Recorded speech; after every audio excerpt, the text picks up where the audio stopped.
Hey guys.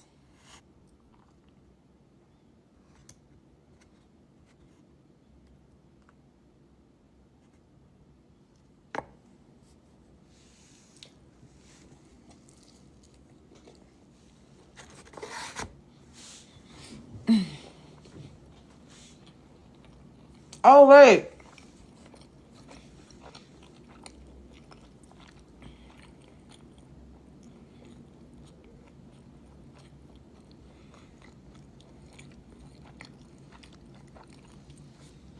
Okay.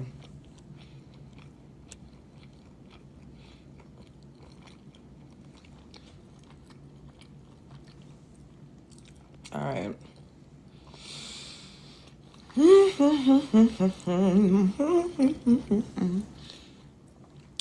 Thank you, Capri.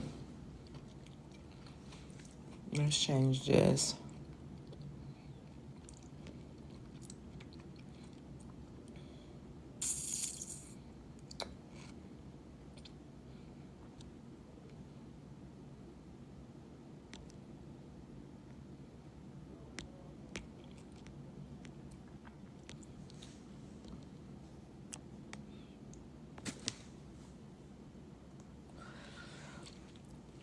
What you eating? A quesadilla.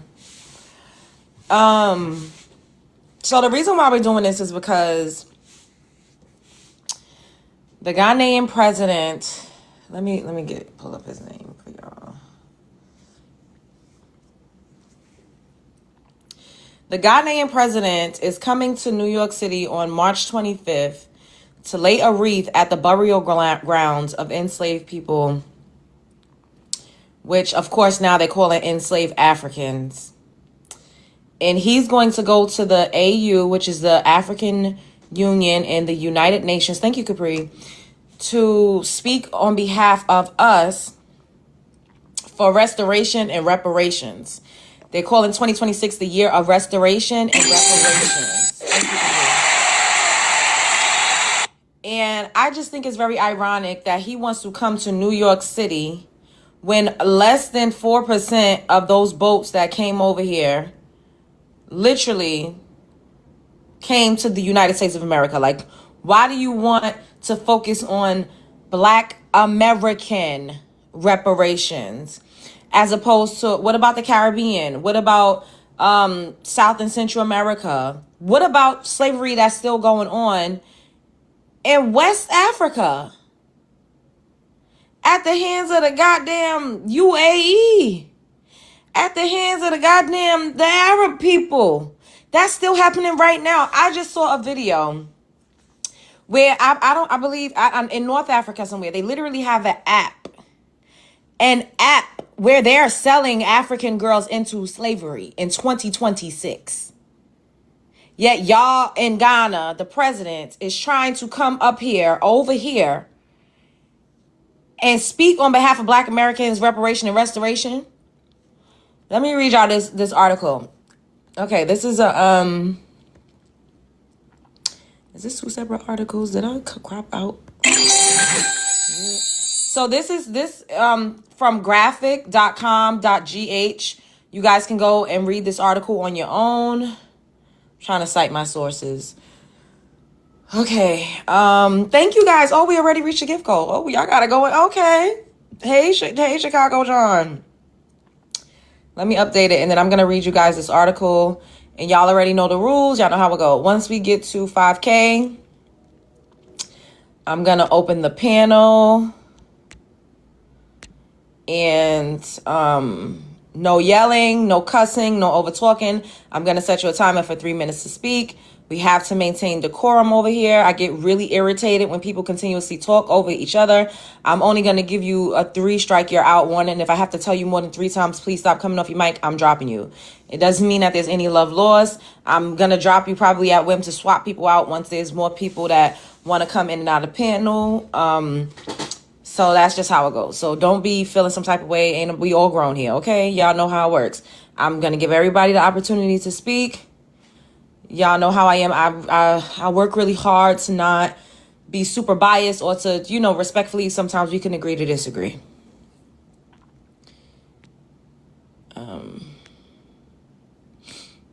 Okay, I just set a new gift goal. Thank you guys. And when you come up on a panel, like, please shout hello. Hey guys. Hi Nikki. Hey John. Who's up in here? Hey Itwani. Hey Sincere. Who else is up in here? Hey Us versus Them. Hey Jay Smooth. Hey CJ. I seen Johnny post about, yes, Donnie posted. Okay, so let's start with this article.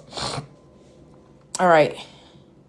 Ghanaian president, so his name is John Dramani Mahama, will lead a wreath-laying ceremony at the African Burial Ground National Monument in New York City on March 24th, 2026. This event, part of a push for slavery reparations at the UN, highlights the site as the largest, oldest known burial ground for enslaved free Africans enslaved/free Africans in the U.S. So who's a free African? So are we the free Africans that they're talking about? Are we the free Africans that they're referring to? Like, do you see? Okay, key details of the event and site. Part of the high-level United Nations event to table a reparations resolution. Significance. The site located at African Burial Ground Way in Duane Street. This is in New York City, basically near like where the Freedom Towers fell. Near Wall Street, you know, like to the Twin Towers. Y'all picking up what I'm putting down. Holds over 15,000 remains and represents colonial-era Africans who struggled to maintain West and Central African burial traditions. The ritual/ceremony. They're coming here to do a ritual. They're really trying to complete this destiny swapping ritual that they're trying to enact on Black Americans, on us who are the actual descendants of the people that were enslaved, of the chattel slavery. And shouts out to Itwani. Itwani sent me a video earlier.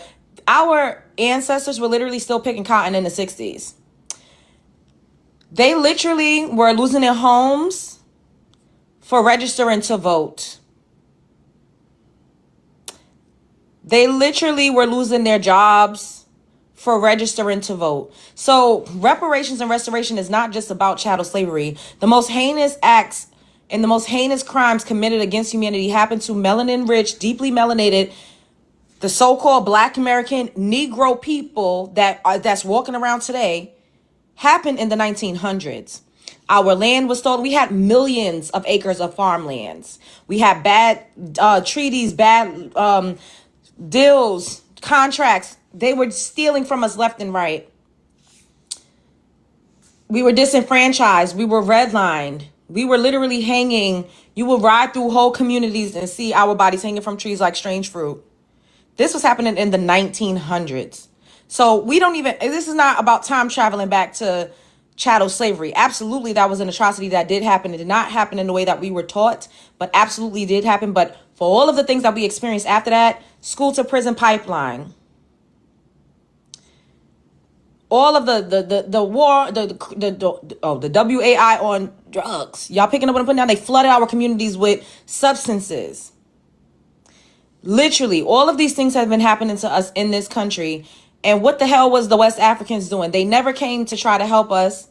They never came. They claim we Africans. They never came to try to save us. They never created any type of incentives or any initiatives to come back and get their people if allegedly we all African. And if we're African, how dare you? Y'all the ones that sold, allegedly, according to it, if we're all just of African descent, you sold people and now you want to come back and double dip and try to make another profit off of the people that you allegedly sold? This is so disgraceful. These people have no shame. Let me finish this. Okay. All right. The ritual/ceremony. Thank you guys for the gifts. Thank you. The ceremony acknowledges the site where many enslaved people were buried with, and in some cases, West African cultural traditions, meaning they cannot prove that all of these people had any type of West African background. Ghana was not even established at the time when this burial site, when these people passed and were buried.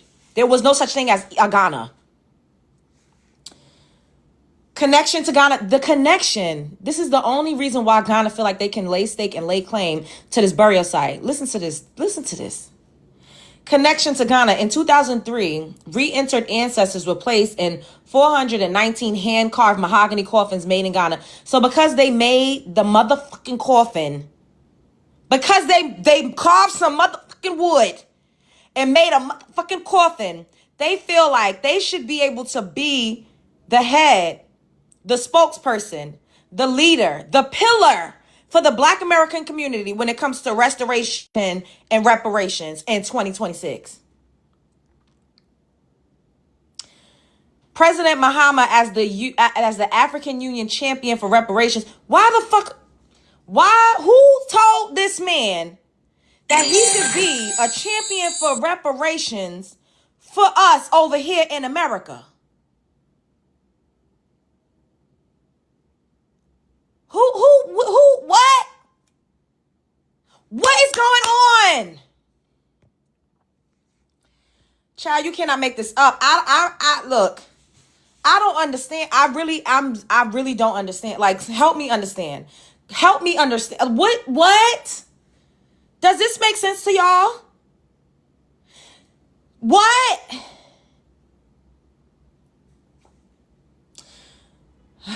Ghana will lay a wreath at the African Burial Ground National Monument in New York City on March 24th, 2026 as a part of events leading to the presentation of a slavery resolution at the United Nations General Assembly, President John Dramani Mahama has announced. The president announced this Sunday, February 15, 2026, during a press conference at the 39th Ordinary Sessions of the African Union Assembly by Addis Ababa, where he spoke in his role as the African Union champion for reparations. This is, y'all.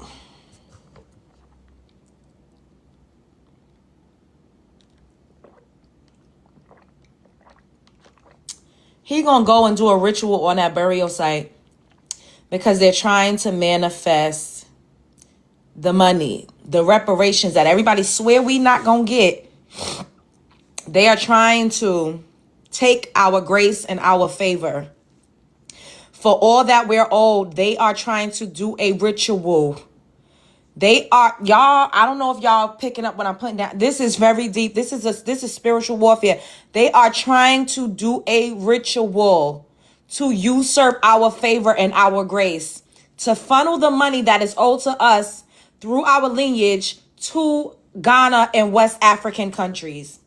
This is literally what they're doing. Why the fuck do you need to go and do a ritual and lay a wreath at a burial site of ancestors that have absolutely no connection to you? Even if you want to believe that those people were shipped over here. First of all, they said 12 million. 12 million, that's a damn lie. It's a lie. And they literally go on slavevoyages.com, go on pbs.org. You will see they're writing it out in your face. You're slow. Bitch, your mother is slow. Suck a and get your ass off my motherfucking page, bitch.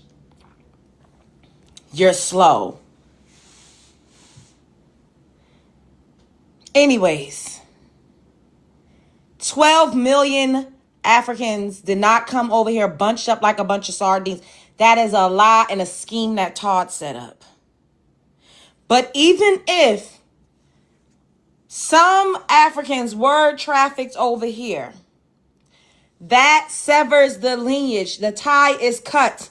Those people are no longer ancestors of the people that's still over there in West Africa. Their children were not born over there.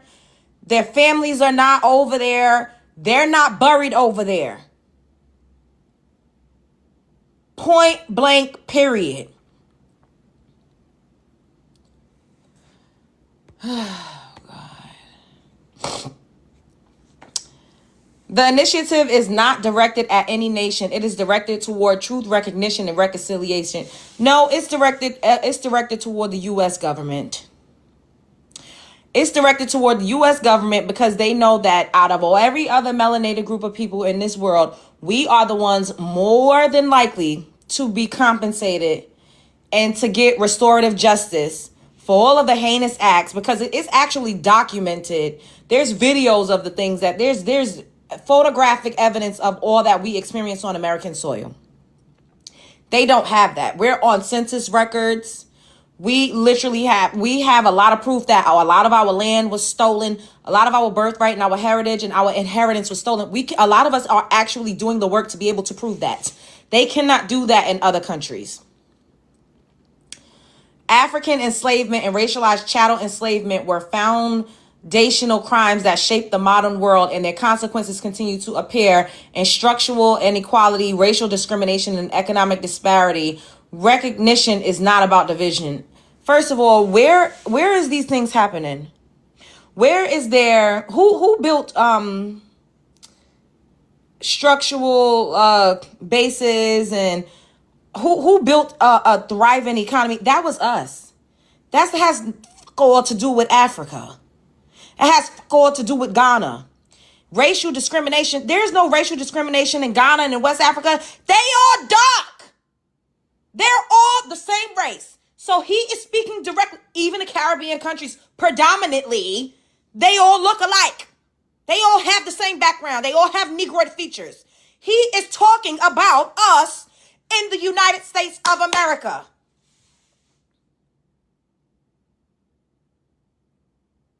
The albinos. So, Warrior, don't play with me. I don't got time. You got me fucked up talking about the albinos. Now is not the time.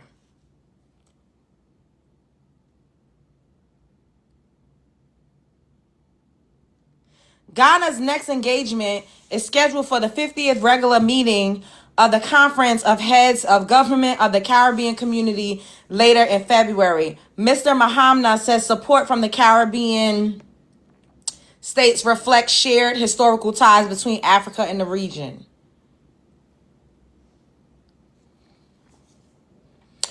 The African Union assigned Ghana the reparations mandate. Who is the African Union? What the fuck do they have to do with Black Americans? And who made these people in charge of us? Who the fuck assigned? Where the fuck are we? What the fuck?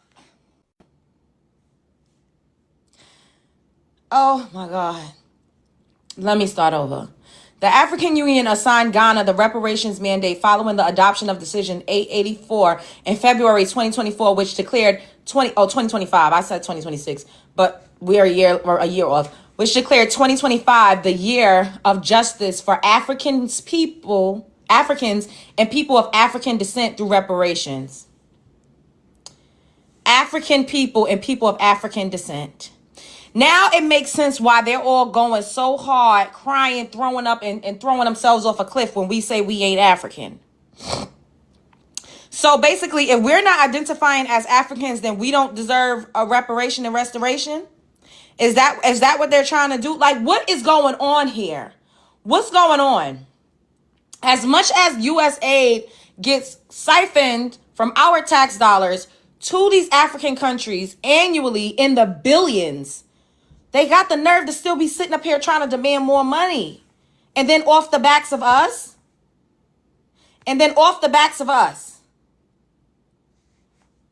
Y'all.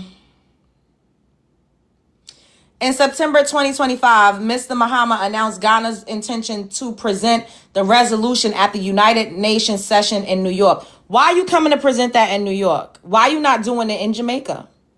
Why you ain't doing it in Brazil? Brazil has the largest Afro community in the Americas. Why are you choosing the United States of America, particularly New York City?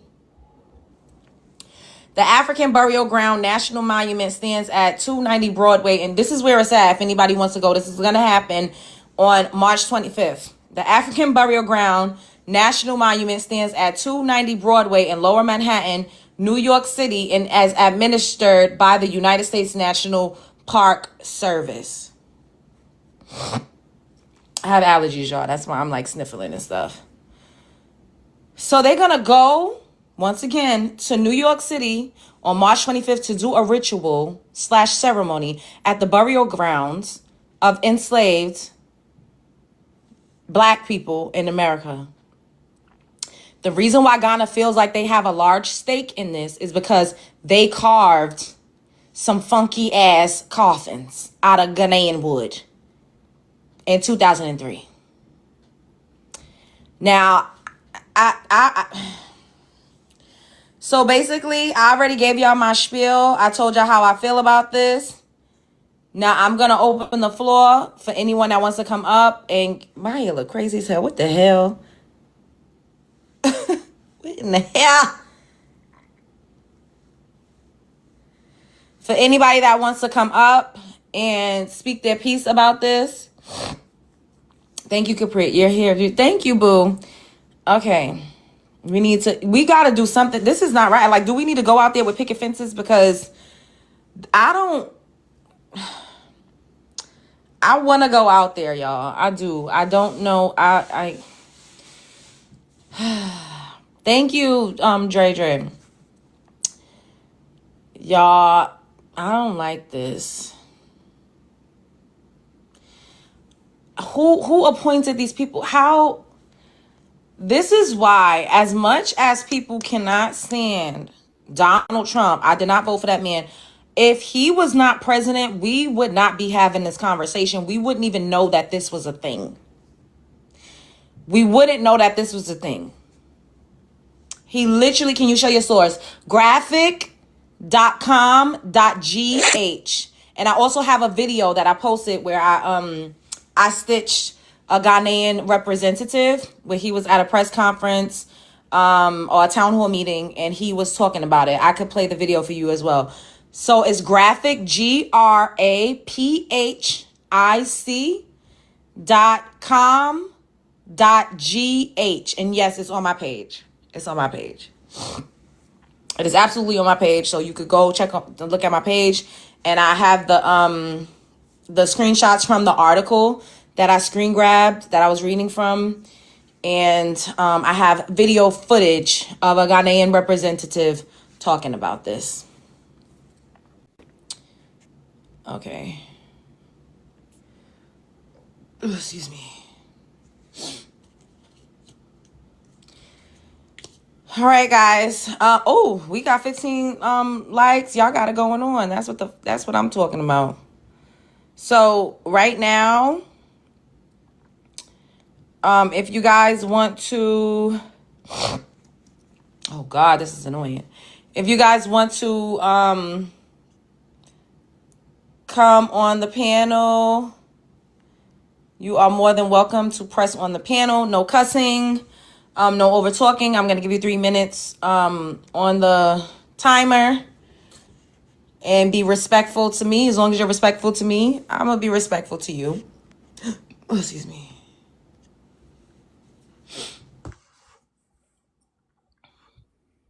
Hello, Kimmy the educator. Kimmy, are you there? Hey, sister. Yes, I am. Hey, sister. How you doing? Hi. Just for the sake of the panel, right quick, you can say whether or not you have an immigrant background, and then I'm going to set your timer for 3 minutes. Oh, absolutely not. I am Indigenous Foundation, all that here. This is my land. All right, let me go ahead. All right, go ahead. Go for it. I'm very outraged about, this is the first time I'm hearing of. I'm glad everything is planned out the way it is, but I don't know. I don't even know how we got to this point. I'm really trying to wrap this idea around my head, the fact that they literally think that they can destiny swap with us. I'm just blown away. I'm just literally blown away. And it's really coming down to that, because now that we're sitting down, delineate, just minding our business, is really, it's changing the narrative. Like I tell people, the energy is different. Like we not taking no stuff off of nobody. We finally coming to a realization that we the true indigenous people of this land. We the blueprint. Mm-hmm. And we're tired of being disrespected. We're exhausted, and we just like, it's like a rat being backed up in a corner. It's like, you know what? We fighting for our land. Mm-hmm. It's all or nothing with me. I'm like, I ain't going nowhere. I'm willing to go down. I'd rather set it off myself if I let you just take it from me. It's like we're just tired. We're exhausted. I'm exhausted and tired, and I'm just like, you know what? Let it fall. I just want her to fall. Just let it fall. It's going to fall anyway. We see it. Mm-hmm. Our ancestors, it's the energy is so strong. You can just feel it. The sun is hot. Things are changing. It's like, man, I'm so glad to be alive. I love my land. I love my ancestors. We're not going nowhere. I don't know nothing but. And what's funny is all my parents, all my relatives, all have different birth certificates. We're all different classified. From my mother being born in 1938, my grandmother had 19 children. She was chair. Oh no. I don't know nothing but this land. You know what I'm saying? That's all I'm gonna say. I'm gonna drive down, but I'm just outraged. I don't know what we need to do. It's like they're trying to get us out the house right now. Yeah. I'm just trying to figure And I'm not trying to do that. It's like we just got to keep meditating and just sitting down and our ancestors do their thing because they're Okay. not taking our land. They're just not. And I appreciate everything that you're doing. Thank you. Okay, Khadisha, hello. Can we have your ethnicity right quick? And then I'm gonna start the timer for 3 minutes for you. Yes, hello, foundational Black American. Okay. Thank you so much for your time and good evening. I want to address the prompt and then I'll circle back to my comments. I do agree with what Kimmy was saying, but no, Ghana or no other West African country should be speaking upon Black American reparations. And should every one of Africans receive reparations at the USA? No, no, no, no, no. And I'm going to say this from the perspective of being a Black American married to a Nigerian. And we've been together for 9 years. So seeing two perspectives. One, a lot of times I had to teach him history, Black history that's not out there. It's not readily available. And people don't want to go and search and look at it. They just think, oh, it was slavery, it was this, it was that. They don't want to look that, hey, other people were here. My family on my father's side, we grew up in Missouri, the southwest corner of Missouri and Oklahoma. My grandma's 92. Her dad, my great grandpa, lived to be 101. I recall stories. I was born in 75, so I'm 50. I recall stories of my grandpa saying that when they brought over the for real pretendians, why they were on the reservation, because they didn't know the land. We knew the land. We continued to farm. We continued to do what we've been doing for years, and they didn't, which is why nothing that they touched tried to prosper. So if you aren't part of the land and you didn't fight for any of the stuff, you don't get a opportunity to put your hands in it. So when I tell my husband, when he tries to bring up this reparation conversation, I told him, if y'all sold us, you don't have a right to anything you sold. If you sold your car to the next door neighbor and they painted it pink and tinted the windows and did whatever, you don't have a say at all in there. If you sold the car 100 years ago, you don't have a say. So if y'all sold people and y'all think you're getting reparations, then we're going to come to you. So I think it needs to be a dual fight. We need to fight the government for our reparations, because we were promised our 40 acres and a mill. We never saw it. And so again, people think, oh, slavery is that far up. No, it was not, nor was the ramifications. I'm the first woman in my family born with all my rights. When my mom was born, she did not have the right to vote. My grandma definitely did not. And like I said, she's going to be 92 in June. She's still alive. And so we are owed these reparations. We need to continue to fight. We need to continue to be vocal. One thing that hurts when they come over, and I've seen this with my husband, they don't fight back against that because deportation is at the forefront of their portion. So they'll take the crap and be like, well, y'all need to stop complaining. You need, where we fought, we continue to fight. It's in our blood. We cannot not fight. So I think, again, as we push forward to go through, and again, don't get me wrong, I've learned a lot about Nigerian culture, and I've learned, we have a dual respect on both sides, but there's a lot of misunderstanding, especially when it comes to like who can speak for Black people. And we don't need no one to speak for us. We spoke for ourselves forever. So I'll land there because I got 5 seconds. I don't respect the time and panel. Thank you so much. Okay. Can we have the Montana? Can I have your ethnicity? And then I'm gonna go ahead and set the timer for 3 minutes for you. Yeah, I'm Black American. I just want to say it's like I don't think no one should have an opinion on one's culture when they're fighting for something. When we've been fighting for so long, that it's like, okay, we don't have nobody on our minds but how we can better Black Americans. But then everyone else has a comment or something to say about us, and then when it comes to them being over here, they try to differentiate themselves from us while benefiting off of everything that we do. Mm-hmm. They take our clothes, our culture, so they take our swag, all that to fit in over here, and one thing to steal from us in another way. And then we're the first ones that they call lazy, or we're spoiled, or we don't work for anything, or we don't build anything. But my whole thing is this: if you are doing so much better than us over here, why aren't you in your country, or is your country pushed as far as ours is? I just wanted to say that real quick. I'm gonna drop down. It wasn't. I mean, because I don't like to drag on this topic because I feel like people are brainwashed to believe whatever someone else pushes to them, no matter what they see or what community Oh they wait, live in. don't drop just yet because somebody said that you were lying, and he just joined the panel. Are you okay for him to address you? Are you talking to me? Yeah. Oh no, yeah, of course. Okay. Well, if it loads, if his No, boost mode I wasn't gonna reception, drop. I don't know I what's wasn't going on gonna with his. drop. I Oh, don't know there if you you go. can you hear me? Yes. Can you give I us your said, ethnicity and then you could address what he said that was a lie? I'm an indigenous Indian Nigerian. Are you in Nigeria or are you in America Currently, I'm in America for vacation, but I'm for vacation? Of course. indigenous Indian Nigerian. Indigenous in. Anyways, Yes, ma'am. so what did you have to say for the Montana? Oh, he was saying something that was totally untrue. He said, everything they work hard for, that we are benefiting from it. I don't think that's true. I think that's false. Not only Africans come to America, we have the Mexicans. Are you saying all the other people that came to America is because of you? I mean, it makes no sense to say we are here yes, because of that's you. exactly what I'm. It's not because of me personally, but it's because of Even Black foundational American Black as a people. Americans.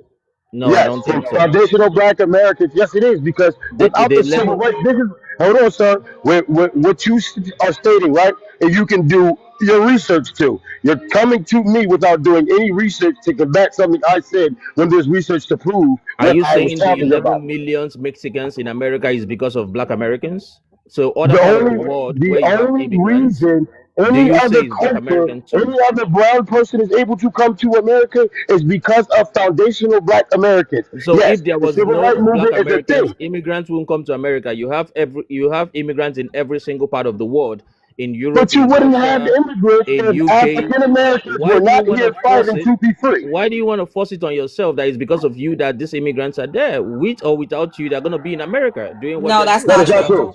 That That is is the That's not fact. very true. untrue. Is It's there not any true. This is single how you country in the tell world that you don't lack have intelligence immigrants? because you don't want to do the research. All you have to do is do the goddamn research. Is It's there any on the country internet. in It's the free. world that You'd doesn't rather have be on the internet immigrants? to argue with me It's about not something that argue. you I'm have stating no the knowledge fact. of. You Is have there no any knowledge of it. country in the world You that have don't no have knowledge of it. immigrants? Why must you You force have yourself to no take knowledge credit of for it. everything? Because of the thing, it's a thing called civil rights movement, right? And the civil rights movement, first off, there were certain white people that weren't classified as people. Women, period, across the spectrum were classified as lower beings. The civil rights movement not only helped that, which brought in DEI and things like that, so people of color, white women, and all of them could get hired on things. This is all real life things you could read. But instead of you reading all of these things to further your education or your knowledge, you want to sit here and argue with me No, I about just your think personal feelings respectfully, I just think you're and not delusional with facts. that, though. I think you're delusional with that, but No, it's all you're good. delusional because you don't Can know I the respond to the history. prompt? Can I respond to the prompt? Thank Not you. yet. No, it's other people ahead of you. I just let you come up here because he said he was about to drop, and I know that you wanted to address something that he had to say. So, the Montana, I appreciate your sportsmanship with allowing this man to come up here and say what he needs to say. But there's two other people before you, and then you can go. It's no, no, no. Hey, boo. Oh, somebody needs to mute. Who's with the noise in the background? Oh, that was unwritten. Go ahead. I'm gonna set you Hey, for 3 minutes, and then you could go ahead and answer the prompt. Go ahead. Go all ahead. right. Hey, baby girl. Hey, everybody. You know, this thing is tripping me out about these Africans wanting reparations. I have to let you know that if you think that you're entitled to reparations due to slavery, we think that we should countersue you for that slavery. And I'll land at that.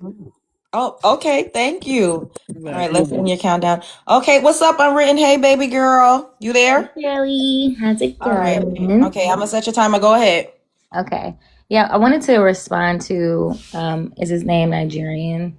Um, what he was referring to is the Immigration Act of 1965, which allowed for immigrants from Asian, Latin American, African, and Caribbean countries to actually have access to the United States. And that is what Black Americans actually fought for. So when you say, immigration would have happened prior, you're right. Immigration has always happened in the United States, but they limited specifically for European countries.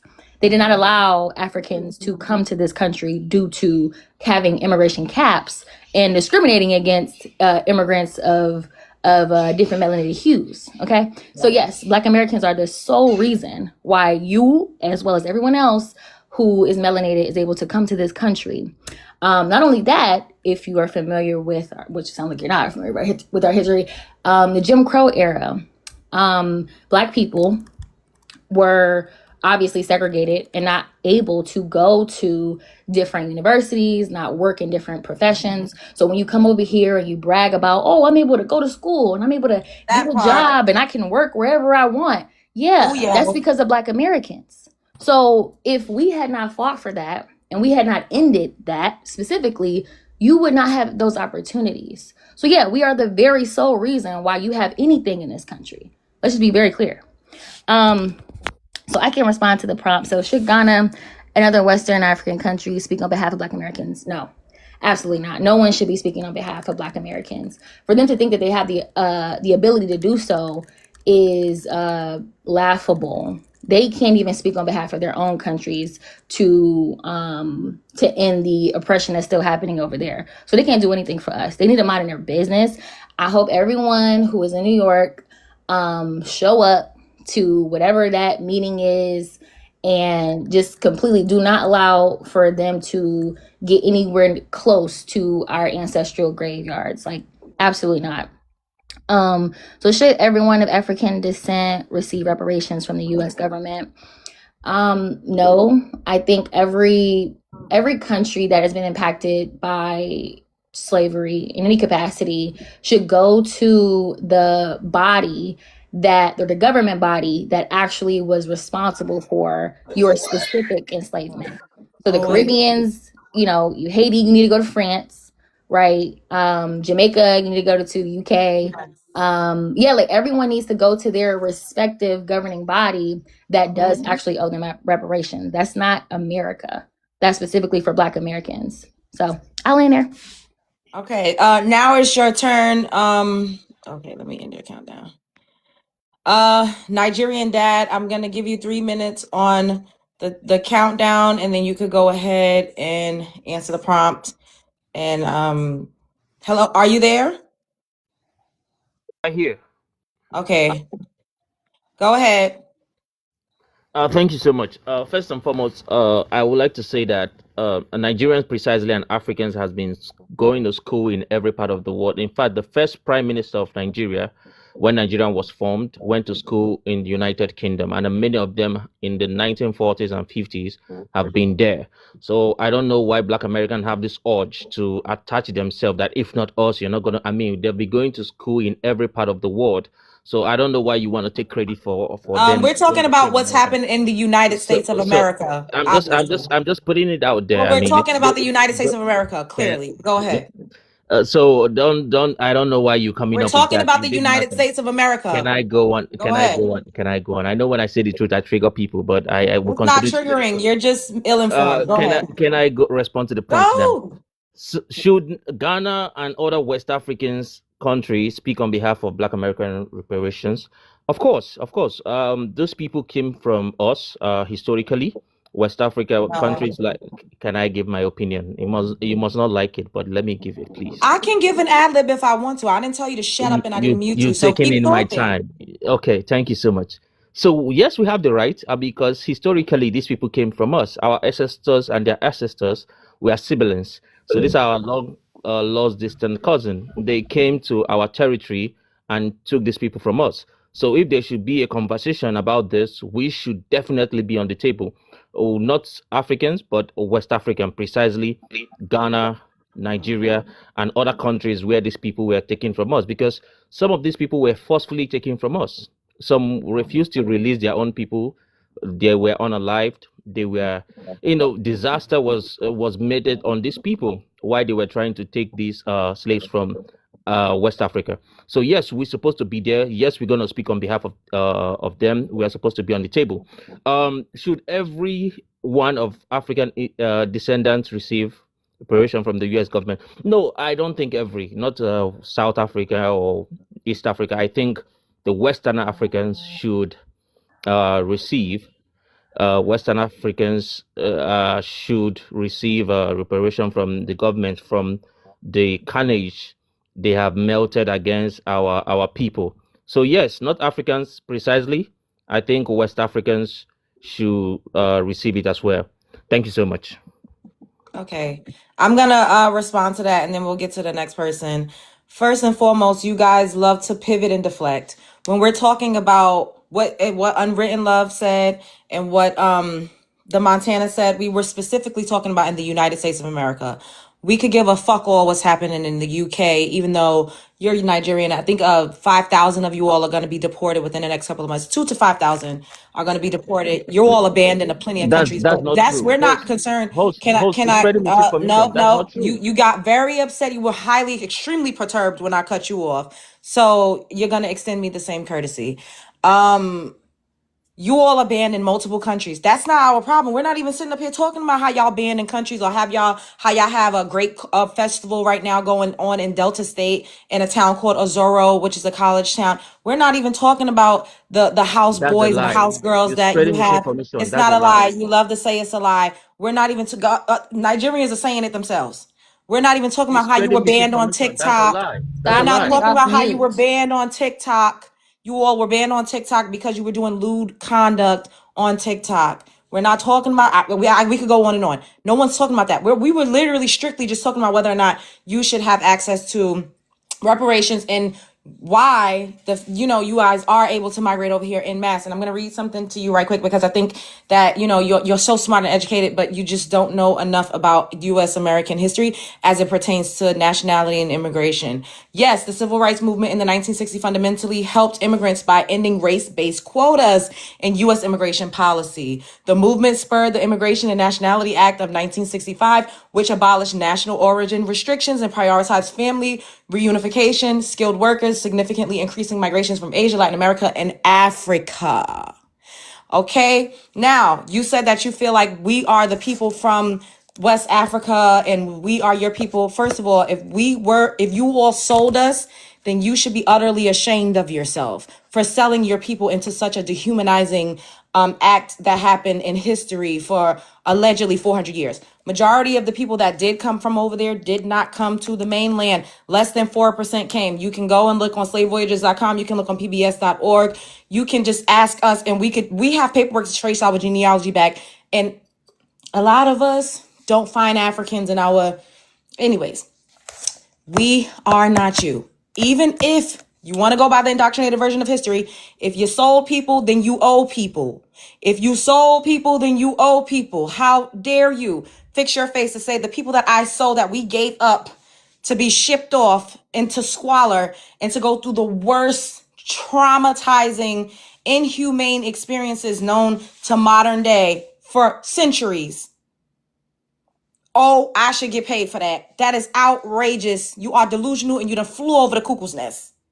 Secondly, if you want to go by the indoctrinated version of history and those people did come, that lineage severed. You severed ties. Once they left there and came here, you are no longer a part of that bloodline. They created their own families. They mixed and mingled. They did whatever it is that they did. You are no longer a part of those people. That is no longer your people. It takes between 7 and 11 generations to be genetically different. And you cannot speak yet because we have 1, 2, 3, 4, 5 other people on the plot. 6. I will let them go and then I will allow you to respond. Okay. Off top, can we have your ethnicity? And then I'm gonna set the timer for 3 minutes so you can go ahead and answer the prompt. Well, I'm a Black Caribbean man. How you Are doing? you Ma'am, from Jamaica? I was Yeah, here yeah, yeah. before him, ma'am. Oh, I don't think you okay, my were. bad. Go ahead. What was your you said you were Well, I'm Jamaican in it, but I live in the UK, okay. but I don't Are really give you a. are you in America? Nope. No, no, Okay. no. Well, I'm gonna set the countdown. Go ahead. All right, cool. Oh, I got all 3 minutes. Oh, so firstly, I don't think unless so you're talking about specifically like reparations from actual slavery in America, unless people in Ghana and West Africa are going to be like speaking on their behalf and bringing forward facts to support them.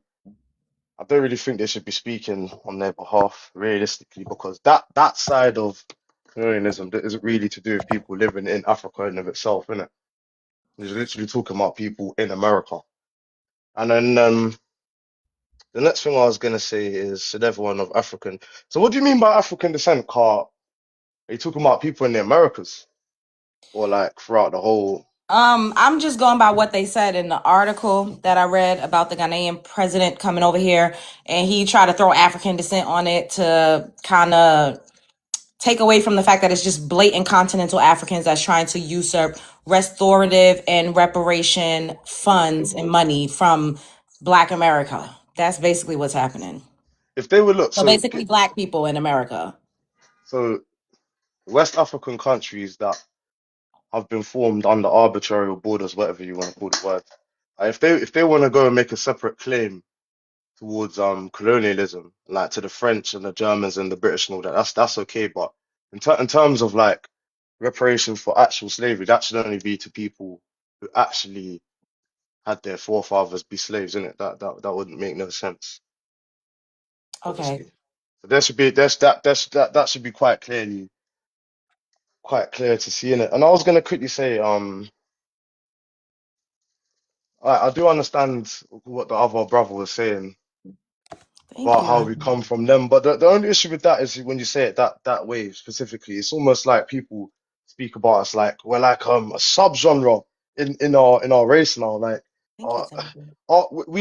we are descendants of our forefathers who were African that came here, so genetically we're gonna have that, but we formed many cultures here ourselves now, innit? So you can't just simply say it like because we come from Africa, that just directly ties you to have a right to it, innit? Because like I said, our forefathers are African, yes, but they've been here for a long time. We've been doing that, so you get me? Like it's up to us to decide what happens with these things now, innit? Basically. Yeah, I think that, the Jamaican plight and the American plight is two different ones. You all have your own committee and your own organization called CARICOM in Jamaica, where you all are fighting for restorative justice and reparations on behalf of what happened to you all in Jamaica. So that would Mm. still be two separate claims. Now, if you feel like, your ancestors are African, then absolutely more power to you. But when you Google what's an ancestor, your grandparents are your literal first line when it comes to ancestors. And a lot of us, we trace back a few centuries, and some of us do not find not one African, or if we do, it's literally one. And there's an amalgamation of different types of people up in our Mm. genetic makeup. So thank you for your input. We're gonna go now. It's your go, Mr. Wire, and then after you, it's gonna be Zio. Mr. Wire, can I have your ethnicity? And then I'm going to go ahead and give you 3 minutes on the clock so you can speak to the prompt. It's going to be Ugandan, and I'm black. Are you in America or are you in Uganda? I'm in America, ma'am. Okay, I'm going to set your timer. Go ahead. Thank you, CJ. All right. Thank you. Thank you. So, ma'am, I've heard you. You said something about you didn't descend from Africa. So now I'm confused when you say you did not descend from Africa. Then you're asking for reparations in the Americas. I don't get that part. What do you mean you don't get that part? My ancestors bled, and my grandfathers, my uncles, they fought in every single war on this land. They marched for civil rights. They integrated schools here. They helped to build the economic base here. They were some of the first people to have freedmen banks all over the country. Yeah. They have farmland. So what are you talking about? They were disenfranchised. They experienced redlining. They literally had some of their property stolen right from underneath their feet. They experienced discrimination and racism. What, All what, right. Let me what do let you me mean? let me let me finish Slavery up as here. well. Should So Ghana what are you and other saying? West African countries speak on behalf of black? Yeah. See, because they You don't just want to hear what simply I was saying, because though. they came from, actually these people got stolen from Africa. Then I feel like Ghanaians and Nigerians also have a say on this, because Thank you, it's CJ. these people came from their country. You know what I mean? These people came from their soil. So to Who really is these know people? what's really the people that got stolen from these countries. So the So the slave it's called a Hold it's slave. on, hold on, wait a guys. No, no, second no. here. Wait. Let the man land. He got a minute. He's I'm on a getting, timer. Go No yeah. ahead. worries. And so they have, they definitely need to know about what's going on. Our people that got stolen 500 years ago, they about to get reparations. What's going on? Are they getting it or not? So I feel like they are just kind of chipping in to help out to push it You know, it's kind of like a support. They just don't want to, lay back and wait until it comes out. Then they gotta be there to make sure to know that everything comes out correctly and it goes to the right people. So should everyone receive yeah, I feel like Africans should receive reparations too, because the people that actually let's say Europe, whatever, they're the same Europeans that are in America. So it make much more sense if we all can just get reparation here instead of going back to Europe and asking for reparation when it's the same European that came to America. No. Okay, did you land? Huh? He landed. No, hold up. No, I'm gonna say something. We have way too many people on for everybody to just keep cutting in every time they hear somebody say something. So what's going on in Ghana right now? The thing is, why on God's green earth are Ghanaians focused on what's going on in Black America? Why would a Ugandan man be focused on what's going on in Black America and not trying to get restorative justice and peace in your own country? And if you think that we all derive from you, which is not true, you all sold people. Why do you feel like you are entitled to money or even should be a part of a conversation to people that you did dirty? You did them wrong. That's like a human trafficker coming back for the person that the people that they trafficked that became successful, one of the most successful groups of people on planet Earth. And now they want to try to get money because what?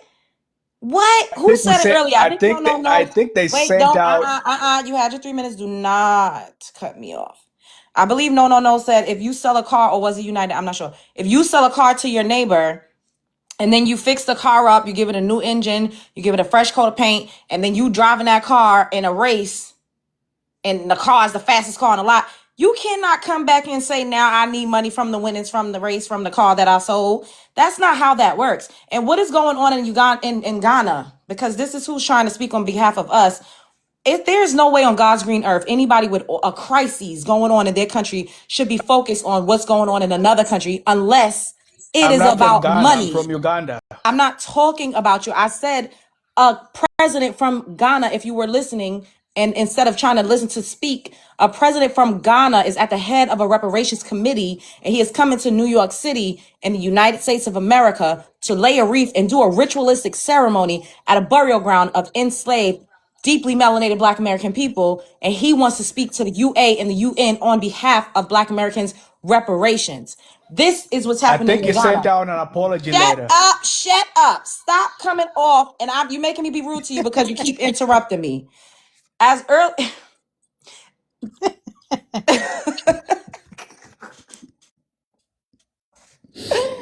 Oh God.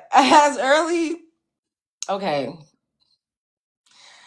Ghana is navigating its deepest economic crisis in a generation as early as 2026, marked by high inflation, currency depreciation, and a massive debt restructuring program. Isn't that ironic that now they want to speak about reparations and restorative justice for Black Americans when they're Well, going through the deepest economic crisis in the year 2026? Hold on, no. Economic reform and debt. The government is pushing through a domestic debt exchange program, having recently paid over $900 million in interest as part of its efforts to restructure debt. They are buried in debt. They just want to usurp resources and use us. There is they're trying to help to make sure everything is going well. They don't give a fuck about us. They give a fuck about the money. They're following the money. I'm not going to read this whole thing. You all can go and read it and check it out if you want to, but we got to get to the next person.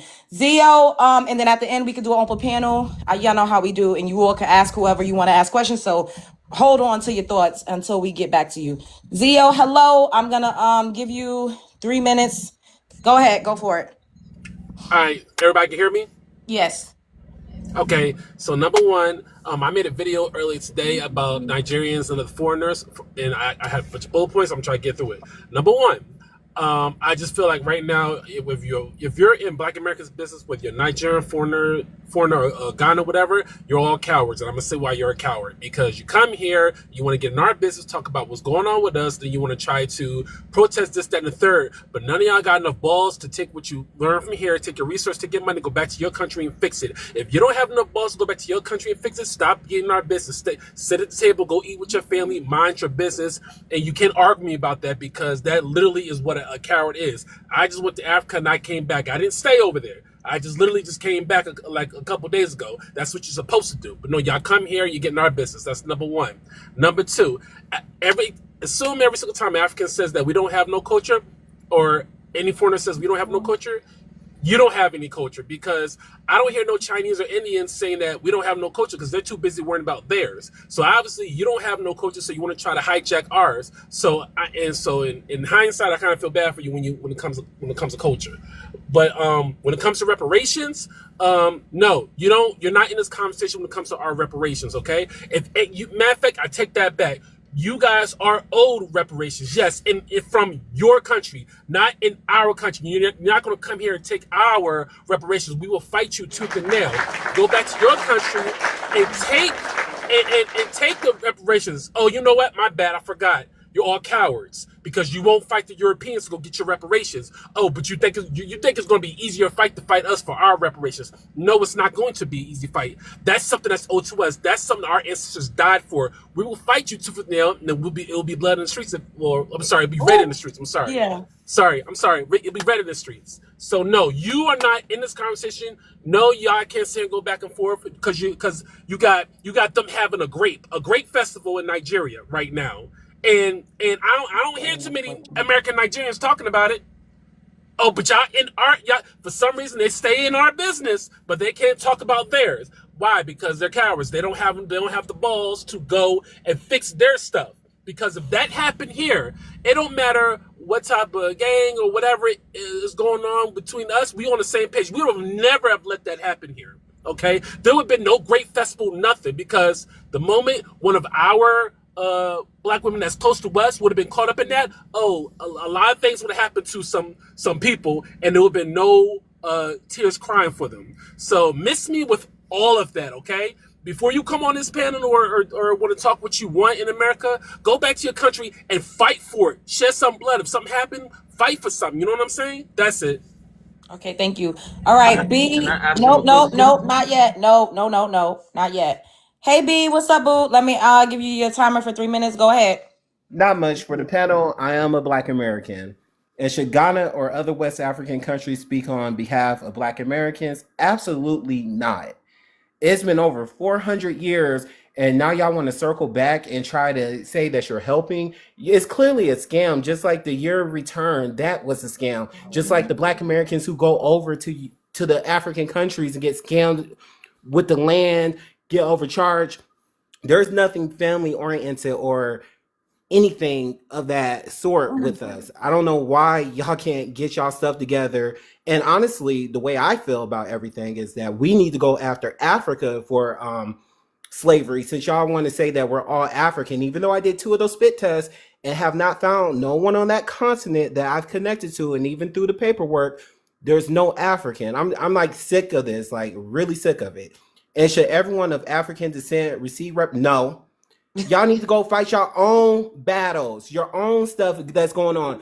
Y'all not going to France. Y'all not going to Germany. Y'all not going to Scandinavia. Y'all not going to any of the other countries that harmed y'all. Y'all just focus over here, and it's weird and it's annoying that you want to call us all African when we're not clearly all African. And even if we did have a over 400 years ago African ancestor, does not make them your ancestor, does not make them connected, and doesn't mean that we have to accept Africa.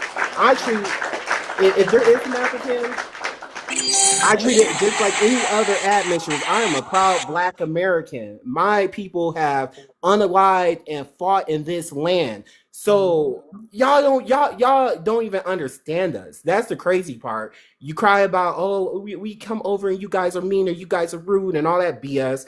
And now y'all want to come over talking about you want to lay a leaf and try to fight for reparations when y'all don't fight for nothing else. A ritual. I know what it is. I know exactly. It's going to backfire. That's what they're clearly not comprehending. It's going to backfire. And y'all, and when stuff is rougher in Africa, y'all have no one to blame but yourselves and your leaders.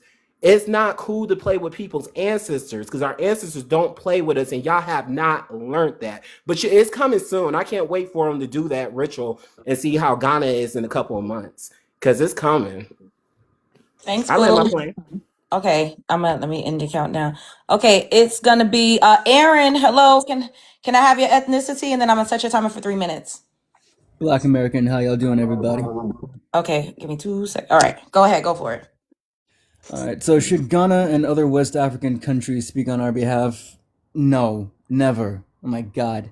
They're just in the way. And like so many people have said before me, man, y'all are just double dipping, trying to take from us yet again, because that's all you Thank grifters you. know how to do.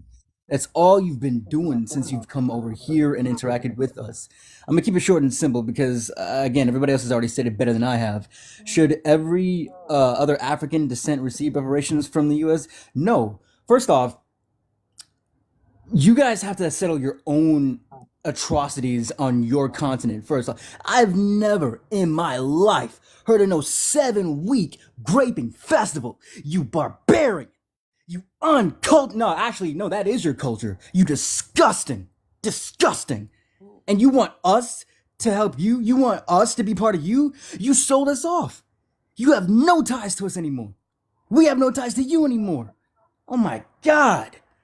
I've never heard of such absurdity in my life. All y'all doing is begging, begging, begging. And everywhere you go around this globe, don't nobody want y'all. And I see why. It's abhorrent. Oh my God. But no, anyway, I'm gonna tell y'all, like Django told that white man from the movie, y'all some black slavers. And buddy, a black slaver is lower than a head house nigga. We ain't ever dealing with y'all for nothing in the world. You can get up on your own 2 feet, do some work, rub some dirt in it. Me and my ancestors, we fought for this country. We know how to stand on some stuff. You're not gonna get in the way of this. We are so sick and tired of this false world narrative that we're Africans, that we come from you. Not no more. Even to any percentile of those of us here that did or were, not no more. It's too long. And there's too many intricacies that have gone on between us and the rest of the world. So really, the US owe us and y'all owe us. We've been nice so far, blinded by some Pan-African stuff or whatever, but nah, the check is coming. You better pay up. You better pay up. I'll land. Okay. Let me indicate. The Montana, before I get to you, I'm gonna get to this last person, and then I'm gonna get to you when we open up the panel because you were already up here. Okay, Big Chief Mello. Can we give your ethnicity right quick, short version, and then I'm gonna start your countdown. Yeah, what's up, family? This is the biggest, the largest FBA right after Tariq, Big Chief Mello. Okay, I'm gonna start your countdown. Go ahead. All right, so I wanted to, first of all, I'm gonna conflate both of those. The answer is hell no. Like bro said, don't nobody want y'all. That shit was funny as hell. Cause like, nah, for real though, nobody wants y'all, bro. Y'all just run around lying and shit. Like old buddy was just doing Nigerian dad, you're a tether, you're a fleeing. And that's why we don't want you in charge of nothing. We don't want none of y'all in charge of nothing. And let's be clear, y'all got 50 plus countries. I think I said this before. Y'all got 50 plus countries in the quote unquote African diaspora. You got a whole continent under your quote unquote control. And for just to give a quick history lesson, they signed it's called the Pelindaba Treaty, where they agreed to not have nuclear weapons in the entirety of Africa, which is why y'all are impotent, defunct, castrated group of people. And that's why y'all want to bring your goofy asses over here to dick ride what we got going on. Because I remember distinctly when we first started bringing up reparations, y'all kept running around this bitch talking about how we not gonna get it. We need to quit begging for it. And now you want to lead it? Now you want to be in charge of it and oversee it on our behalf? Hell no. And I don't need the rest of the time. You can go ahead and take that, man. Okay. All right. So now we're gonna open the panel, but I still want you all to try to keep it to like 1 or 2 minutes. We're gonna start at the bottom with the Montana. Matter of fact, I'm just gonna give you we'll put 1 minute, and you could go ahead and respond. I'm moving around a bunch of noise, so give me 2 seconds. I'm about to get off the Okay. bus real quick. All right, well, let me write something in the comments when you're ready. So we're gonna go back up to unwritten. No, hold on, boo. We're gonna go down. So we're gonna come back up to unwritten because I don't need y'all know how it get. Everybody be talking and hooting and hollering. Unwritten. Hey, boo. All right, let me give you some time. I'm gonna just give you 3 minutes. Go ahead, and Okay. you can stop whenever. Yeah. So when it comes to reparations, right? We understand that it's going to be based off of ancestral ties. Africans have zero ancestral ties within America. The slave trade was exactly that. It was a trade. They didn't go over there and steal 13 million Africans. You sold 13 million Africans. You traded 13 million Africans for your own benefit. You got GWINs. You got what is it? What did they get for their actual purchases? Oh yeah, I think you all got some peanuts, a kayak. Yeah, so you got your payment already. So I don't know why you all are trying to double back, right? Because you all already sold your quote unquote goods, all right? And you need to be talking to the South Americans and the Caribbeans because those are your descendants. Those are the ones that you're going to be able to genetically tie yourselves to, not Black Americans. Like Love said, less than 2% actually were reported to ever come to the Americas, around 100,000, where there were already 4 million Black people here. So this connection you think you have is delusional. You have zero Black American relatives. So how do you think we come from you when you're literally not even related to any of us? We're not from you. We're not you. Okay. So when it comes to ancestry or any benefits, reparations, citizenships, whatever, from ancestral ties, you have to prove that.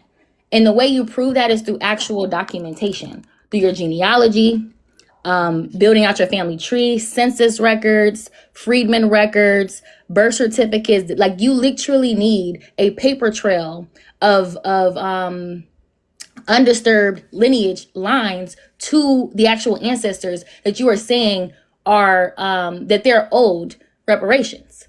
Yes. You have to actually prove the genetic, not just genetic, but the actual documented connection to those people.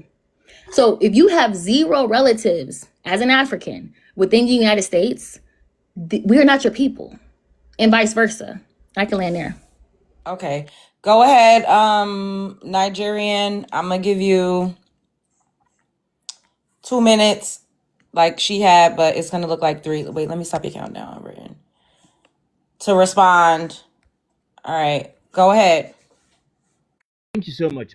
First and foremost, I would like to start by bringing to your attention, Black Americans and FBAs, that some of the slaves, precisely in Nigeria, were taken by force. Some of the slaves were not sold. All of the slaves were not sold as it's being portrayed.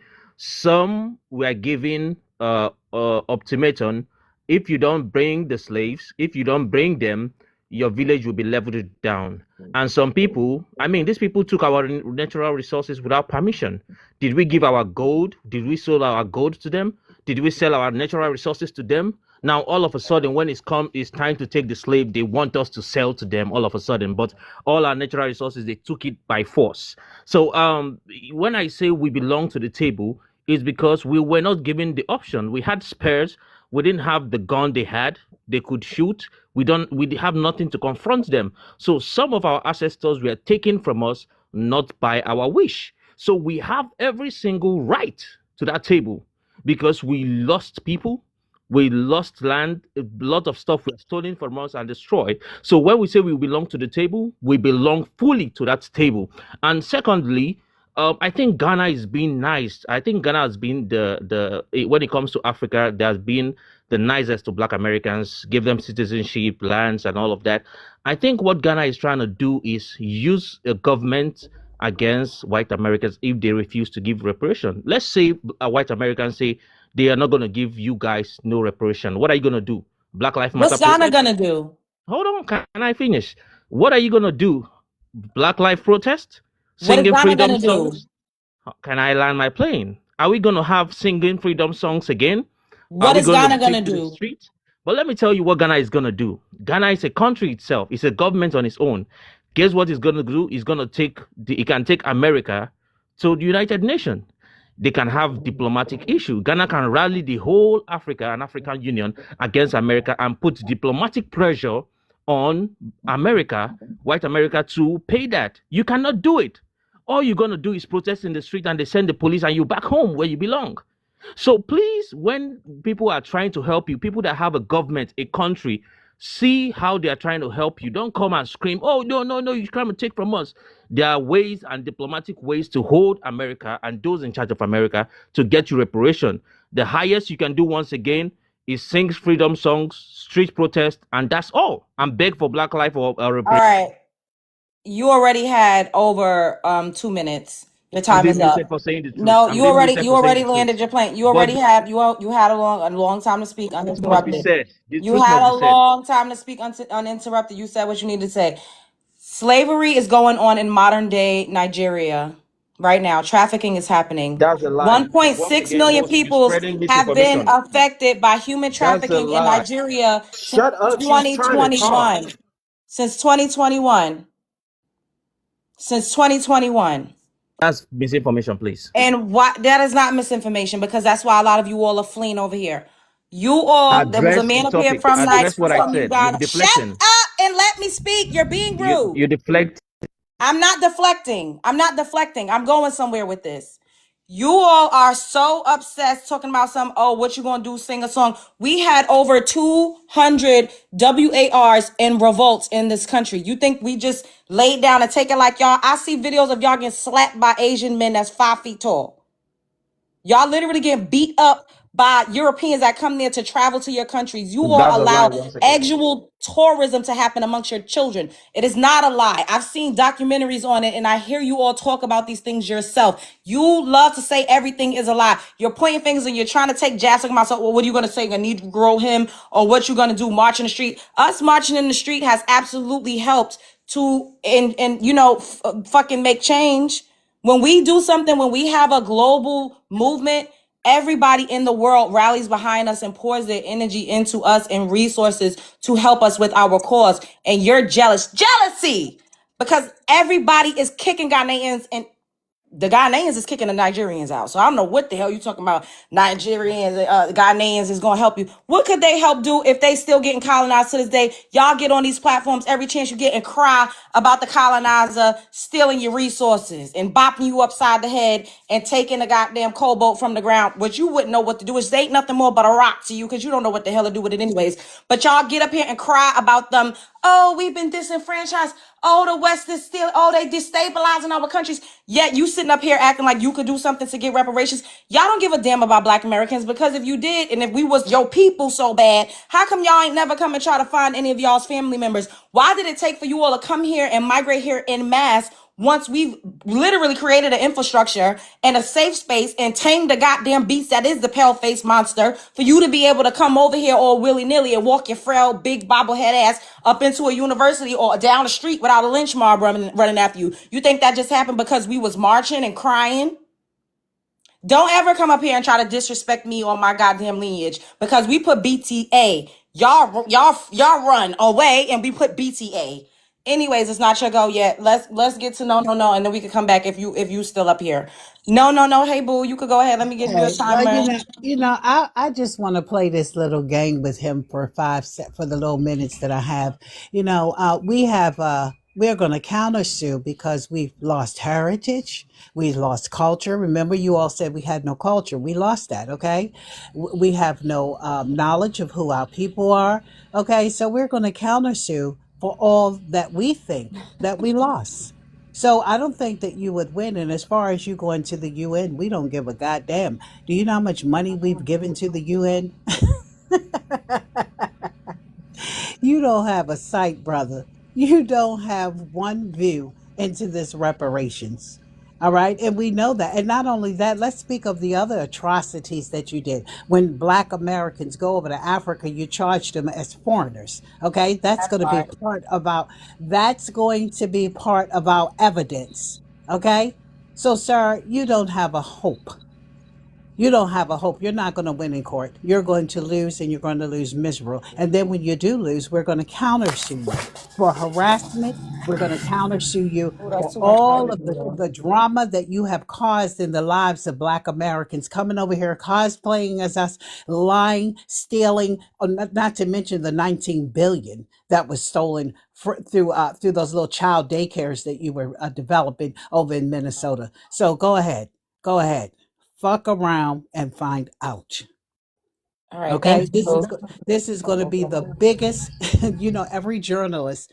This is going to be the biggest journalism document in American history. I'll land there.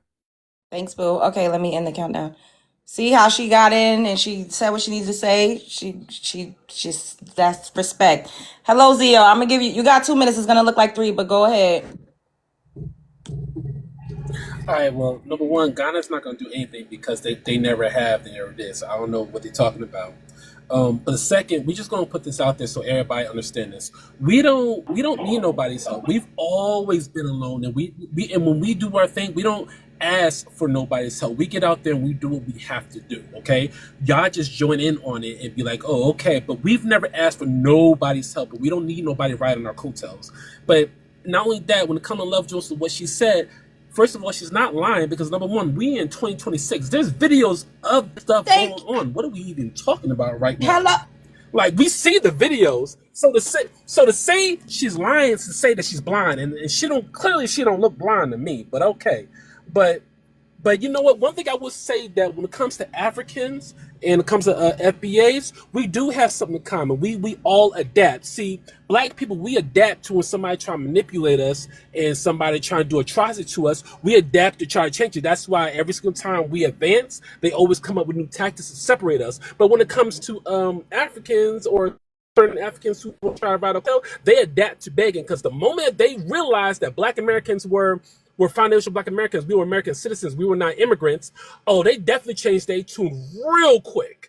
And now they want to be on our side. No, we don't need y'all to be on our side. We've been fighting this by ourselves all this time, and we're gonna continue to keep doing it.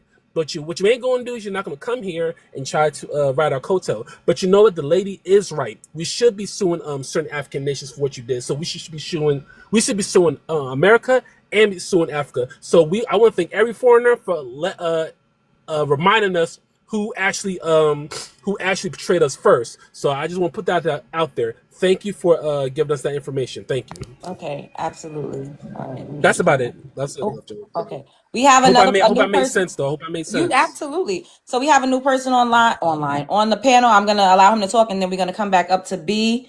Okay. Sage Burner, can I have your ethnicity, and then I'm gonna go ahead and set your timer for 3 minutes. Hi, I'm ethnically a Black American. Okay. Cool. Go ahead. Should Ghana and other West African countries speak on behalf of Black American reparations? That's a no, definitely. Without a doubt, that's a no. Should everyone of African descent receive reparations from the U.S. government? No, not whatsoever. So I'll just jump into my thoughts I think the Africans seem like they have a misunderstanding of what reparations is, and that's why we're pushing for a lineage-based reparations model. We have been pushing that for going on a decade currently because we understand race-based reparations won't work, and it's just a way for them to grift into our politics and into our reparative justice claim. So number one, the lineage-based reparations movement that's going right now is against the United States of American government, the government. Okay, that's from 1776 to 1863 or 1865. It depends on where you want to go with it, right? That has nothing to do with, well, I ain't going to say nothing, but it is not inclusive of the transatlantic slave trade. Mm-hmm. That is a very separate model, not saying that there isn't reparative justice that should be seeked out based off of other claims outside of the United States government, such as Britain, France, or wherever people got to get their justice claims from. However, we need to hyper-focus on the government that is in action right now, the same government that we are under, the same government that still allows slavery after it became a sovereign nation for a whole 100 years, well, almost 100 years, right? So The model that we're looking for doesn't include Africans whatsoever. The whole conversation of DNA does not matter. It's all about genealogy, and guess what? Even African descent doesn't matter. Mhm. It's completely irrelevant. So in these conversations, we are seeing Africans trying to put themselves Thank you, into Spanky. trying to grift, basically. Now, and with just saying, never Oh, you breaking heard up. of noteworthy that didn't grift the black. Oh, we Oh, can't okay. hear I'm sorry. you. I don't know if you can hear me, Yeah, you but already sound kind of low, but we you trying can to hear me listen. now. Okay, am I back? Go ahead, keep All right, talking. hold. Oh, oh, damn. I don't know what happened. Shake, do I sound better? Oh my God, yes. Do I sound better? Yes, go ahead. I bet. I can't think of not one Pan-African of noteworthy that didn't grift the black community. Dr. Umar Johnson grifted the black community. Marcus Garvey grifted the black community. Period. Ghana being invested into our reparations. I am scared of a ritual. The last ritual I've ever heard of Africans doing on Black American ancestors was Tree of Forgetfulness and a Well of Forgetfulness. That's quite scary. Yes, I I've fold heard my that. chair. Thank you. Okay, before we get to the next person, it's been like 300 people up in here and we only got 44,000 likes. Y'all got me fucked up. I don't like that for me and I don't like that for you because I know we could do better than that. Okay? We should at least have 100,000 likes by now. We done been up here. Y'all got me sitting up here for an hour and 21 minutes. And what the hell is y'all doing? Tap them fingers. I know y'all use them fingers for things that you ain't supposed to be doing and putting them fingers in places they ain't supposed to be. You could tap the screen, okay? Thank you for the gifts. Shouts out to everybody who's been sending the heart meets because that helps. Shouts out to everybody that is literally in the chat because it helps us so I can squeeze my tiny ass up in this algorithm, okay? I have a like goal that's pinned up at the top. Help me to reach my like goal. I appreciate you guys for just contributing to the live stream. Like, y'all know we in a building, all right? Okay, so now let's get to B. I'm gonna set the time. It's gonna look like 3 minutes, but you really got 2 since Gotcha. this is we kind of hitting everybody else for the second time. Go ahead. All right. Now I want to respond to the Nigerian dad dude. When he said that Ghana has a government and that they can help us. Y'all can't even help yourselves. Y'all won't even help the people on that continent. Thank you. What in the world? I'm trying not to cuss. What help or assistance can y'all give us when y'all can't even feed the children in your country? Thank When you. y'all have great festivals, and it ain't just great festivals. They have a thing in Nigeria actually called Keto, and it was a thing 2 years ago that I came across on X where they with the LGBTQIA community, they were blackmailing them and raping them. So it's a whole, yeah, it's Oh a my whole God. thing. It's a whole thing. I could expose some more stuff, but I'm gonna say this about it's laughable. Ghana's trying to come to the table because what are you gonna do when Trump calls y'all African booty scratchers to your face? What are y'all gonna do? Cause y'all on here having full blown therapy sessions on here. They were calling it, and Trump is the guy who's going to call y'all that to his face. You see, he don't care. Y'all can't help do nothing. Get out the way. Mind your business. We aren't you. We don't want to. And what are you going to do when Black America stands up and says, we're not them. We don't want those people with your corrupt government. The people of Africa never address a corrupt government. Y'all keep on going, it's the white tea, it's the white tea, it's the white tea. It's not all the white tea. Y'all are forever victims, and it kills and unlies me because we come over here through all of this. Look at what we've accomplished, and it's all you on that continent, and y'all can't do anything. I don't even want to go. Y'all are uninteresting. Y'all unmotivating. Y'all just scamming. I'm sorry. I know this is my view. Y'all just it's a scam to me. After 400 years, you want to come back and say we deserve reparations because we sold the brains of the operation away and we got glasses and umbrellas and stupid stuff. Like, y'all better go dig up that stuff and be happy with it. I land. Okay, thanks, Boo. Yes, I'm gonna piggyback off of what he said right quick, and then we're gonna get to Aaron. What the Nigerian man said about oh, they could assemble other African countries. You all don't even unite with each other, like B just said. Y'all are tribal within one country. There's over 200 tribes in Nigeria alone. Y'all fight and war against each other. So if you all could accomplish that unity that y'all speak of, or if you all could help Black Americans, if y'all could help each other or help yourselves, y'all literally would be a superpower.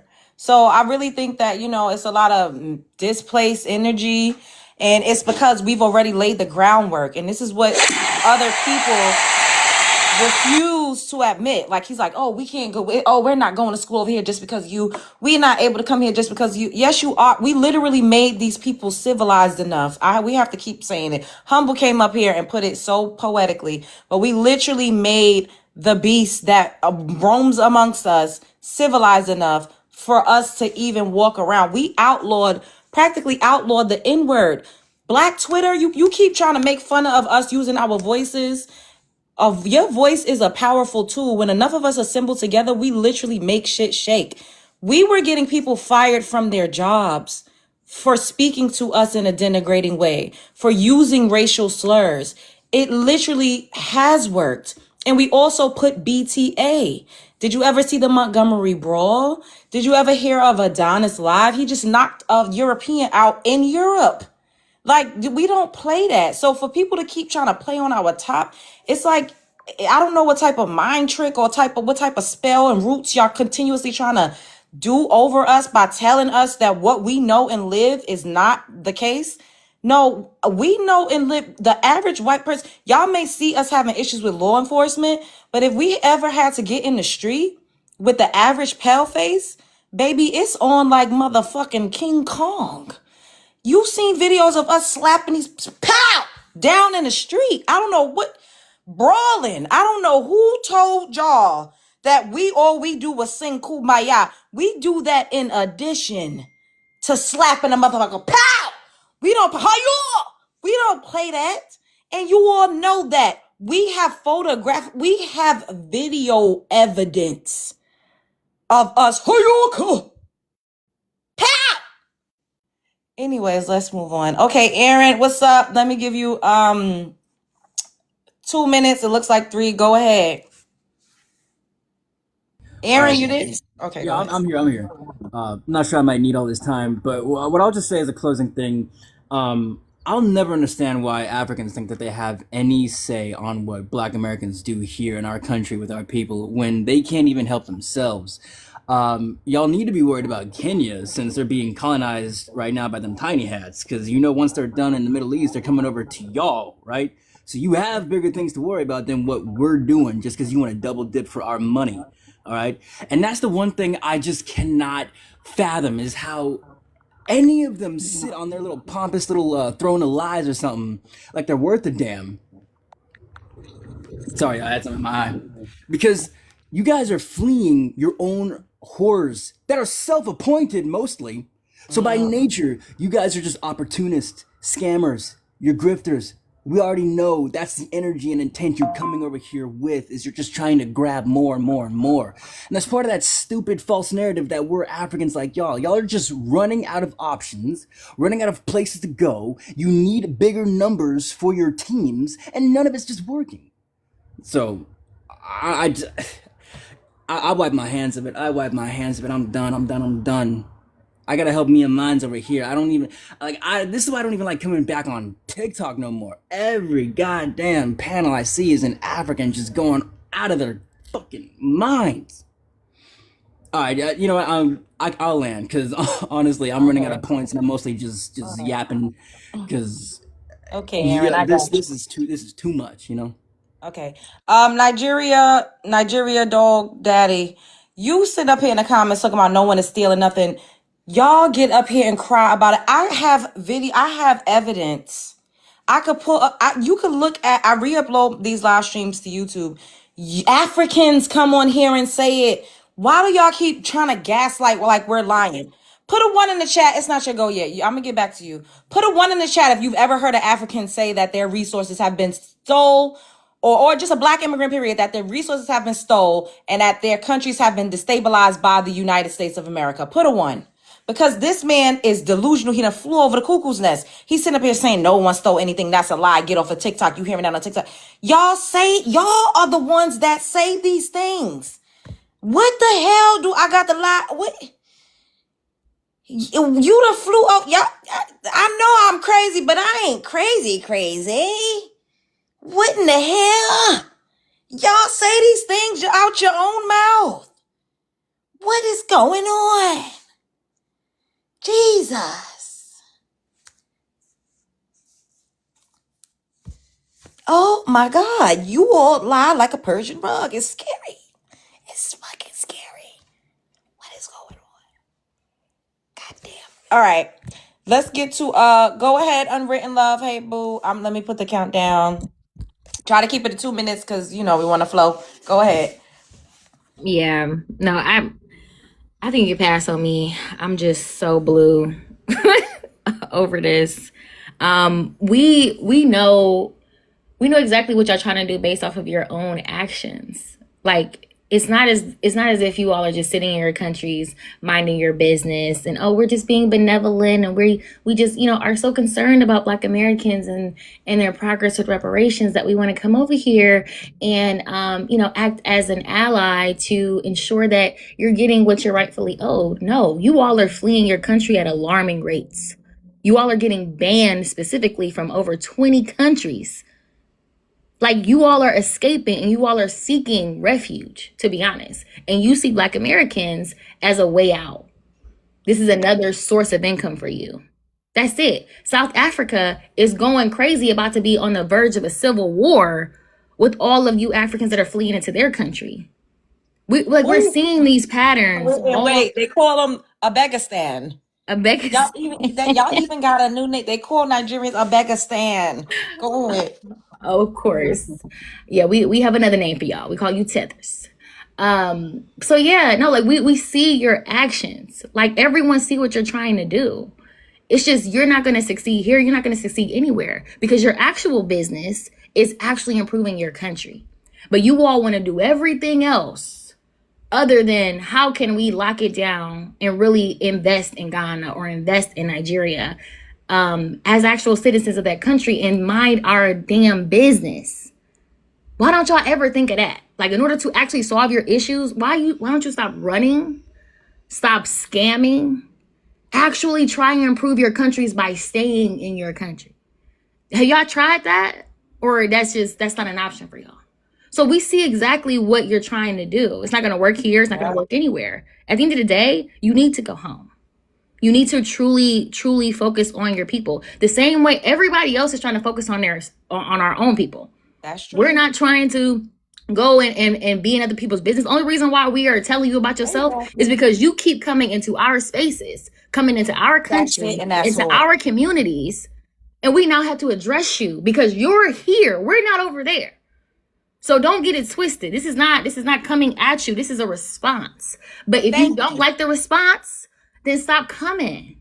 That's all that is. And the thing is, we're being very cordial. I know it could get a little spicy verbally, but it could be way worse. And it's not. So I think for how we are right now, I think you all need to take this grace and go about your business while it's still copacetic. That's all I'm saying. Yeah, and according to what Unwritten said, but to piggyback off of what she said, that is it and that is all. We are not in your country saying that we should be speaking on behalf of restorative justice or reparations that you all would be receiving from Great Britain or France. We're not over there doing that, telling you what you deserve, because if you think that you're the spokesperson or you're trying to be the mouthpiece, then clearly you trying to get the money sent to you. Are they going to allocate those funds to Black Americans? No, they get U.S. aid by the billions annually in those countries. They don't give us shit. They don't barely even give their citizens any of those resources. And it's really sad. I'm not even saying that as a dig. Like, this is something that is really sad. They don't even allocate funds properly to their resources. There's over 50 million orphan children. Y'all call us baby mamas. The mother and the father is leaving the kids by the droves. And it's really sad. Like, a lot of people all globally are always doing initiatives to go back to Africa to help to build, community centers and to help to build schools and to help to build orphanages. That is happening a lot, way more than we have ever had any type of help or assistance or resources poured into the Black American community from the Africans that allegedly sold 55 million of us. Like, it is getting to a point. It's really getting to a point. And I think that, there's so much going on over there on that continent that is in dire need of assistance, that absolutely could use you all's leaders speaking out on their behalves. We don't need you to speak out on our behalf for reparations. And honestly, a lot of the things that we've been able to establish and accomplish, we haven't. This is not, a lot of people ain't gonna like this, but when there was a mass influx of immigrants coming here, that also added to the destabilization of the Black American community. We were flat blacked out, Pan-African the fuck out. We thought we was all one. So we were pouring resources into you all too, helping you all to build your establishments, shopping at your shops, literally looking up. I remember me and my friends at one point, we would look for Black owned businesses. And we would go to anybody that had our same hue of complexion. We didn't care that you all spoke with an accent, a broken accent, or you all had a nasty attitude. And as soon as we came in, we just seen the same complexion. We literally were not even thinking like, okay, we need to start running for political office. We are at fault as well, because these people are not going to have our best interest. We just saw someone with the same hue of complexion. So we rallied and said, yes, we're going to vote this person into office because they're one of us. We had to learn the hard way. Had we not been lulled to sleep by flat black assness and Pan-African the fuck out for the past 6 decades, we would have been way further. We've been duped. It's the scheme that Top set up. And now this generation, we are opening up our eyes and we can see clearly now, way more clearly than we've ever been able to see. And this is still not no beef, but just leave us alone. Leave us alone. Stop trying to infiltrate our spaces and tell us what we deserve and speak on our behalf. I think it's disrespectful. I probably would be, child, if I went over there with me, Love Jones, talking about, I'm a Black American and I'm speaking on behalf, y'all would get my ass the fuck up out of town on the first thing smoking, okay? Y'all don't play, what? Me talking with my regular action, y'all would get, I'd probably be dragged from the root up out of any goddamn place I went and thought I was sitting on a goddamn podium talking about what y'all don't deserve or saying. What? Anyway, thank you guys. Yes, double tap the screen. Let's get this live to 100K so I can squeeze my tiny ass up in the algorithm chair. Thank you for the gifts and for the support. Okay, go ahead. Big Chief, I'm gonna give you 3 minutes. Well, 2 minutes. It's gonna look like 3. Go ahead. You can chime in, and then we're gonna have to swap some people out at some point because there's a couple other people that want to come over here. Go ahead. Yeah, I Nigerian dad said some whole ass shit. Like he was don't like, talk so much, boo. I don't want to hear my shit. bad. But he said something like, the marching ain't gonna do nothing, etc. But we got a bunch of tethers on Edmund Pettus Bridge trying to destiny swap with us, and on the political scene end of it. The Somalis. Yeah, the Some Somalis Africans, and some some other Mexicans. immigrants too. Yeah. So it's like, if it ain't doing nothing, why are y'all so hell bent on stealing all our old moves and stuff? Y'all keep tethering on to everything we do and then try to tell us it don't work. We shouldn't do it. We shouldn't be begging. You're trying to be in charge and you can't even manage your own homelands where you the majority, where you have entire countries and land masses under your control. And it's just shocking to me that you won't go home and fix what's going on over there. You would rather just tether on to what we have going on over here and tell us what's what and lie about our history. Like, bro, we have eyes, we can see, we can read. We like Love said, we was adopting you motherfuckers. Y'all the 30 cents a day and etc. Like, bro, like y'all not doing so well over there. You should be focused over there instead of trying to tick and parasite off of whatever we're doing over here. Y'all have been nothing less than a hindrance over here to us. And now that everybody's woke up and see that, it's not working out so well for you. It's just not working out, bro. Okay. Give me 2 seconds. I'm I think refreshing it's the my game. turn, right? It should Yeah, be my give me turn. two Hell nah. seconds. I'm gonna give you a timer.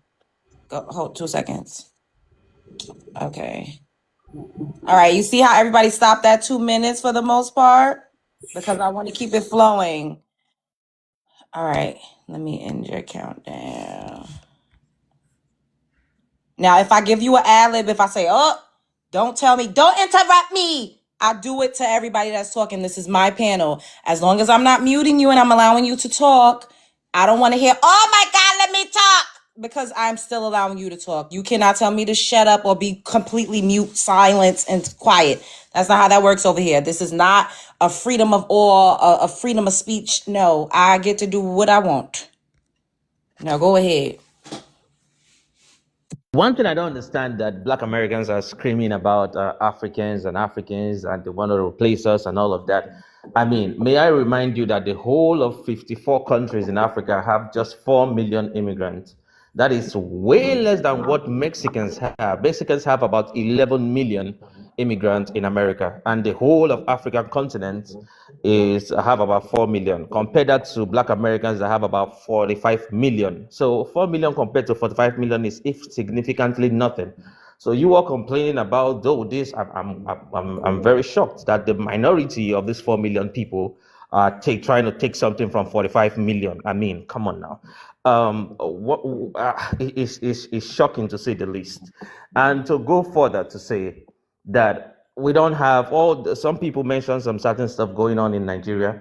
Nigeria, we are the greatest Black nation on earth. You can check that on internet. We can do a lot of things for Black Americans through our influence. We are the most influential country, a Black nation on earth. So you will want, when you want to go against the government or your government, who is making that sound? Can you mute your mic? Who is that? So once you want to go against your government, if they don't want to pay you reparations and all of that, you will need countries like Ghana, countries like Nigeria, where you're from, to stand by you. And please and please, don't get it mistaken. We don't need that money. We're just being the older siblings standing behind the kid sibling back to help them get what they deserve. We don't need that. We have a lot of resources to take care of ourselves. We don't need that. It is totally nothing for us. We're just trying to be a helping hand. The same way Ghana invited Black Americans to come to Ghana, get citizenship, live in Ghana, the same thing that the white people try to get in Ghana, but they refuse to give it to them, even with the whole money they have. If you're a white person and you have no $1 million, you can get the Ghanaian citizenship, but they opened it up for Black Americans just because they see you as siblings. So I think when we are doing this and trying to help you, please, you should be grateful to us. Thank you. Okay, let me end your countdown. All right, first and foremost, you are delusional. Delulu, delulu, delulu, delulu. Second of all, you all, like you done written said, you can barely help the other 54 countries. There's literally G-sides going over there. There's literal trafficking and slavery going on over there. Trafficking There's is going on literal, in America, don't please. stop. But it is not outlawed in the same way that it is outlawed here. You guys literally in Nigeria vote for criminals. You guys hire career criminals to be your politicians. You are not a big brother to us. I don't know what made you think that you could get that off and try to sun us. That's why I always say y'all have this African superiority complex and you get butthurt when we don't claim Africa because we are the fucking melanated giants of the world. Point blank, period. I don't care. Our GDP is whipping y'all out, BTA, and it's only we're a subculture within a goddamn country. You all have all of your countries combined. Y'all ain't fucking with us. At the end of the day, we've helped you all way more than we've ever received anything in return. Let's not ever get it twisted. Okay, and y'all talking about y'all don't need that money. I literally just read to you that Ghana is in a severe economic crisis in 2026. Please say Museo. You got a lot going on in the background. It's making my asshole itch. At the end of the day, you all have a lot of issues going on in your countries. And Nigerians have been banned in so many places. So for you to say that you're the most influential, I don't want to be like you. I don't want to be looked at as a scammer that's getting banned from every goddamn country and my passport means absolutely doodly diddly squat. That's not, I don't aspire to that. When you have that blue book passport, when you go places, it is a privilege. It actually gives you leverage. Your passport literally is like the goddamn value of a goddamn rock. The rocks that's Black in the ground that Americans are y'all don't know coming to what to do with Nigeria unless and we Ghana to get teach you how passports. to excavate it and how to turn it into something useful and invent things like GPS, which came from a Black American, like cell phones, which came from Black Americans. We all of the stuff that you use around your house was literally invented and innovated by Black Americans. Like, I don't know what the types of music that we all listen to was invented, created, curated, and innovated by Black Americans, or it has some type of Black American cultural influence. The way you dress, the fact that you're able to be over here right now talking about you on vacation with your fat face on lying ass, but that's another story for another day.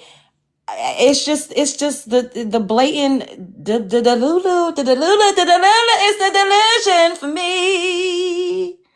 Anyways, let's get to No. Hey No. Hey boo. I'm gonna set the timer. You got 2 minutes, but it's gonna look like 3. Go ahead. Well, I'm a great strategist, so I have a solution. If in fact they try to if Ghana goes to the UN and try to sue, then we will devalue the dollar. We won't buy anything. So they still will lose. We'll make the dollar drop down to 1 penny. So all you'll have is 360,000 pennies. Okay? So we'll devalue the dollar. We have that kind of monetary power in this country. And I'm asking all my brothers and sisters that if in fact they look like they're winning, devalue their dollars. That's all. And we won't buy anything. We'll keep our money in our pocket and we won't buy anything. And that dollar will drop down very, very low. We did it to Target. Certainly we have the capability of doing it to you. These people are crazy. They really need some psychiatric help. They really do. Something is wrong with them. And all that witchcraft and all that voodoo, that stuff don't bother us. Louisiana got a whole lot of that stuff going on. Remember, Queen Laveau. So we can go right straight to her. Okay? And that's that. All right, I'll land there. Thank you, boo. Okay. Can I add something on? Hold up 2 seconds, boo. I also needed to say this. Damn, I fucking lost my train of thought. What was I about to say? You said, there's however many, way more Latino immigrants here than there are African immigrants in the United States of America. Whenever Latinos speak out of turn, BTA. Look at my content. Look me up. I have to say this all the time because everybody doesn't know me. I went viral, mega viral, for telling the Latino I would call ice on him in Starbucks because he talked to me out the side of his fucking Chiquito neck. And I don't play that. Okay? There's Latinos that I love. There's people that I absolutely adore from every ethnic background. But if you fuck with me, you could get it. I don't know why y'all keep thinking that somebody's just singling you out. You will come over here and censor yourselves. We're even having a Nigerian discussion talking about your passport and how many countries you're banned in because your Nigerian ass came over here and decided to censor yourself. And Latinos are not going to the African Union trying to make us a 6th region, trying to little brother us and son us. They're not going to the United Nations to speak on our behalf to get reparations. I don't understand. That's a major big deal, if you ask me. Somebody speaking on behalf of your ancestors that literally was unalive, that built a goddamn country, that we don't even have to run down the atrocities that happened that we have to continuously fight through. You see me right here and all of the other ones on this panel, we are the ones that survived. We survived some shit that a lot of y'all y'all can't even survive African fucking booty scratcher without crying all up and goddamn down the goddamn street. So don't ever, a lot of you all are way too submissive. You would have never had Jim Crow. Y'all would have never, the way some of y'all lay down and bootlick and do the coon dance. Not Not true. all. We pick up the pew pew against these people. You're lying to. You We don't don't pick do up freedom a songs. goddamn thing but a pew pew We against don't sing yourselves. freedom songs Y'all like get you up here and do. cry about being We colonized pick and the pew pew against disenfranchised. these people. And You then don't y'all do that. bow You down can and y'all never do sign that. treaties and y'all sign This is contracts and not sell I your have people a out up dream the speech. This goddamn is not river. giving All you freedom do is sell your songs people up the or river. street marching. You We don't do sell your that. We people pick up up the the pew river. pew and Your we fight these politicians look people. just like you, Something and you they are guys have corrupt. never done in your whole They life. are corrupt. We had over 200 revolts and wars in this fucking country. You Peaceful. get the fuck out of here, bitch. What was Fuck the you result? and your Nigerian fufu eating jollof rice, taking motherfucking tomatoes from the Americas to create your food, bitch. Y'all get everything from us. I'm tired. I'm the fuck tired. I need a break. Go ahead, United. Give me 2 seconds. It's my turn. It was unwritten. It was unwritten turn. She had something to say. Yeah. Oh, he got kicked out. Kick them off. Oh, all right. Bitch. But yeah, no, he keeps talking about Ghana. Look, Ghana, for the year return, we have to understand the year return brought in nearly $2 billion for Ghana. Black Americans went and participated in tourism, and it brought in nearly $2 billion for them. So they are scheming and scamming on how they can continue to extract resources from Black Americans. Ghana, as well as the rest of West Africa and East Africa, shit, all over Africa, they're experiencing very large immigration, which basically means that more people are moving out of their countries than they are moving to their countries. So they're experiencing a population leakage like they haven't before. So understand, like all that he was talking about is literally made up. It's in his head. He's delusional. I'll leave there. Okay. Can I say what I was gonna say? Yes. Go ahead. Go ahead. All right, so the more and more I look at now, I'm not saying this for all African countries because I do know some African people. I just visit there. There's some people are great people, but for the ones who doing anything, whatever, I would not want to sit here and say, "Oh, you from us?" No, because looking at a lot of these countries, these men, a lot of these towns, they don't have respect for none of their citizens, or they barely have respect for their women. You know what I'm saying? Like for women to see or to be interviewed and say that they got raped 5 times, whatever, and not in just Ghana, not in just Nigeria. There's other countries where they do that, and it's just something that they have to get used to, or whatever. Or they just don't go out at night. That's why in Africa, most women don't go out at night unless they're going to a club, unless the club is across the street, whatever. But here's another thing I find very interesting. As creative as Black Americans are, I'm willing to bet if you take every single Black American off this rock or out of the U.S., right, and you take all, like, let's say we take half of Africa, Hey, and I'm gonna give you another minute. Go ahead. Go ahead. You can land in a minute. Go ahead. and if you take half of Africa, half of the citizens of Africa, and you put them in America, and you switch us and put us over there, and we start building stuff. We start building towns. We start building buildings. Next thing you know, it starts looking like Wakanda over there. I bet you they start getting upset. Well, that was our lands first. We want to come back. Oh, now that we built something worth over there, we didn't sit here and cry. We didn't care about the U.S. no more. I'm willing to bet you they would start crying because we switched out with them. We brought our resources, we brought our building materials, we cut down some trees, and we made it look like something, because that's what Black Americans do. We take what we got, we make more out of less, and we make it look like something. We're not about to complain. We just want to be left alone. And then they probably would come over there and just start complaining like, oh, because it looks nice, now they want to come back home. No, it wouldn't work like that. But I'm pretty sure that's what would happen. And you know what? If that was to happen right now, if they give us that offer, Black Americans would have no problem switching out. Just make sure you write that the land is not yours no more. Give us the lands. Give us that. Give us half of the continent. You know what I'm saying? I'm just saying that we can make any. I'm just saying we can make gold out of anything. That's all I'm trying to say. And I haven't seen them make gold out of anything. And they got gold in their ground. I think they're cursed. I think the land's cursed. Okay. I agree with him. And it didn't that happen with Liberia? Weren't the natives over there eating the Americos? Didn't they like destroy all of the things that they built because of jealousy? And this is Liberia's what's first happening. successful.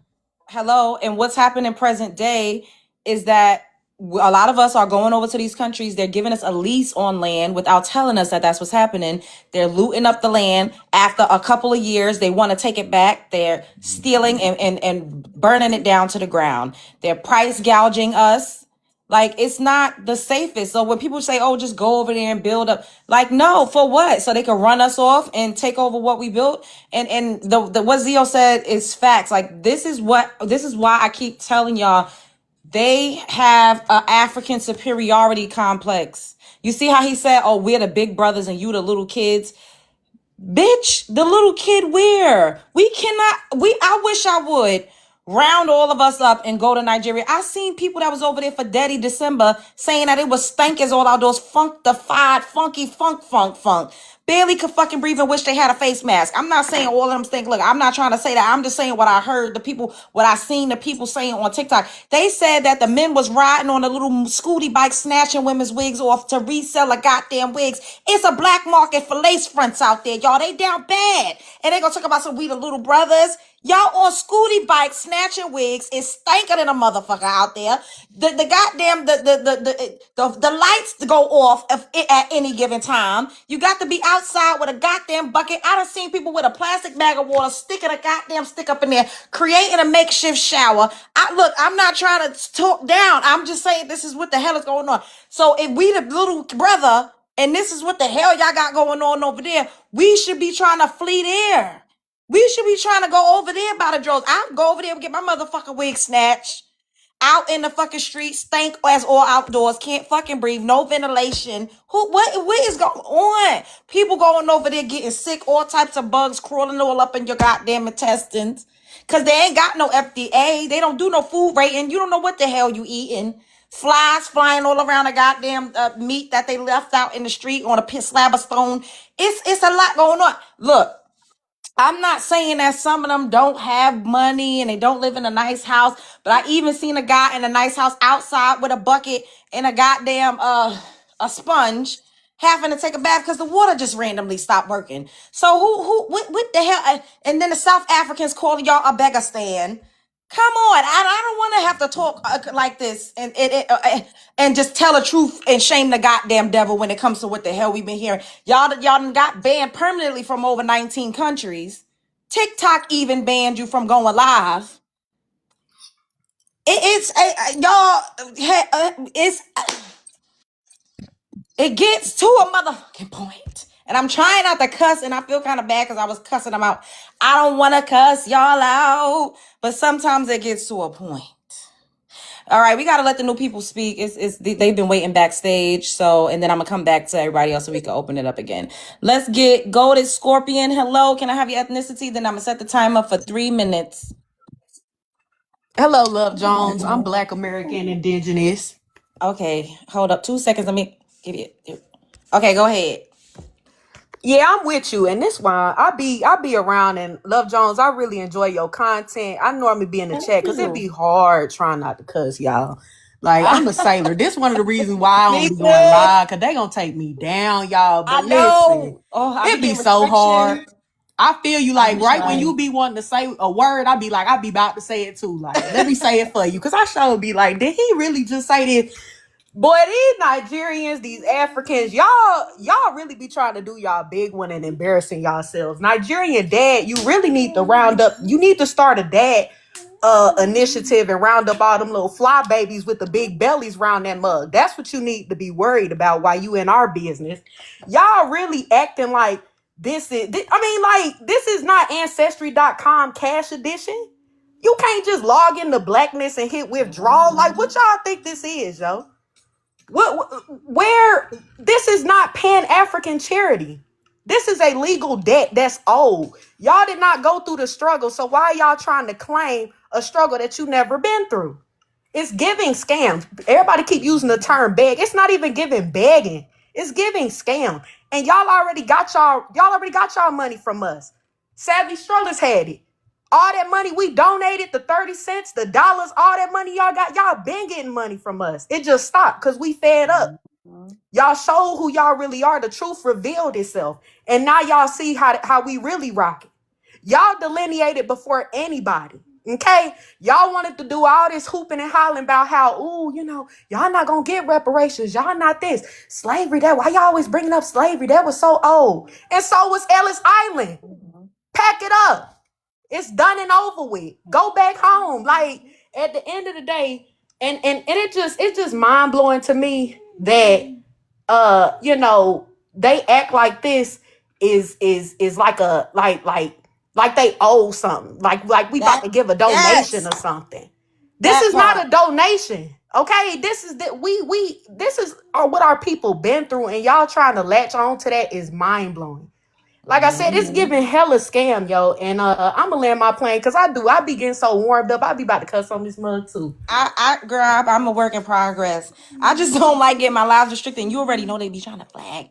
You They know do. how to. So I'm trying to like make it so that I could just because I know other people that be talking about similar things and their accounts be getting hit, and I'm like, I don't want that to Yeah, happen to dog. me. So that's another reason why I try to have like structure, where everybody not screaming and yelling and cussing each other out too much.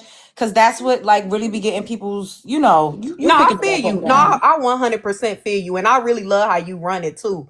But they Thank do. They you. act like this is like reparations. Lord have mercy, y'all. Revelation. Reparations is like some sort of family reunion, and everybody get a plate. Like this is not what that is. This is not Period. what that is. Y'all is not invited to the cookout. Please stand down. Thanks, boo. I like your voice too. Where Oh, you thank you. I from? appreciate it. I'm from Michigan, but I live in Texas. I've been out here so long, I y'all. love But I still claim Michigan. you. But I've been Okay. out here since I was a kid, y'all. I don't know. My All right. family all from the South though, so that's probably why I got a little bit of an accent. Yeah. Reminds me of my cousins. Okay. Tracy Love Minds. Hello, Tracy. Can I have your ethnicity really quickly, and then I'm gonna give you a timer for 3 minutes. I'm Black American, Indigenous. Okay. Let me start. All right. Go ahead. So to that comment about Ghana, I've been going to Ghana since 2016. Me and my partner have been going there since 2016. And let me tell you, when you go to Ghana, you're taxed. You get snow break. You get the tourist tax over there. They tax you for anything. My friend had malaria. 500 Oh. CDs. I went into the pharmacy for medication. 500 CDs for you. 500. So I had to get the cab Damn. driver to wait 30 minutes to go in there, charge him 30 CDs. We are taxed amongst over there. I lost land over there. I've been kind of scammed, but not scammed. They will, Wow. like you said, you'll pay for the land, and all of a sudden they'll put you off the land once you build. It's going on now. They have a land over there called Wow. Cebu, where a lot of Black Americans live. They trying to put them off their land because they can do that because that's not your country. Remind you, you coming over there, someone else's country. Also, when you get over there, um, Sundays are church days. So I said, oh, everyone's going to church. So the guy ran back. I said, I thought you were going to church. He said, I didn't see the white man. I seen the white man. I said, what that mean? He said, when you see white man, I didn't see God. I said, that's it. I'm like, that's it. Yo, you are the second or third person I I can't. heard that say they literally Yes. worship white. Mm. Yes, they worship white Jesus is everywhere. And when you get into debate, asking them about that, oh, that's their Jesus. So I don't get in them too many conversations. But then I asked one guy, you always see Black women and Black men come over there and marrying Ghanaians. And then behind closed door, what they tell me, we just want to get to America. That's just straight out. Yep. Straight out, they want to get to America. That's just straight out. And I asked the guys, I said, well, how about for love? Would you marry a Black woman for love? No, no, no. I said, well, go down the line to me. Who would you marry first? First, White of course, woman. is Ghanaian. Two is Oh. a white woman. Three is any other race. I said, so what is Black? Oh, that's the lowest. Okay, so we're the lowest on the totem pole. And a Okay, that's Ghanaian fine. told That's you good to this know. over in Ghana. Yes, yeah, I've been See? going there since Thank you. 2016. Thank you. 2016. And this year, the year returned, like you said, bought lots of money, billions of dollars over there to Ghana. And basically, that citizenship thing, white, I don't know what that guy was talking about. You get white people citizenship with no money. White people over there get citizenship with no money. And if you Google it, they was charging us over $3,000 just to get citizenship last time. So they had to cancel on that. And then so all this stuff talking about we love Black Americans. No, when you get over Oh, Bruni what tax. happened? When you get over there, it's the Bruni tax. Okay, so all this we love Black Americans? No, that's a lie. You want to get over here, use us to get over here, and then when you get over here, you're going to charge us like we are tourists, and we do not belong. We do not belong. When I tell Black Americans, when you go over there, you have to form your own group. Jamaicans have their own group over there. Lebanese and Chinese don't even deal with them unless they working in their mart and talk to them like dogs. And then you have all these, and they talk about Black men don't take care of their babies and stuff. Over there, they have orphanages everywhere where they have women without fathers, without husbands over there. That when the family gets poor, they give their children to the fish. They sell their oldest child to the fishermen. They be gone for years, and some, unfortunately, the children get captured down there by the traps, from the fishermen traps, and they're gone. So don't sit up here and talk about Black men this and Black women that. Over there, you have to fix your country first before doing anything over here. And then when I look back and what is his name? Austin Chanique, 2021. He was a Republican candidate. Now let me tell you how this feels. He was a Republican candidate over there in Michigan, and he thought if he told the white man, "I want to cancel Black History Month," they would vote for him. Bro, you just another nigga, just like the rest of us. What? So they will, yeah. So he was a Black Republican, well, from Nigeria in 2021. He wanted to cancel Black History Month, but he thought kissing the white man's behind and going against Black people here that they will vote for him. No, you didn't win. But he wanted to get rid of Black History Month. And all of them tell us, we just want to come to America to get ours. We don't care about y'all struggle. We don't care about fighting back. We want to get our money to get back home and take it back home and support home. We don't care about none of that. We just here to make money. And they will tell you that we here to make money. They keep not saying to be you're lying in the about. comments. Why would she lie? No, What did she have to lie about? nope. I've been there since going back and forth since 2016. There's no reason to lie. It's no reason to lie because I've been there and experienced it, and it broke my spirit a little bit because I thought I was coming over there kumbaya with some brothers. Just like most of us think, we all, All right, hold on, helping boo. one I'm gonna another. give you one It's more a lie. minute to land. Okay, I'm gonna give you one more minute because we got other people. Yes, Go ahead. So we all thinking we're together, brothers and sisters, but we're not brothers and sisters. We are a token to get here for them to make it for their family, and all that loving us and on our side. It's not like we think it is. Ghanaians for Ghanaians, Nigerians for Nigerians, and we need to be for us. I'm done. Okay, thanks, boo. You know what really grinds my gears is that when everyone, y'all love to say, oh, we don't travel, we don't know. So when someone literally is telling you a firsthand account of what they experienced over there, y'all love to discredit it and say it's a lie. Y'all hate the truth. We accept the truth. We ain't got no choice but to accept the debauchery and the degeneracy that's going on in our community and the chicken-headed culture and all of the things. We even had to absorb you all's crime statistics and you all's women that are promiscuous and skinning out their goddamn poom because we all look alike and y'all first and second gen. So you talking like me, walking around like me, skin out their poom, jumping off the goddamn the fucking crane, hopping into some coochie, pumping real hard, swinging around a pole. A lot of the times these women be Caribbean on the Zeus network, fighting, ripping the hair out from the root. Oh, black women is a bad representation. These ladies is from other countries, but we had to absorb that. We've literally, since media has become a thing, you all have been over here in mass. So it has not only been a Black American person that you've been seeing on your TV screen doing debauchery, but guess what? We absorbed it all. We get called stripper hoes and baby mamas and all types of things. Even though some of us is a stripper hoe and a baby mama, but not by the droves.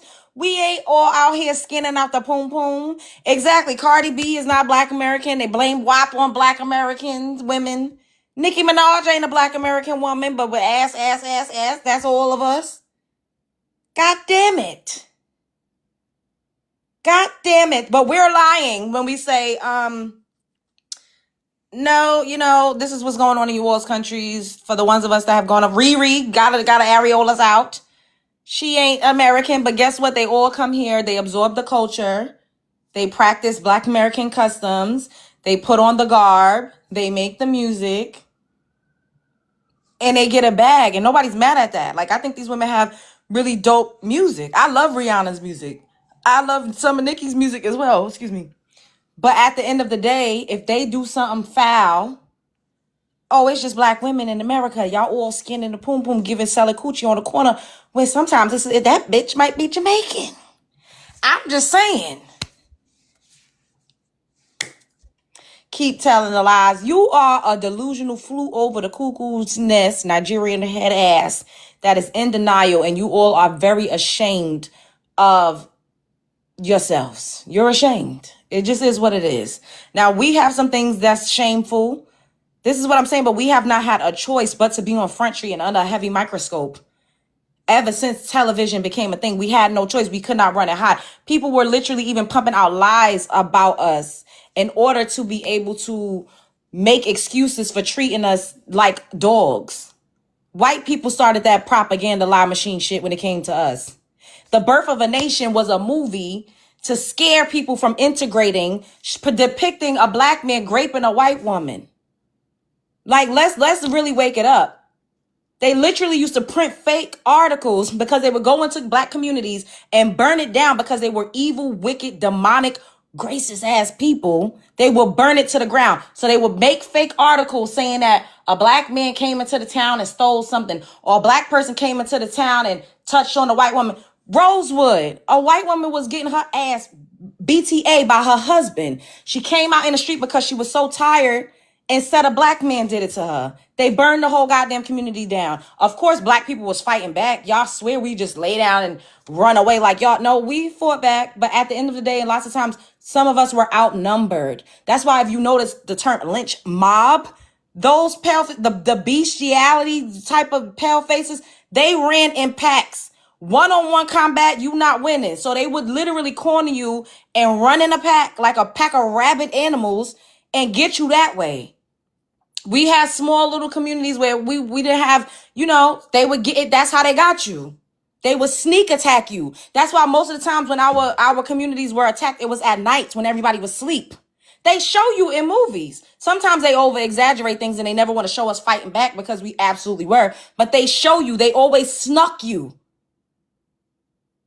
Always. It was always at night when you sleep and you disarmed and you don't know when they come in. And it was always when you was by yourself or with one other person. Like, come on. Us living in communities together is also a protection and a defense mechanism. Like, y'all think like, oh, like even the way projects, for example, that's also a protection mechanism. Us living in like communities, because being so spread out, it wasn't safe. But anyways, let's move forward. Okay, West Coast 444, are you here? Yes, West yes, Coast. I'm here. Sorry about that. Hi. Okay, well, hold up. Let me give you just quickly. You don't have an immigrant background, right? No, No, FBA. just for the panel. Okay, I'm making start your countdown. Go Okay. ahead. I probably won't even need that much time. I was in the comments like, these Nigerians are Let something me block else, this I tell person. you. Yeah, I'm tired of him. Yeah, there's something else. My thing is how can he say, I really wanted him to hear what I had to say, but how can they say that they can help us in pursuing our reparations when you can't even dismantle the imperialistic system that the Britons left behind, the same system that oppresses the poor and the majority, which is the poor, and then, pretty much enriches the elite there. So, and why would you even care to help us do that when they don't even care to help their own people in Nigeria? So that's what just really gets me about Nigerians. And they have this overinflated ego where, like you say, they try to sun us. If you're the big brothers, why aren't you able to achieve what we've been able to achieve? All we are to these people is a commodity. We're the currency, we're the commodity. And they're just reaching to see what they could benefit from us. It's not about them caring about helping us, doing anything for us. It's about what they can get from us. And they must be stupid if they don't think we see that. So it's just really an insult to our intelligence for them to come into our panels claiming, number one, they can't even help themselves. How are they going to help us? That part. You know, so I really do. And Nigerians, amongst all the African countries, those Nigerians, I don't know, there's something else. They are something else, and they are always the common denominator when it comes to them. Always a common denominator. Don't nobody want them in their home, in their countries. You know, and I rock with the South Africans all day long. You know, because one thing about them, at least they do stay home.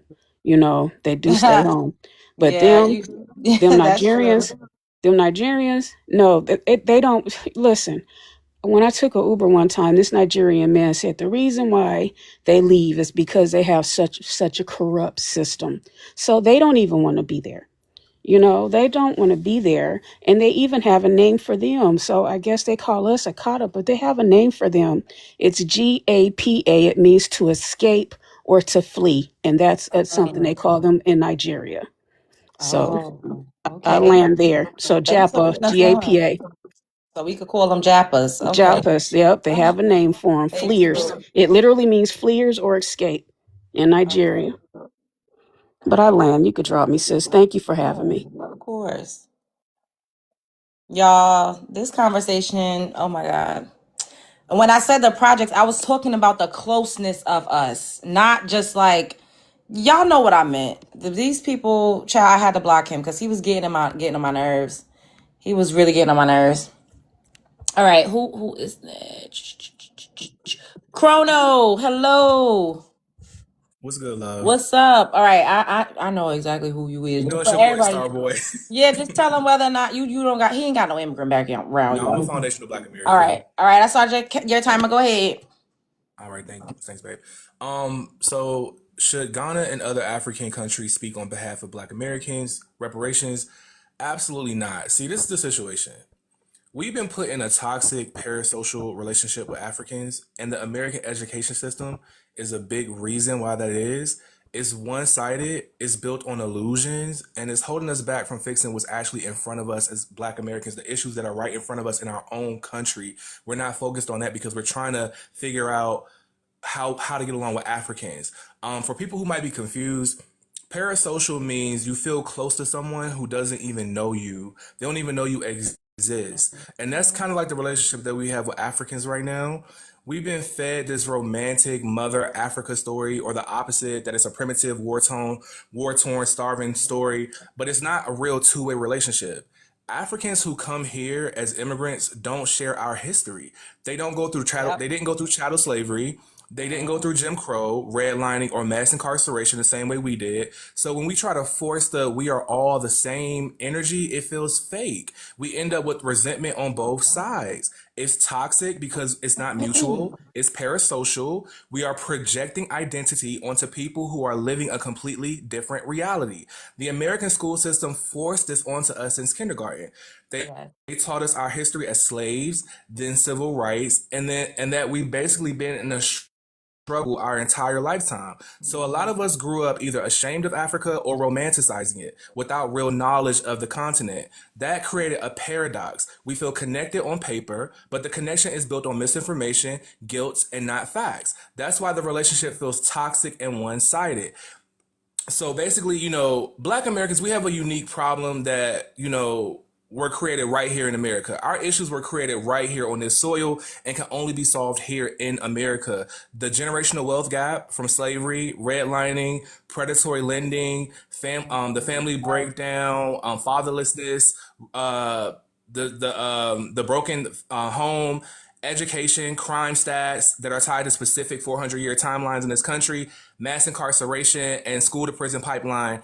Yeah. Africans who just got here in the last 20 to 30 years don't inherit the same historical struggle that we have. Their kids float through college and their income stats are sometimes per capita better than ours because their starting point is different than ours. That's just the facts. Pan-Africanism sounds good on a t-shirt, but it distracts us. While we're arguing online with who's really African or sending energy to the continent, our own neighborhoods still have the same failing school systems, the same homicide rates, the same wealth gap. We can support Africa after we secure our own house first. We don't owe anyone a shared struggle narrative. If it keeps us from resolving the problems staring us in the face every day in the United States, then we can't focus on that. Real unity starts with honesty. Different experiences equal different priorities. Let's handle our issues first. So what I'm saying is, I'm not saying to cut ties with Africa. I'm not saying we should hate them and be xenophobic. I'm saying stop the fake parasocial bond that education sold us and get laser focused on the American issues in America. That's not division, that's self-protection. And to be honest with you, we can't even fathom the issues they're dealing with in Africa, considering how differently we grew up. Like dead ass, we grew up with Wi-Fi, we had grocery stores that never ran out of bread, and we had Netflix and things like that. They're out here navigating power outages, the last week, school strikes and, fuel issues. We can't even fathom what they're dealing with. So this is a social paradox that we're trapped in, and us focusing on our issues is not xenophobia or hate. It's just self-protection and self-preservation. Period. Thanks, boo. Okay. Can I say something on that real quick, Lil Jones? No, I'm sorry, baby. We got like 4 new people, and then I'll open Oh, it and my everybody bad. else can Okay. comment. Okay, D, good life. Can we have your ethnicity? And then I'm gonna go ahead and start the timer for you. Yeah, I'm African American. Are you from West Africa or East Africa? No, I'm from America. Oh, okay. Black All right. American. All right, go ahead. Should West African countries speak on behalf of Black American reparations? I would say no. I think that's a conversation between the U.S. government. I wouldn't say all people of African descent, because that include Caribbean people and continental Africans. So the U.S. government, that should only be for African Americans or Black Americans. And I also think that the European government, I think that they also owe us money as well. But I wanted to rebuttal. It was a lady up here earlier speaking on Ghana. I don't know what she went through to experience what she went through, but I go there every year. I have property there. I've never had any bad encounters. I wouldn't say that they hate us. I've never had a conversation with anyone over there, like a conversation like this. I can't even fathom having a conversation like this. It's all vibes. Every time I go over there, it's vibes. So I don't know what she went through to encounter that. I have no idea. She said exactly what she went through. She laid it out. So what was the reason for it though? Like, what she said, involved with the wrong people? I don't know if it was the wrong people, but she basically said, like, she tried to buy property over there. She said that she would speak to the locals and they would talk about getting married to American people just for citizenship. And someone told her, whatever their totem pole hierarchy system is and who they would marry. She said it. Okay, because my fiance is Ghanaian. My fiance is African. Okay, that makes sense. I don't know what people go through. If you can't just go through a country and just expect to just just fill in. No, you gotta get to know the people. You gotta learn. That's like coming here. It's people that get scammed out of land in America. You gotta do your research. The difference is though, I don't mean to cut you off, but the difference is in America we have systems in place to help us more so than they do abroad. We could sue, we have laws, like they over there. I've seen videos myself of Ghanaians and West African people tearing down people's property and taking it back and saying they only lease it to them for a short period of time. And we've all heard, I don't know if you have, but I've heard, and mostly everybody on this panel and in this comment section has probably heard Africans say terrible things and about Black Americans and also denigrate us. But everybody has, different experiences. I would never invalidate your own individual experience, but yeah, I mean, I think it's good and bad, but I think the good outweighs the bad, at least from my experience. Yeah. I can't speak for anyone else, so. I mean, you hitting some Ghanaian coochie, of course. I get it. I understand if I was married or, engaged to Nigerian, I probably would be up here like, because, I'm in love with my man. I understand. Even before that, I've never had really bad blood with foreign people. I've been done wrong by my own people even more. Oh, so you think Black Americans are worse than No, I think we all have our shit. I don't think it's just one group of people. We all have our flaws. So why are you questioning the experiences of another woman in Ghana? Because y'all speaking so broadly, like it's every single country, it's every single person. Now that's a fat face online. Didn't we say Ghana? This goddamn time. Didn't we just say Ghana though? Yeah, What it do you was mean one every single lady earlier country? speaking. I don't know where she went, He but was yeah, talking about her own personal Yeah. well, experiences. I That's So just all if he got you was. here. can When I got agree, here, that's what I heard. but Ghana, that's the Ghana, thing this, though. But that, if and the you can He third. agree was that talking every about. country or every people have their people or their issues, why is it if we're speaking on their issues, you have a problem? Why you got a problem with my experience? Who said Why I you have? got a Nobody Who problem said because I said I'm have a voicing special my that. opinion? experience? No, the thing is, it's the selectiveness that you Pan Africans have. You don't mind speaking negatively on Black Americans, but you coming up here and saying I've been done wrong by my people. But if she say she Because done wrong by Ghana, then you like then. So if she done, your so if shit she's don't done stink. wrong That's by the Ghana, thing. it's just so hard to believe. Yeah, but Wait, hold on, it's just unwritten. that you Mute think your for a shit second, don't boo. stink. Mute for a That's the second, boo. problem. So you said that we act like our shit don't stink. You did not hear Yes. me literally just get up here and say Black Americans have degeneracy and debauchery that we absolutely do, and we've had no choice but to be held accountable because we've had a magnifying glass on us from the whole world. You didn't hear that? No, I didn't. All right. Yeah, selective You hearing. annoying me. Bye. Bye, bitch. Enjoy your Ghanaian coochie hoe. Cause you got me fucked up. We literally sat up here and said that I got my mother. You is not gonna sit up here and discredit and discount my motherfucking sign hoe. Just because you hitting Ghanaian coochie don't mean that we all think that we perfect. That ain't what we about to do. The Ghanaian president is want to come and do a goddamn seance and a ritual on a black American slavery burial ground in New York City, and I don't know how that's okay. That's scary, bitch. It's giving me hootie hoo, creepy crew type of vibes. Yeah. Trying to get our goddamn reparations. It gets to a fucking black clock point. Oh. And this ain't no love laws. This ain't no love laws. But you sit up here saying y'all acting like y'all shit don't stink. We not in these countries trying to disenfranchise these people and usurp their resources. That is what's really getting me, Crumpy Who girl. You know y'all know I just be saying any goddamn thing. That is what's getting me. Just cause you getting some Ghanaian coochie, don't mean that lady can't come up here and talk about her experience. That's not right. Now And let's we're get to the minding. next person. Go ahead, you want to say something right quick? No, I'm saying like we minding our business in our country, in our communities, and they coming over here, but they have an issue when we got something to say about it. Like it can't work. Well, it doesn't work both ways. It's not both ways. We're not in their country doing what they're doing to us. So it's not a both ways thing. So I'm also we need to also air our dirty laundry. We can do whatever that H we want in our country. We can do whatever we want here. That's what I'm It's saying. no We one's not going over business. there. Wait, hold up. Golden Scorpion, you want to say something? You want to make it quick before we get to the next person? Yeah, real quick. And Well, then put a y'all try timer to act on. like it's not a flex to be in our own country. It's not a flex because you don't understand what that's like. Because that ain't y'all. That's why it's not a flex. You will never understand the flex. Okay? Second of all, you switched up real quick on this panel, boo. Just so you know, you got up here talking all that nonsense. You could have just said you like what's going on. And she, first of all, the lady that was up here earlier, she ain't the only one that's had issues with getting land and property over there in Ghana. She is not the only one. She's not the only one had issues with them folks. So please stop. You came up here and you thought you ate. Get that weird. Ooh, see, Lil John, I'll be about to cuss. I'm trying. This why I'm about to start coming on panels because I'm trying to You doing clean up good. You my doing good. message. I'm I'm proud doing of you. good. All right. Can we okay. It's KK, JJ, and then after that it's gonna be J at the bottom and then Bryant. KK. Yes.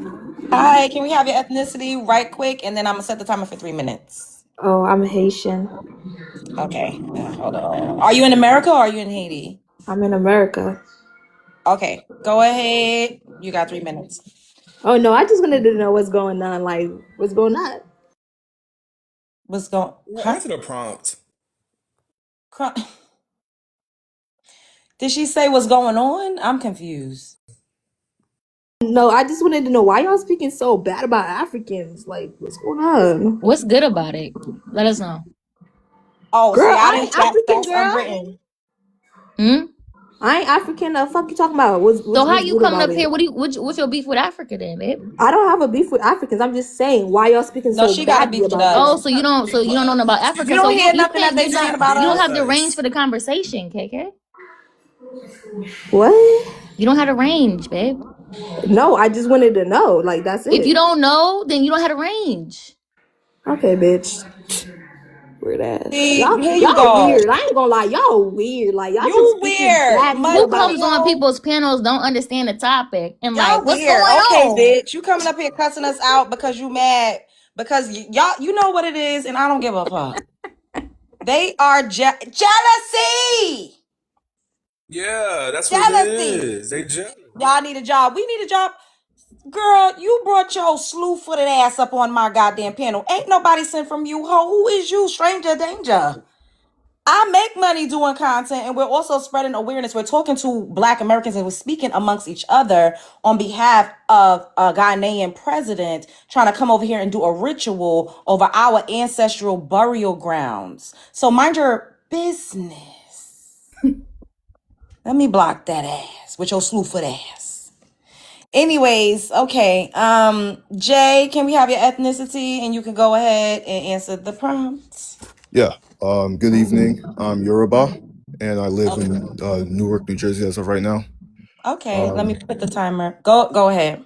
Yeah. So, should Ghana and other West African countries speak on behalf of Black American reparations?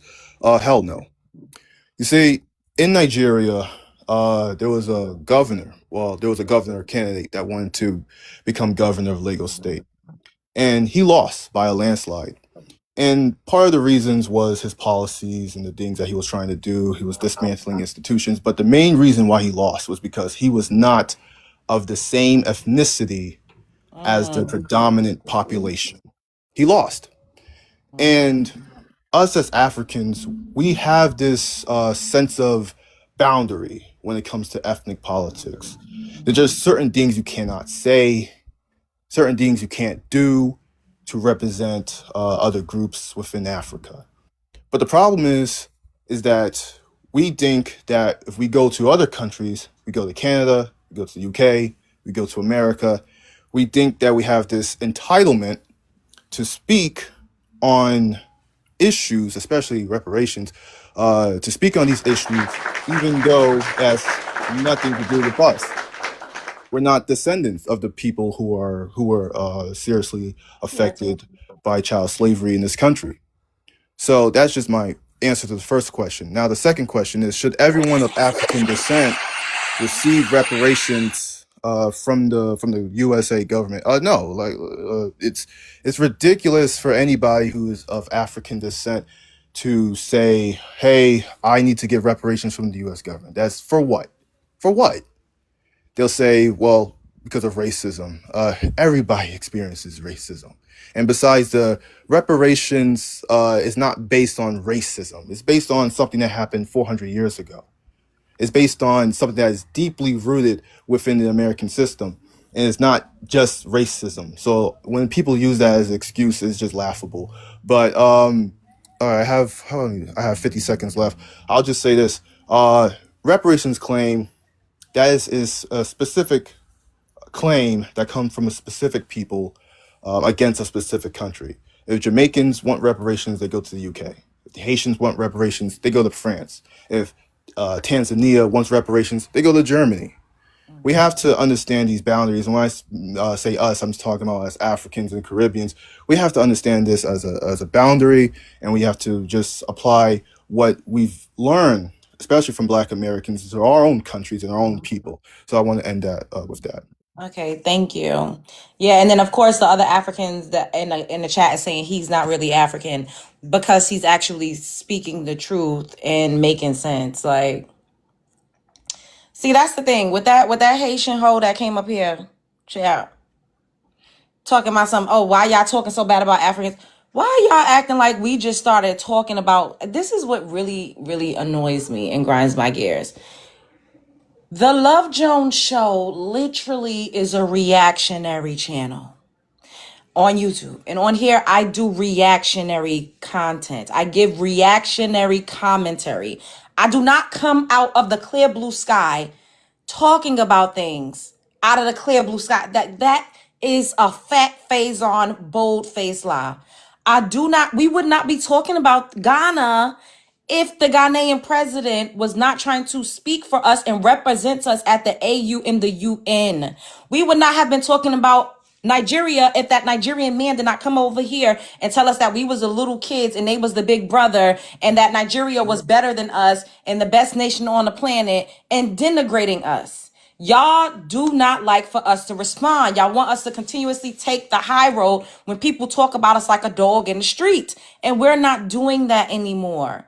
It's not happening. Bitch, I'm not Martin Luther King. It's giving Malcolm X. If I had to choose, it's we're not about to say, you just you're just a little you're my big brother Africa. Like, bitch, I can't go over there and get it no goddamn reason. Where can I go to Africa? Not all. Once again, there are some African people that I love, that I rock with. There's people from every background. As a collective, y'all are not gonna come over here and pop it and think we're not gonna talk back. Like, I don't know who y'all really think y'all sunning us. It's not happening. And the thing is, y'all, like Colonel said, y'all don't know us. Thank you, Gigi. Y'all don't really know us because y'all never interacted with us like this. So I think y'all are kind of shell shocked. I feel like this is like, whoa, shit, like a fish out of water, because y'all been getting that little snide, them little slick remarks off, and we kind of just was like letting it, but now it's getting to a point where y'all literally trying to dig into our pockets. I don't care. We never got reparations, but for you all to speak out against it or to speak up on behalf of it is very, very disrespectful, and you're out of your depths. It's not okay. So y'all think we just supposed to sit back and don't say nothing? No. Right now, we're not sparring with you in the streets. We're sparring with you on the internet and with our words, and y'all can't take it. And I've said this before. We literally are very, very great with words. We have good rebuttals. A lot of us are great improvisers. We know how to spar with our words. We created hip hop. We created rhythm and flow when it comes to your words. That is our art form. We're very good with words. That's what we're known for. So now, bitch, welcome to the show. Y'all kept calling for us every goddamn way I looked at Black Americans, this Black American, that Black American. Y'all kept calling for us, and we came and showed up, And and it's now y'all not crying ending all no over the time goddamn soon. place. It's not ending no time soon. Crying all up and goddamn down the goddamn TikTok and YouTube streets. Just crying and crying and crying. We have great comedic timing. Let's get to the next person on the panel. Hey, Brian, what's up? Brian does not have an immigrant background. I'm going to give you a countdown of 3 minutes. Go for it. What up, y'all? Kronos, I came in here when you was cooking, bro. You was on it. Only thing I disagree with you on is not cutting them off. I think we need to cut them off until we get our shit together over here, and we can't let nobody else in here until we get Black America together. I was very composed, man, until I heard the Pan-African chick come up here. Nobody benefit. Well, let me reverse that. Black Americans do not benefit from Pan-Africanism. We are the wallet, we are the dollar. We put money behind all of these other black countries, but we don't receive anything from them. All right, so that Pan-African stuff is dead. She said she go over there once a year. Yeah, they love you over there because you bringing that American money over there. Once that money runs out, they don't care about you. They forget, yeah, they may not have racism over there, but Africa still runs on a lot of classism. If you don't have that money over there, you ain't nobody. And they know that. They treat their own people like that. So they need to chill with this. On to the prompt here. Should Ghana and other West African countries speak on behalf of Black American reparations? Absolutely not. But one thing I can say, if they want to continue this talk saying that we all come from Africa in this slave trade, yeah, we need to talk reparations, and we need to talk about how Africa owes us That reparations. part. They don't want to talk about that, though. If you guys sold us over here during the trade, y'all owe us money. Hello. And they don't want to do that. We tired of y'all grifting on all of our stuff over here. One thing about Black Americans, one of our weaknesses is that we are so open arms and accepting of everyone. When you guys started coming into our communities in the 60s and 70s, we let y'all come into our communities and we embraced y'all with everything we have. And for y'all to turn y'all backs on us and for y'all to start talking down on us like we haven't just opened up everything to you is a problem. And this generation has seen it, and we ready to send y'all back home. But y'all know all of the opportunities that you have inside of the United States, you don't get that over there. Y'all talk about y'all education. Y'all education don't line up with ours. Y'all money don't line up with ours. None of that. Y'all run from y'all countries. Y'all run to the UK and London and to the United States because that's where y'all get y'all opportunities from. Y'all don't get that over in y'all countries. Y'all don't want no smoke with us, bro. Let me tell you, Black Americans have been we've been protecting y'all from white America because a lot of them been wanting y'all to get up out of here. And we've been trying to fight for y'all to stay. But y'all have pissed off the people that have been wanting y'all to be here. So Black Americans don't want you here. The white Americans don't want you here. So who do you think is going to fight for you? So when ICE start coming around here to get y'all up out of here, we're not going to protect y'all. It's a wrap. And that's my time. Okay. I like your voice too. You sound like you should be on the radio. Okay. Who is that? Oh, Rick James. Can we have your ethnicity, and then I'm gonna go ahead and start the timer for you. Black American from Virginia. Okay. Go for it. You got 3 minutes. I'm Rick James. Nah, what's up? What's going on with y'all, man? Hey. Yeah, so I'm gonna try to read this prompt. Hold on, let me put on my glasses. Hold on. All right, it says, okay, that's a rule. That's not a, okay. All right, hold on. Shout out to public school. Hold on. You All need right. your readers. You want me to read it for you? I'm gonna read it. The second one. Okay. Should everyone of African descent receive reparations from the USA government? No. Everyone of American descent should receive U.S. aid from USA and also Africa. If the slave trade, what they call it, the transatlantic slave trade really happened, then we should get reparations from both. Okay. Did you see the first one? It says, should Ghana and other West African countries speak on behalf of Black American reparations? No, they should not. Okay. Nobody but people that's in this country that it has the lineage, that has been through every historical event, and we have been here for so long. It's impossible to erase us. That's why we cannot be deported. Okay. Did you have anything else you wanted to add before we went to the next person on the panel? The third one, can you read that for me right quick? It's no third one. It's literally that was it. It's just two. The one up there just says 3 minutes to speak, no cussing and no over talking. Okay. I like your accent though. Thank you. I bet you from New York, aren't you? Brooklyn. Look at you. You know what I'm saying? Remy Ma is up here fighting for us, yo. I was like, yo, what happened? Anyway, like Remy Ma, a younger version of Remy Ma. You do. I see. Nah, she don't look like Remy Ma. She look like Remy Ma, her younger own. before she had money, does not look like me. But she looks nice now. She looks nice now. Yeah, she's pretty. She Remy Ma was does pretty not back look in the like day. you. She was pretty back in the day when she first came out. Nah, she pretty I've back seen in her the in day, person. and I did a she fashion beautiful show with now. her. But She Remy wasn't. Ma ain't, She what I'm wasn't saying? ugly, but she wasn't. I'm not going to talk about Remy Ma. She looks nice now. That's all they count. All right. I was just saying Okay. you look nice. That's all. Thank you. All right. Let's get to the next person. Okay. Can we have Mocha Lovely? Can we have your ethnicity? And then I'm going to go ahead and give you 3 minutes on the timer. Hi, I am Black American. I'm in North Carolina, native of Virginia. Okay. I'm sorry. No, I said, okay, go ahead. And I wanted to say to the first prompt, no one can speak on the Black American experience except us, because it is our ancestors. You kind of low. Can you? I don't know if it's like headphones. No, I don't have. Hold on 1 second. Yeah, it sounds a little muffled. Can you hear me now?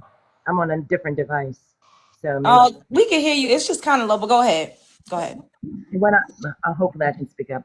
But what I was saying is that no one can speak on the experiences of Black Americans, of us, other than us. And yes, we should receive reparations. I follow Dr. Darity's work, which is we have a group called ADOS, American Descendants of Slaves. We are the ones who are from the chattel slavery. and can trace our lineage back to chattel slavery in this country. And there is a formula for reparations and what the actual figures are that each person should receive. And yes, we should receive it because it was the federal government that proposed and put in place policies and rules that kept us from living, working, marrying, and just having autonomy over our lives. So that's why the federal government has to provide reparations. And I'll land my plane right there. Okay, thank you. Let me end the countdown. Okay. Samara Love, can we have your ethnicity? And then you could go ahead and answer the prompt. Hello, everyone. Can you guys hear me clearly? You're a little muffled, but I couldn't hear what you're saying. Okay. Oh no, yes. What the hell? You can hear me? Yes, yes. Okay. So I am Ethiopian American. Okay. So I am a refugee / immigrants, descendants of people before you. Or no, people, no, my bad. People after you. So the first prompt, absolutely not. Africans should not have a say on behalf of Black Americans regarding reparations. That has nothing to do with us. Okay. Absolutely not. It happened. It is what it is.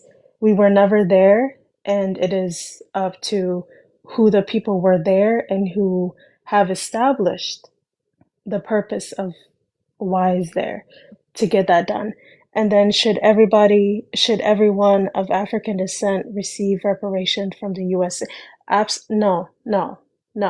I should not receive. I am not owed that. I am not owed that. I am grateful and thankful to be here in the first place because of you and you guys.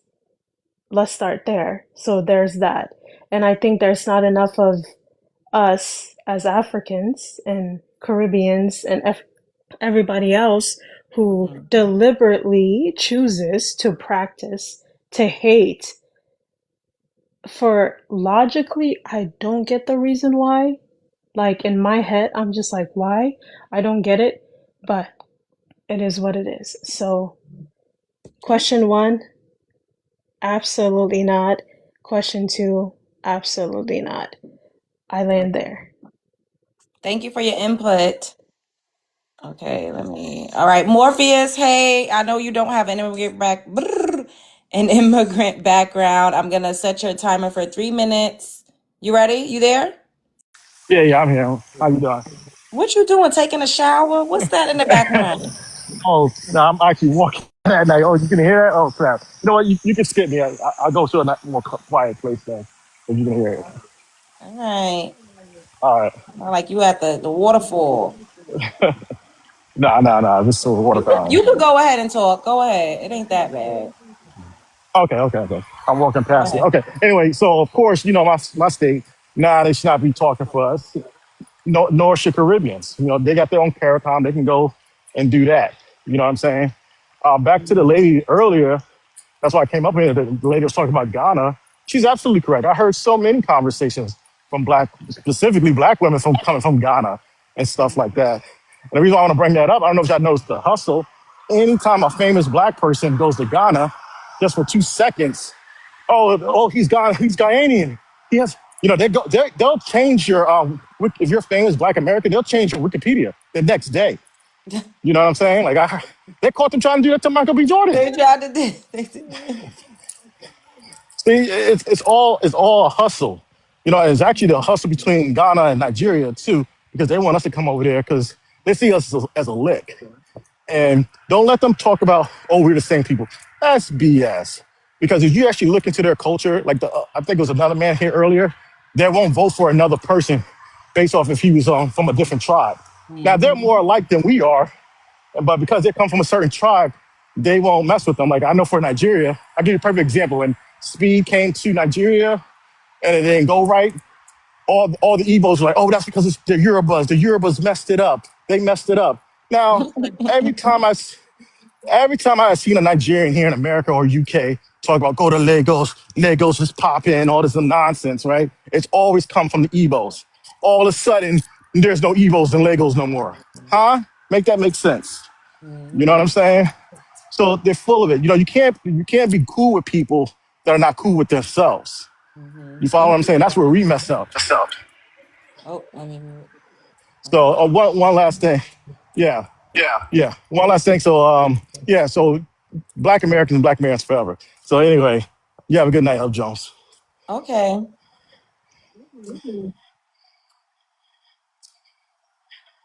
Can we get Lady T? Hey, Missy, how you doing tonight? Good night. Hello. Good Okay, let me evening. start the timer. All right, go ahead. Okay. Should Ghana and other West African countries speak on behalf of Black American reparations? Absolutely. Hell no. Should every one of African descent, only the people of chattel slavery? We don't have any rights in any other people's country. We don't get to go over and dictate to them how they should or should not be. We opened our doors up to them. And just like integration, I'm starting to feel like maybe we shouldn't have opened or advocated for for everyone to come in. Before I didn't feel that way, but with so much hate against us, I mean, I just didn't. It's enough that we had to deal with what already over here.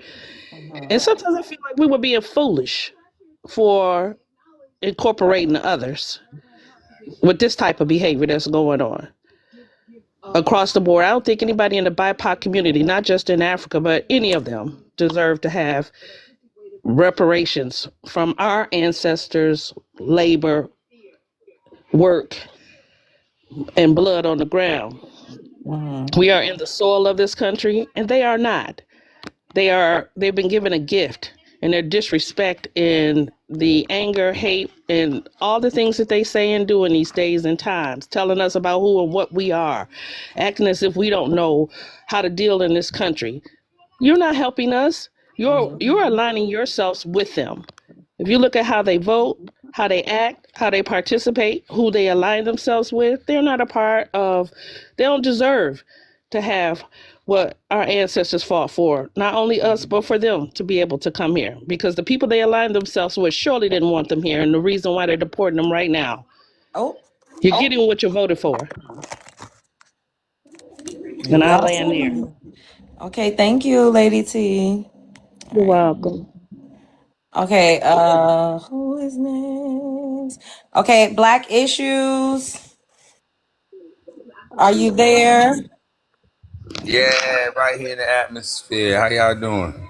Hello. Okay, I believe We you gotta don't go have through an the Indian background. ethnicity and all that shit again. Don't come up here cussing. Yeah, let me give you 3 minutes on a timer. Go ahead. I'm saying, okay, let me see now. What this thing is saying? Should Ghana and other West African countries speak? No.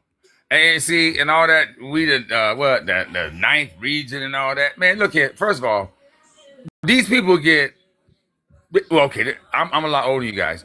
So before I was even born, they was getting foreign aid. Okay? And they've been getting foreign aid from America and the UK and other countries who are basically European countries for a lot of decades.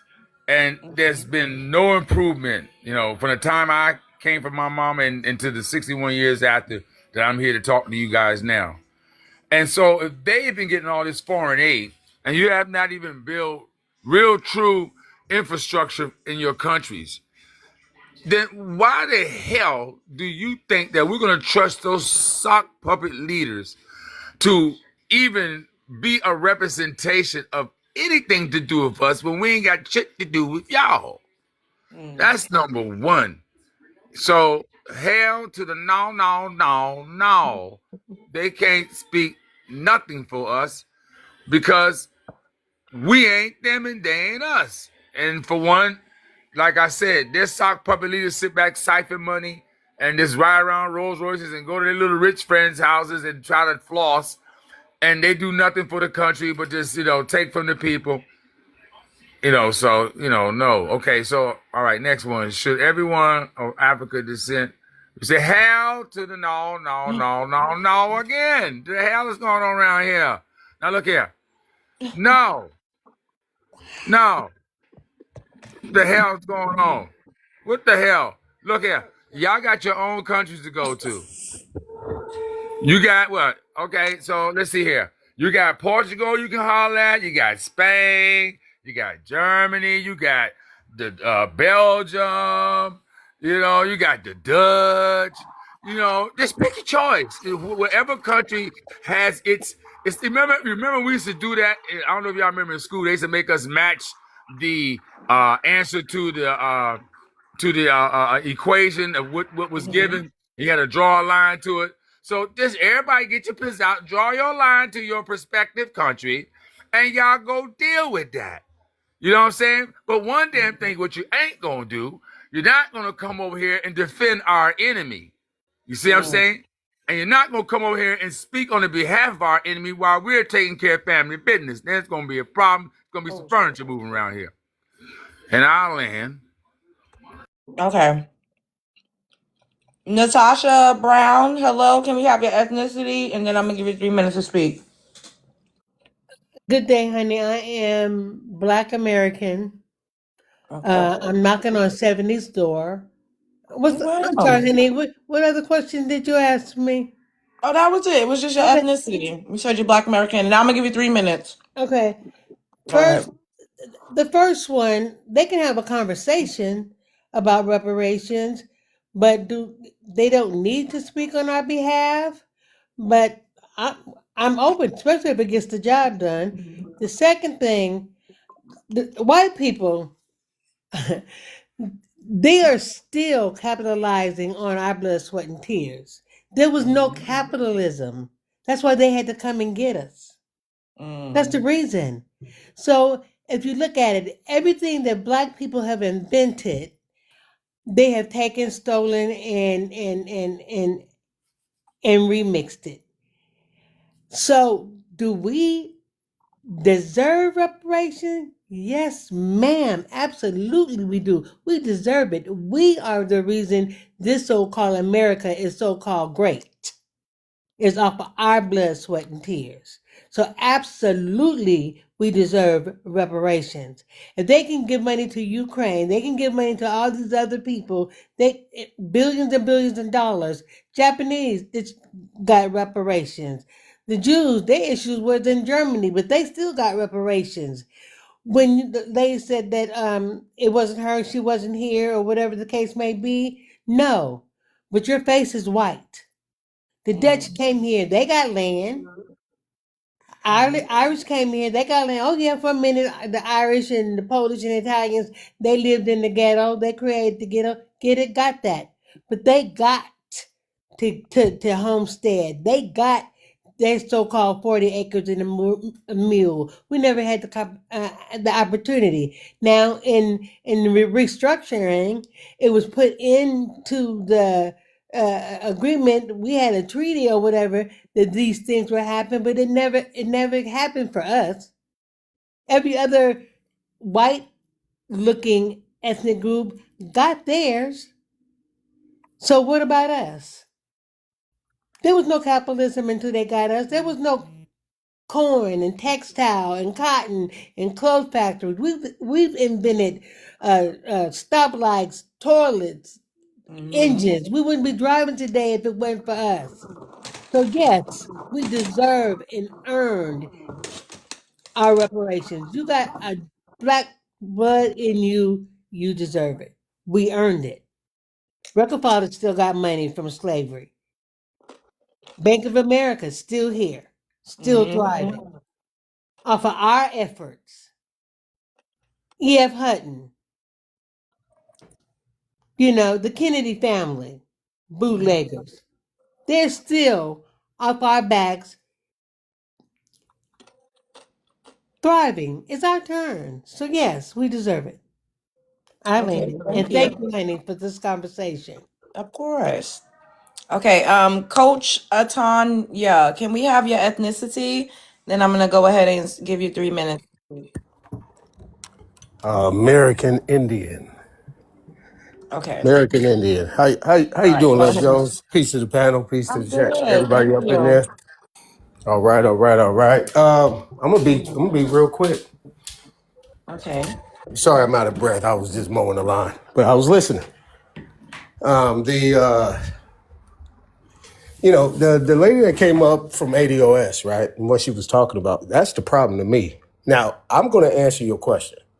I'm gonna answer your questions up here, but I don't even think I'm gonna address those. Should Ghana and other West African countries speak on behalf of Black American reparations? Yeah, they can say whatever they want. That don't mean they're getting anything. I mean, the more of the world that recognizes who we are, the better. That don't mean they get anything. But that's what they're trying to do. You know that, right? Yeah, I know that, but they ain't getting nothing. I mean, because if that was the case, they would have been got something. Should everyone of African descent receive reparations from you? Well, I just asked that question. No, no, no. Okay. They need to stop lying. That's what they need to stop. They need to stop lying. Now, the reason why we're having this conversation, shout out, this is a great topic. I mean, you have great topics all the time, but this one's a real great one because the reason why we're having this conversation is from groups like ADOS. See, they changed it from American descendants, it was African descendants. Yeah, And I they're a feel like branch off Pan-African. So, I mean, at the end of the day, they need to correct themselves. They need to do that because they're the ones that got them involved. All of them West African countries, ADOS and all the rest of them, got them involved. Now, whatever she was talking about, that's a bunch of crock. There's no House resolutions or any type of Senate bills or any acts or anything like that that is actually dealing with what she's talking about. That's a lie, because if that was the case, we wouldn't be talking about it now. I'm done.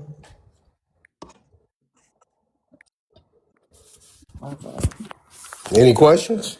I'm pretty sure she's not up here now, but I really want to Yeah, ask her a I question. don't know who said that. Was it Lady T? Was it you that mentioned ADOS?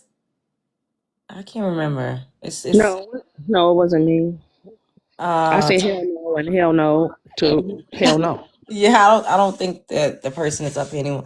The lady that was going hard for Ghana wants to come back up, but they're backstage trying to come back up. I don't Well, know. yeah, no, you good. I'll drop down. If she's not up here, there's nothing else for me to say, but I appreciate you Yeah, having no, me yeah, up always.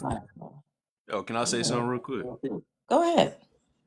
Black Americans, like we really need to start getting our own lobbyists, and we also need to start getting into these courts and shutting down all of these funds that has been going to Africa. One of them I want y'all to look up. I know we talk about business a lot, and I forgot who it was up here earlier. They were talking about the handouts that they get. Well, one of them, I know many of y'all, when we open up small businesses, right, we typically have to go to the SBA. And it's very hard for Black Americans to get business loans. I think we get less than 7% of the business loans that come from the SBA. Well, Africans, they have their own separate pot. All right. It is the USDAF. All right. I want y'all to look that up. They can get up to $250,000 per business. All right. They don't have to pay it back. They do not have to give any of their business to our U.S. government. It is completely theirs. And we have been spending money on this stuff every single year. While you have Black Americans that cannot get funding for their businesses, they're giving it out to these Africans. That's why you're seeing them opening up all of these stores and restaurants in our communities, because they are getting the funding from our government, and they're sitting there gaslighting Black Americans, telling us that they worked hard for it. No, you didn't work hard for it. Our government gave you that money. Right now, currently, they are gentrifying, right? We always talk about white people gentrifying, but it's really these other groups of people, and a lot of them are African. They're gentrifying our HBCUs right now in very large numbers. One of the big schools right now is Howard University. They are putting initiatives together to start recruiting these kids coming from Ghana. as well as Nigeria, right? They're turning down Black Americans from coming to these schools, but they're bringing in Africans. And it's because they're getting research grants to go to these schools, right? A lot of Black people, we got to start getting back into STEM, y'all, because when we don't, they're giving this STEM money to these Africans so they can make their numbers look better and they can get these grants from the government. Also, if you look at a lot of these presidents of our HBCUs now, they are not Black Americans, y'all. They not. They putting these people above us. HBCUs used to be very cheap, so Black people can afford them. Now they are very expensive. I believe Howard right now is like $37,000 a year. So you have a lot of these kids. Howard University 2 years ago, y'all remember the kids was out there protesting because of their living conditions inside of the dorms and all of this stuff, but they're giving the money to these Africans. Wow. So we need to start going after these funds. I tell people all the time, you can like Trump or you can hate him. But that man has been one of the people that's been trying to take away these funds. I don't know if you guys remember in January when he started pulling money away from Africa, they was talking about he was being racist and all of this stuff. No, he was actually taking that money away from them groups and giving it to HBCUs. He took $500 million away from those African as well as Latino college funds, and he gave it to HBCUs. And HBCU presidents was out there complaining, saying that it was no money. He legit redirected money away from these groups and gave it to us, and here they go complaining about it still. So we need to start stepping up, y'all, getting our money back, because a lot of this money is coming from our tax dollars, and we are supporting people that are coming here trying to take our spot. We're not letting them have it this easy. I would say, I would like to say, can I say one thing? Everybody. No. I'm about to talk. I'll let everybody speak uninterrupted. The crazy thing is that a lot of us didn't even know that this was something that we needed to even pay attention to. That's why I'm continuously saying I'm glad that Trump won, because he has literally been a catalyst to wake us all up. Like, who even knew that this was a thing? We literally thought that we were just looking at people that look just like us, or not just like, but similar. And we thought that we were all one band, one sound. And now even hosting these panels, we get to hear how a lot of them think and speak about us, even though they try to gaslight and say, oh, that's lies. No, none of it's true. Like, no, we hear it out of the horse's mouth. That's why I allow them to come on and like speak so that we can see where people stand, you know? Thank you, Capri. Yes. So everybody, do me a solid. Help me reach the like goal that's up at the top. Capri is helping me to do it. And then double tap the screen so that we can get to 200K likes, and follow me if you're not already following me, and also follow anybody on the panel if you've enjoyed their input. Okay, and now Coach Atonia, go ahead. All right, now everybody should go take a look, go on the website, look up the Black Caucus, and look and actually see who actually runs the Black Caucus. This is like what the brother talking. This is what made the brother talking about these HBCU who run these HBCUs. And me, and I'm a coach, and I'm looking at a lot of these other ethnicities that they're bringing in and playing at these schools historically when they were not. So look at who's actually in control of the Black Caucus. I mean, this goes all the way back. Then you'll understand what these people were really about. That's why I mentioned ADOS. Go back to the American Society, American Colonization Society. You got all these different groups at the one time that were actually trying to get people, the original people, to move to West Africa to set up colonies and then steal their land right behind it. It's been a land theft. It's been a whole type of identity theft too as well. So shout out to that brother, and y'all have a good night. Good night. You see the two white boys that played for Howard University at the NCAA championship? You got two white boys that starts for Howard University. Oh, wow. And they all made to the NCAA championship, man. So yeah, he's right what he's saying. They're getting minority scholarships to HBCUs because technically they're minorities. That's right. That's right. And you see, that's why you see a lot of white boys going to HBCUs. White men are minorities? Yes, they go to That's what HBCUs and they get minority scholarships. They get because they're a minority inside of our schools. That's right. That's right. Oh, okay. Yeah. Yeah. And I don't let didn't them do it like be that. scoring high on their SATs. They might get a full ride. Yeah, y'all don't remember that dude that wrote that book, Almost Black.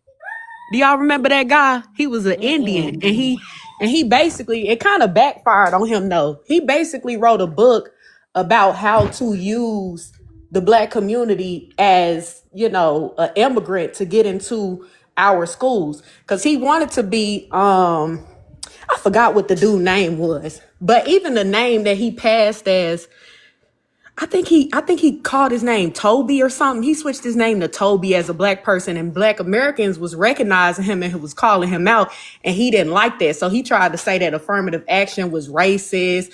And even though he benefited from it, and he used it to get into a black school because he couldn't get into medical school with them top schools. So he just barely made it using affirmative action, and that's how, and then tried to backfire and say it was racist. No, you just didn't have the GPA to get in the top schools. He wrote a whole book about it. It's called Almost Black. Mom Donnie did the same thing. He put down African American to get into Columbia, and now his wife came out with racist tweets saying the That's N why I was word. gonna say. Yep.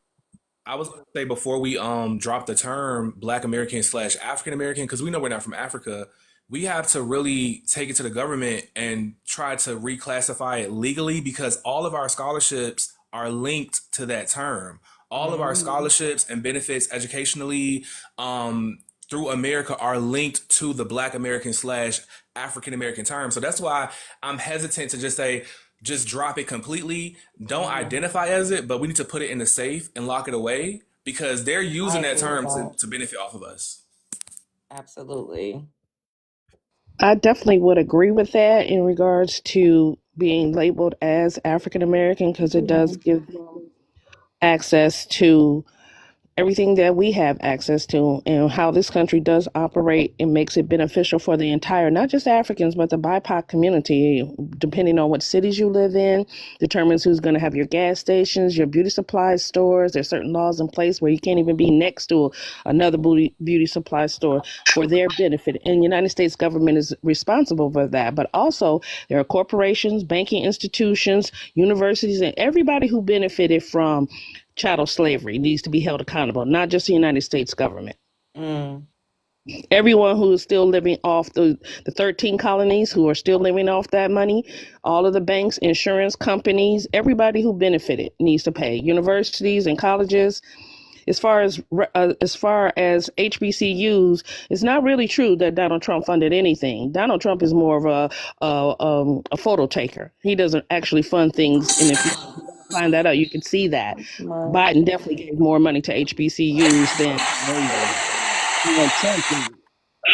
That's false. He took $500,000 away from the Latino and Native schools just last year, and he redirected that money at the beginning of 2026 to HBCUs. So that is very That's not correct. It's not correct at all. I follow politics very closely, and that is not correct. First of all, he doesn't care about black people. Let's be clear. You can He easily doesn't look this fund up, anything for us.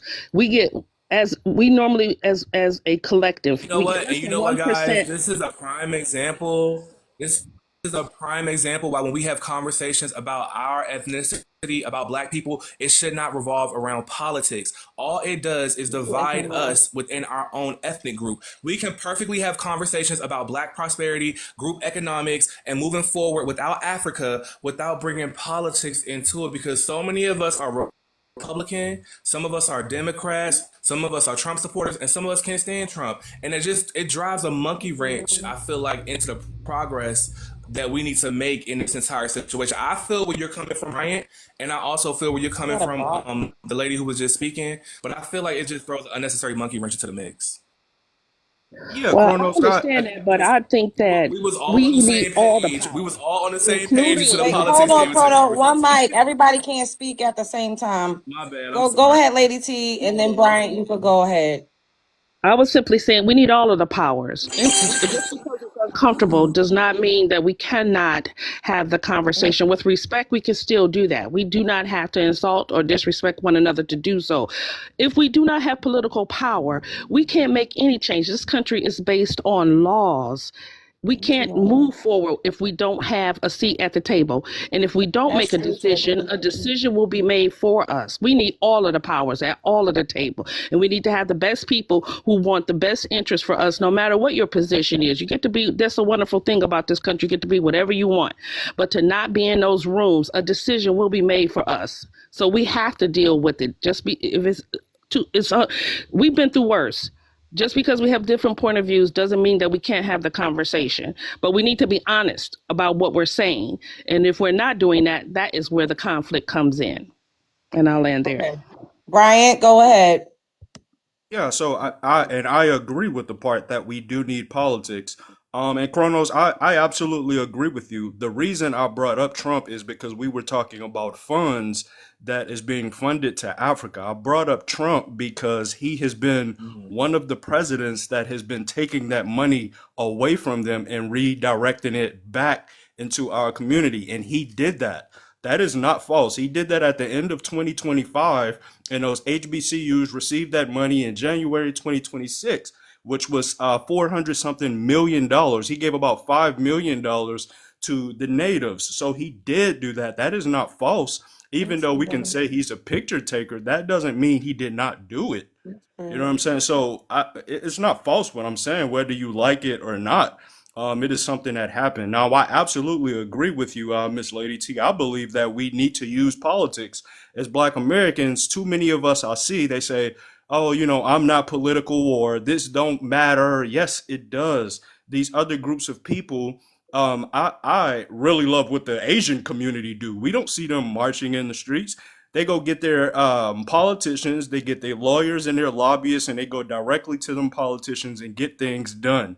And that is what we need to be doing. We still in 2026 screaming, we shall overcome, and we're not getting anything done. We are continuing to become the permanent underclass inside of our country, while all of these people are coming here and passing us up in every single way. And when I led with that, I told people you can like Trump or not. We don't have to like a politician to be able to get them to work for us. I think we forget that the politicians work for the people, and we need to get them to work for us. We need to put our money up. We need to put up our bright minds and our intelligent people, and we need to get things done. We've done it before multiple times in this country. I don't understand why we can't do it now. So do you I just want to add this Hold real up, quick. wait, No, my bad. everybody please mute. We got 2 new people on the panel, and then we'll open it up again for you for you guys to interject. Hey, Chicago John. Hey, Dr. Love Jones, how y'all doing, everybody? I just wanted to come up about the HBCU. I went to Kentucky State University, and I did have a best friend that was a white T man that was there. He told me about how he did get his full scholarship of being at that school. So you know, that definitely happened at my school at Kentucky State University. And you know, I didn't know that there was always a lot of now the Africans that I didn't know that I never thought to ask them about their full rise, but they did have a lot of different international people from Nicaragua and other places that was there that they had filtered in and out. So, you know, I would love to know that. But definitely know for the white tea perspective, absolutely they did. Because like I said, my guy, he had a full ride and stuff. And he lived in Kentucky.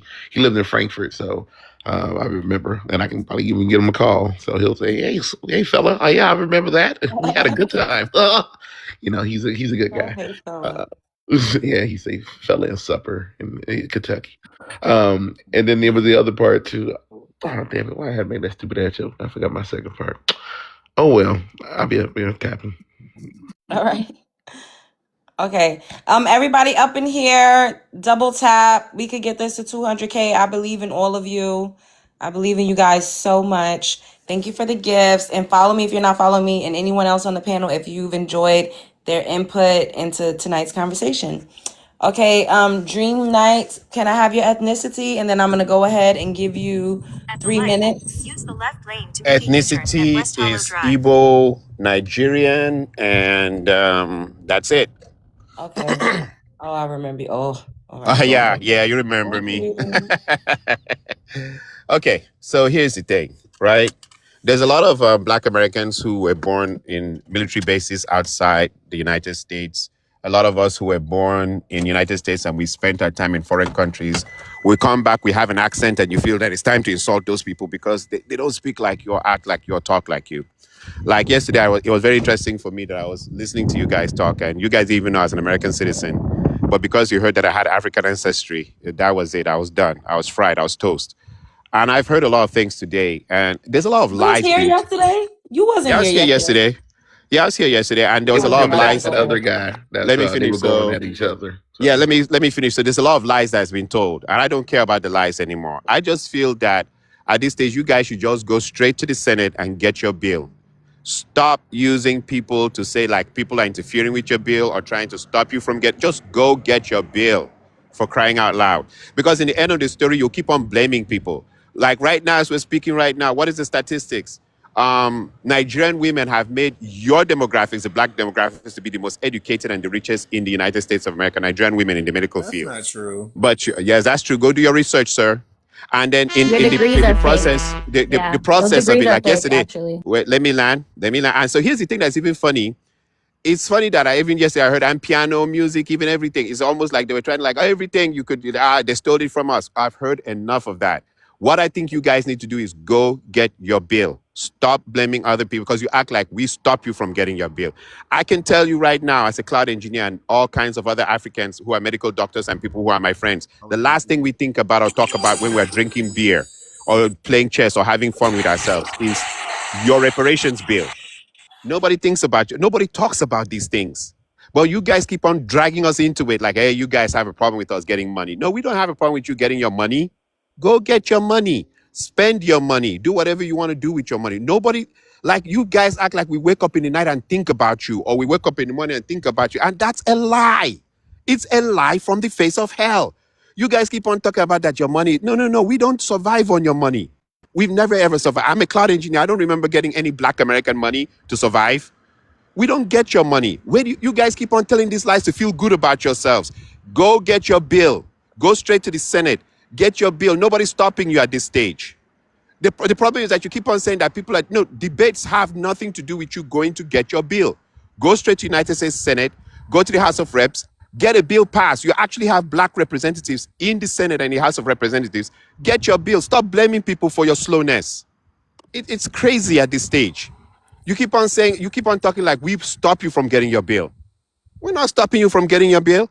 You guys just need to go straight to the Senate and get your bill, and the votes will be passed on the. All right, your time is up. You keep saying the same thing over and over again. Japa. It's Yeah. giving me a headache. Talking in Okay, circles. go Brian. I saw that you wanted to respond. Go ahead. Let me give you a I minute. don't even need that long. All He right, go was ahead. responding to education on their women. That's completely false. We have more Black Americans with master's degrees than your whole continent of Africa inside of the United States. So y'all need to stop with that education. We have about 8 million people with bachelor's degrees in this country that are Black Americans, which is more than all of your immigrants from your whole continent inside of our country. So y'all need to stop with that education. Y'all do not stand up to us at all, educationally or economically. Black Americans make more money than almost y'all whole continent, sir. It is very funny how y'all always come here and talk about opportunities that you do not get over there. Y'all run here for college, run here for jobs. You are a man. You ran from your country. I would expect that from y'all women, not men. So stop with that, sir. Please go back to your country and do that. It's always amazing how all of y'all are always engineers, but y'all work is always terrible. Why are you not doing engineering to build up your country over there? Y'all infrastructure is terrible. You would not be doing anything without China over there. Why don't y'all tell us in Nigeria how China is about to cut off all y'all internet right now because y'all owe them money? Talk about that. Really soon you won't even be able to talk to us on this internet because y'all internet is about to get cut short over there. Go work on that. Stop worrying about our problems. He's I'm out. probably on AI. It says that Nigerians do have a higher percentage, but the thing is, if you look at actual flat numbers versus percentage, then it would be more of us that have more degrees. That's the Way thing. more. 60% those degrees Nigerian are women fraudulent. and their frauds. Yeah, there It's absolutely was literally a fraudulent. Yes, yeah. higher percentages, and What that's was all it? it is. Those What degrees was are it? fraudulent. Yeah, higher So percentage, and you guys still will Operation argue. Nightingale. Higher It's percentage, not your richest. goal.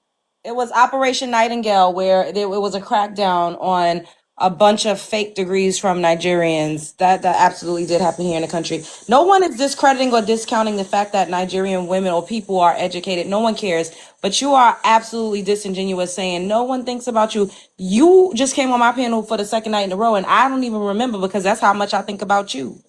You get what I'm saying? You're picking up what I'm putting down. You've decided to come into our space and to impede on a conversation that we were having amongst each other. And there's absolutely been the Ghanaian president is coming to the United States of America on March 24th to New York City to do a ritual wreath laying ceremony at a burial site of our ancestors. Now, if you feel like we shouldn't speak about that, then you could fuck off. They are absolutely going to the African Union and to the United Nations to speak on behalf of us in reparations and restorative justice. Now, if you feel like we shouldn't speak about that, you could fuck off. I don't care how you feel when it comes to what we discuss as far as our lineage business goes. Mind your business. You should be on a Nigerian platform. If this perturbs you and if this irks you and gets under your skin so bad, stop coming over here. Block me. I didn't ask you to come up here. You try to get on this panel 3 times tonight. So for somebody who don't care and who's not thinking about a group of people, you sure can't seem to stay away. Y'all love us.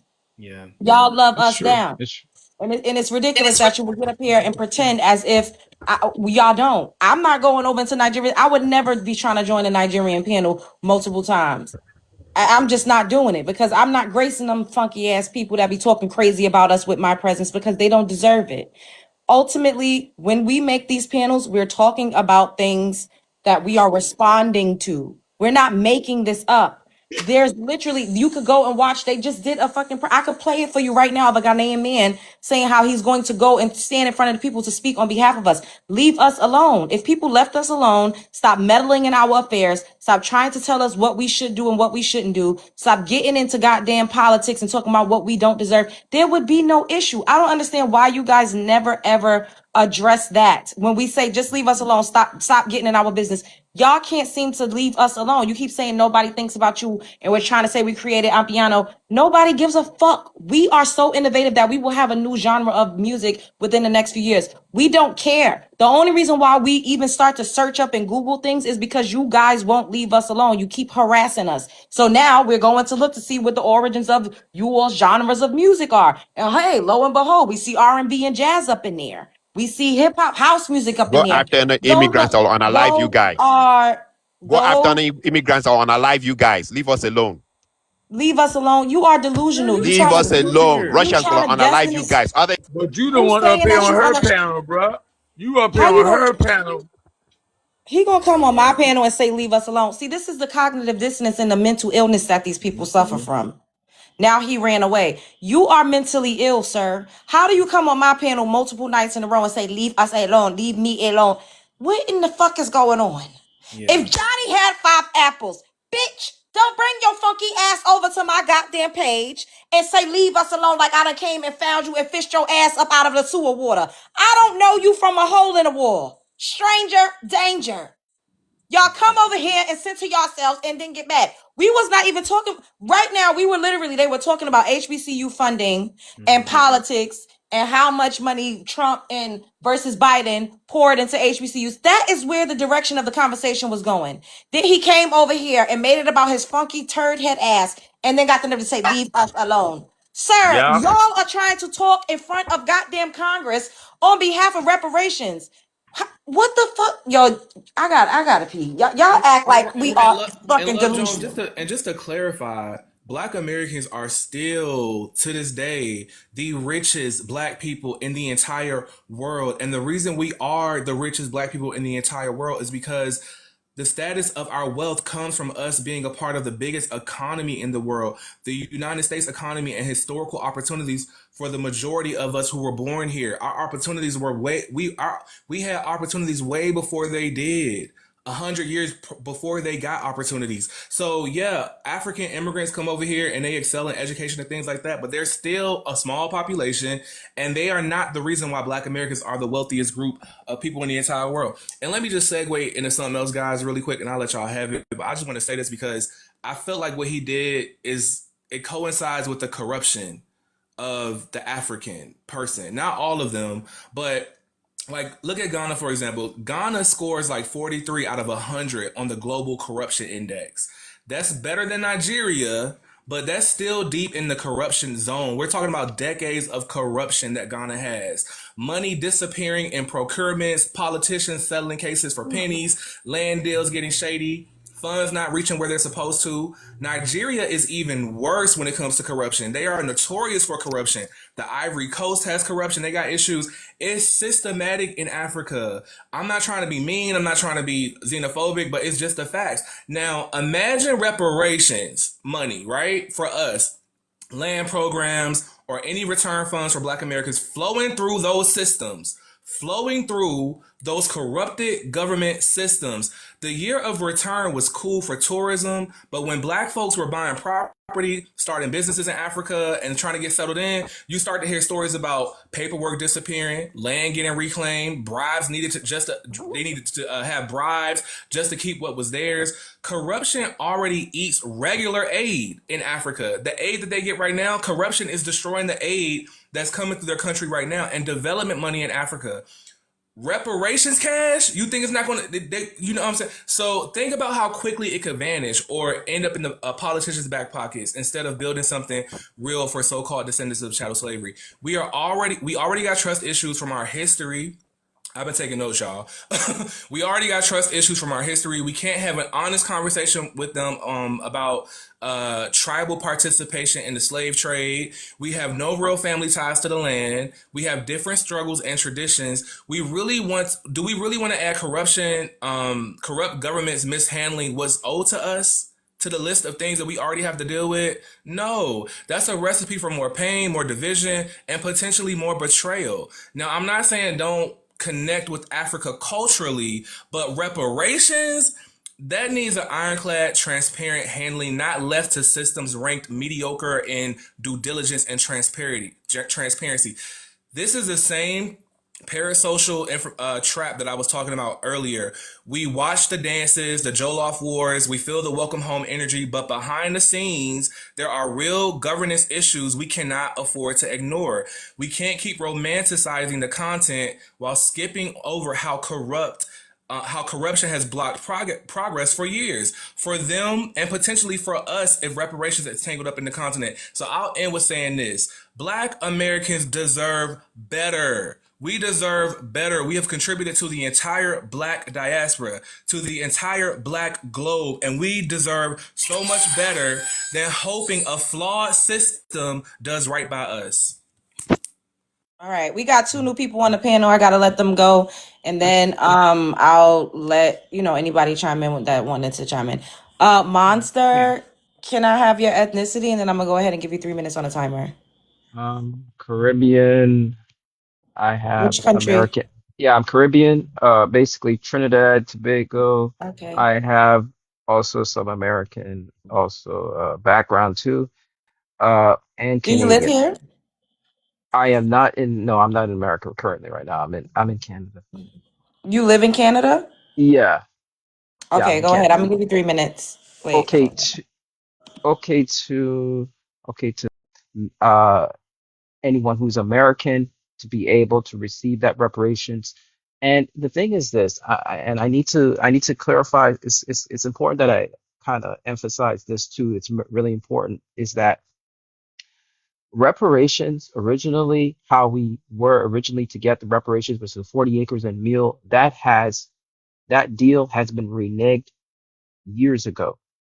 But as it stands currently right now with reparations is that we need not just a blank check.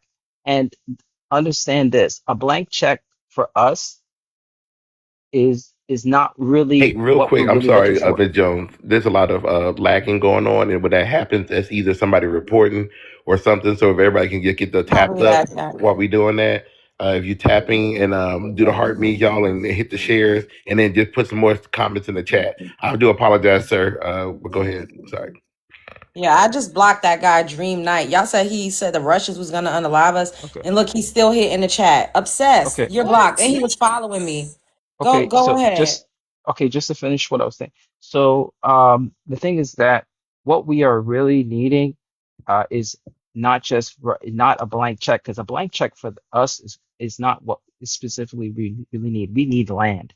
Okay, we need land, and when we have land, we have freedom, absolute freedom. Okay, and that's what we don't have.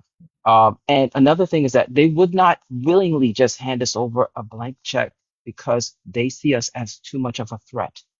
If that was not the case, we would have gotten it years ago. Wait, We are too much a of a lot of threat. people are asking. I'm gonna Yeah. interject. I'll add you another minute. But a lot of people are saying we and us, and they're saying you're not in America and you're not a Black American with a lineage here linked to Yeah. North No, American, United I States of America understand. I'm chattel. not referring to myself. I'm just saying it as Oh, in because you keep general. saying we. Oh, Yeah, okay. I'm just saying we when I don't mean myself and pertaining. So yeah, guys, don't get me mixed up. Yeah, I don't get it. Yeah, I'm not referring to myself. I'm just saying as Americans that in general, because they have such creativity, they have such abilities to invent it. They invent everything. So for those reasons, it's just they see us, they see Black Americans, they see them in general as a threat, a triple threat. And for those reasons, they cannot consider it. Just wouldn't Add you dawn another on minute. them to do that. So this is the reason. Okay. All right. The next person on the panel is. Wait, let me end this countdown. T Gold. Can we have your ethnicity, and then I'm gonna go ahead and give you 3 minutes to speak. Thank you for allowing me up on the panel. I'm Black American, Indigenous, FBA. So I would just like to say thank you for letting me up on the panel. So just to read really quickly, should Ghana and other West Africans countries speak on behalf of Black American reparations? Absolutely not. I don't even think they should even be, honestly, in the realm of anything we got going on, to be honest, especially politics. Should everyone of African descent receive reparations from the U.S. government? No, because our specific reparation needs are for us and to address the harms that they've caused us. They didn't cause other African descent people, and I use that term very loosely, the same harms, right? So we're on our homeland. So just to get into it just a little bit, I would say that the first thing that we need to recognize, and we have been recognizing actually, is that a lot of the feedback that we're getting, like that Nigerian dude who keep trying to throw up these basically straw man arguments, is that's what I see as fear. A lot of them are fearful that we have now aligned ourselves with our own political, economic interests, which is going to see us pretty much skyrocket to the top. As long as they were in the midst of our activities, socially, economically, and politically, they can keep us disenfranchised. I mean, we see that on just the minor level with some of these politicians who are not of our lineage, who continuously deny us our reparation claims and won't even, in some cases, speak to the reparation claims. So that's what we need to also be on alert of, is these tethers who are actually trying to cause us, disenfranchise us from being able to even speak about reparations. Secondly, I also want to just put out there that we are actually closer to the finish line than a lot of people understand. I look at us in the same light or breath as sort of like, I don't know if anybody's familiar with the Brexit situation. If anybody's not familiar with that, that's pretty much Britain saying, hey, to the rest of these countries who they felt was basically being parasites and kept on mooching off of them economically. They basically said, we're no longer doing that. We are going to be autonomous. We want our situation to be first. We want to address ourselves and our issues, and we have the power to take it on. And that caused a stir among the EU because they felt like we were losing a big powerhouse. So that's basically what I see, is this is a black exit from this quote unquote diaspora situation, because honestly, we're the superpower. We don't need them. And that's what's making them fearful, because when we leave, everything else for them crumbles. Relevancy, the advantages that they've gotten from us, all of that stops and ceases. And we truly will become a formidable superpower that can not only put down consequences, but also put them as accountable for what they've done. So they're very fearful of that. Now I'll land right there. Okay. Absolutely. That's why they're afraid to give us a blank check. Okay. We're gonna go from the top down, where everybody could add in to anything that has been said on the panel. Unwritten, you there? Thank you, Mr. Whitty. Thank you, Miss Yep, I'm here. Are you heading out? Thank you guys for the gifts. I appreciate it. Thank you so much. Thank you, thank you. That's so cute. Did you want to add anything to anything that you heard? Oh no, yep, you can skip me. Okay. Chrono. Yeah. So thus far, what I've heard, as far as Bryant and Miss Lady, I think both of y'all are right, in my opinion. I recently registered as an independent. I've been voting Democrat my entire life.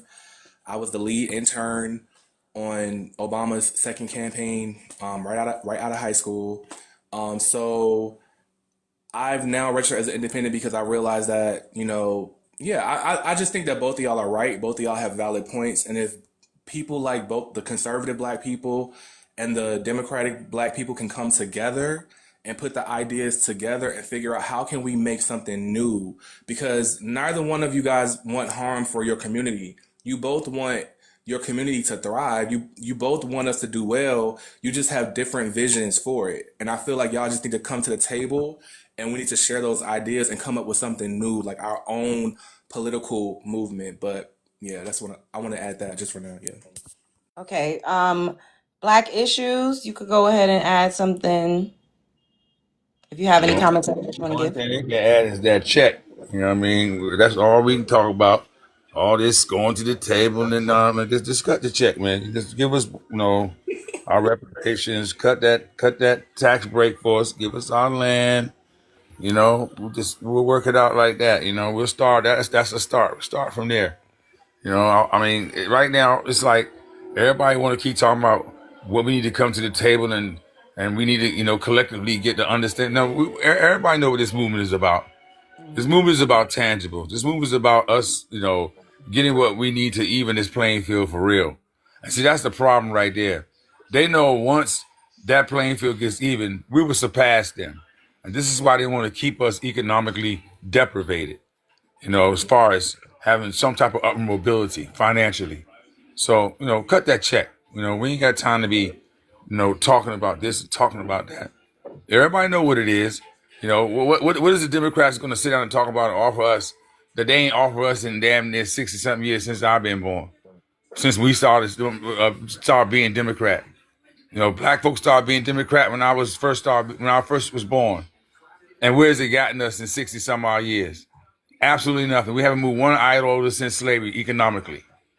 So how is that working? The same Republicans, they ain't doing nothing, but I can at least say by proxy, them getting rid of these people can, trickle down to us eventually back as far as at least jobs. You know what I mean? But we know they ain't gonna do shit for us, and we don't vote for the Republicans overwhelmingly.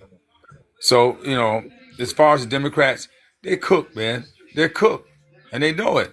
They can talk about new strategies, bringing fresh and a new goddamn what?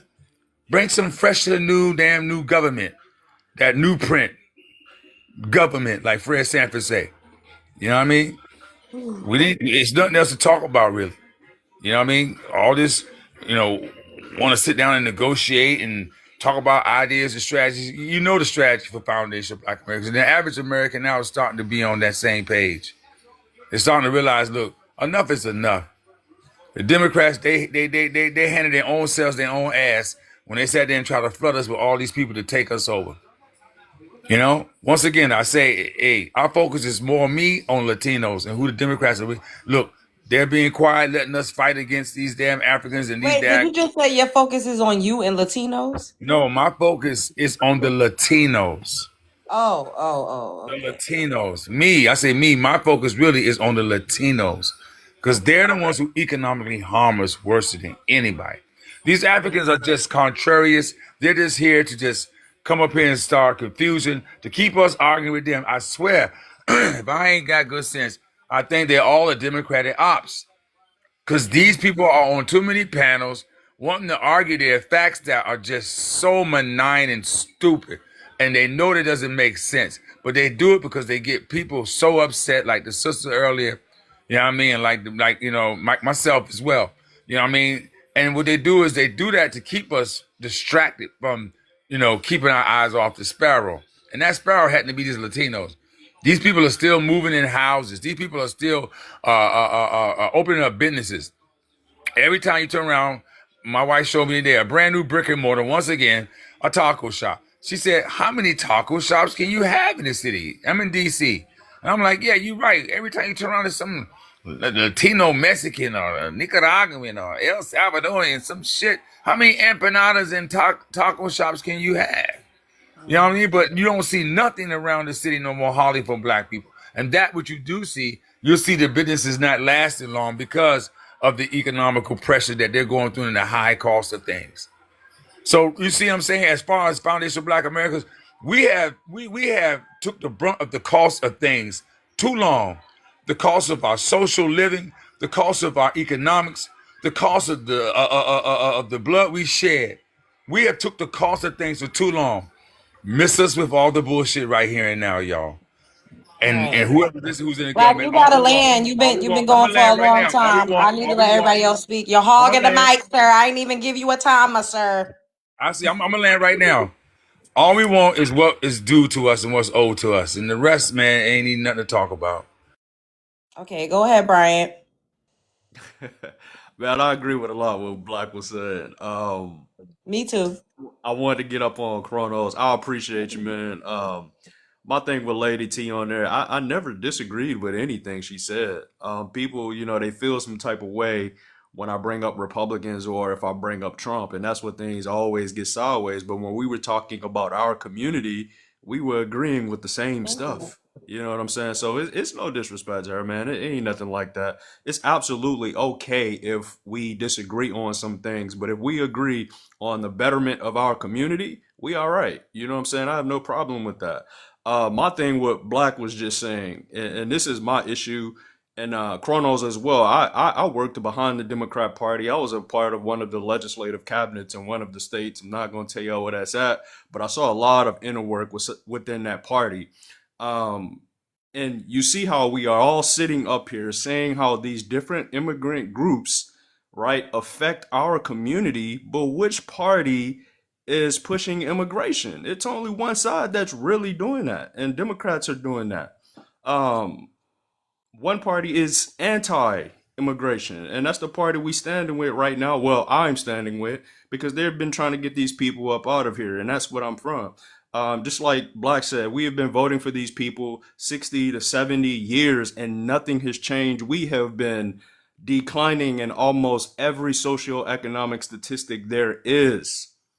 We have nothing to show for what we've been voting for the last 70 years for these people. And it's so crazy that we get so much pushback because we wanting to try something different. If one thing Black said, he said that how are we going to blame the Republicans when we don't vote for them? And that's the same thing I'm on. If we are voting 85 to 90% for the Democrat Party, how are we going to hold the Republican Party accountable when we don't hold the Democrat Party accountable and we've been giving them our votes for 70 years? It don't make any sense. But I'm gonna land there, and Miss Lady T, look, it is no disrespect to you at all. It is just simply us making a disagreement, and that's absolutely fine with me. You know what I'm saying? But we do agree on the betterment of our people, and that's what I'm for. Okay. Golded Scorpion, you could go ahead and add what you need to add, boo. Thanks, Lil Jones, for letting me back up. I'm gonna say this and then I'm gonna dip on out. But and this no disrespect to our people either. I would love to add this. We gotta get out of the habit of saying that we need to stop having these conversations and we need to do the work. At the end of the day, y'all have to understand that all of these things are happening all together simultaneously. Yes. You have people in the streets. You have people doing the real work. That's the only reason why we're being talked about the way we're being talked about right now, because we have been making the noise, not just on TikTok, not just on YouTube. We've been at these town halls. We've been in Congress. We got to stop acting like our people are not who they are. And that's my biggest kind of ick with some of us on these panels. We think that we can't have these conversations and also be doing the work at the same time. Y'all got to understand, we are our own media. The things that we have done throughout our history, and we know this as Black people and indigenous people to this land, the things that we have done throughout history, it's never been YT supremacy publicized, because they would never showcase the power that we really have. They wouldn't even want that to be highlighted and to give us any kind of motivation to continue to push forward. Instead of saying that we're not doing these things and we need to do these things, say we need to continue to do these things. Not that we're not, because that's false. That's a false narrative. It's so many people lobbying right now, y'all. So we just got to continue to do the work. And everybody ain't going to do the same thing. You're going to have people that's arguing with the tethers. You're going to have people that's out here in the streets doing the real work. Exactly. It's all happening simultaneously, y'all. But that's all I want to say. I'm going to land and appreciate everybody on the panel. No, Can I I'm add glad you something? said that, but hold on, boo. Oh, sure. And then you could. I absolutely agree with that, and I don't. It's very always ironic to me, people that do say that, yet they sit on these panels, they listen to them, and they want to comment. So it's like, hello, pot meets kettle. But yes, it's like at the end of the day, the revolution that we're having now is digital. Where it's in the metaverse. This is new age. This is the same as if we were back in the 50s or the 60s, communing with each other at the church, in a behind the goddamn church at night, and everybody passing around chicken plates or fish and white Wonder Bread plates with some hot sauce on the side. But instead, we're respectfully in our own spaces, but we're talking about things that's absolutely necessary. And this situation that we're talking about tonight, early on, one of the first people that came on the panel, she said, I had no idea about this. Thank you so much, Love Jones, for bringing this to light, because I had no idea. You guys wouldn't tell CNN to shut the hell up and don't get up there and talk about or report on things that's going on. You wouldn't tell Fox News to stop reporting on things. And they literally regurgitate the same talking points across every single news channel, across every goddamn state in the goddamn country. You wouldn't get up there and tell NBC or ABC to shut the hell up and why y'all not out in the streets doing something in the streets. And like she said, we all don't have the same path. Everybody's not a warrior. Some of us are supposed to be on a podium. Some of us are supposed to be, I don't know, doing jury duty. Some of us are supposed to be making t-shirts, and some of us are supposed to be drawing picket signs. Some of us are supposed to be speaking with a microphone. Some of us are supposed to be writing the speeches.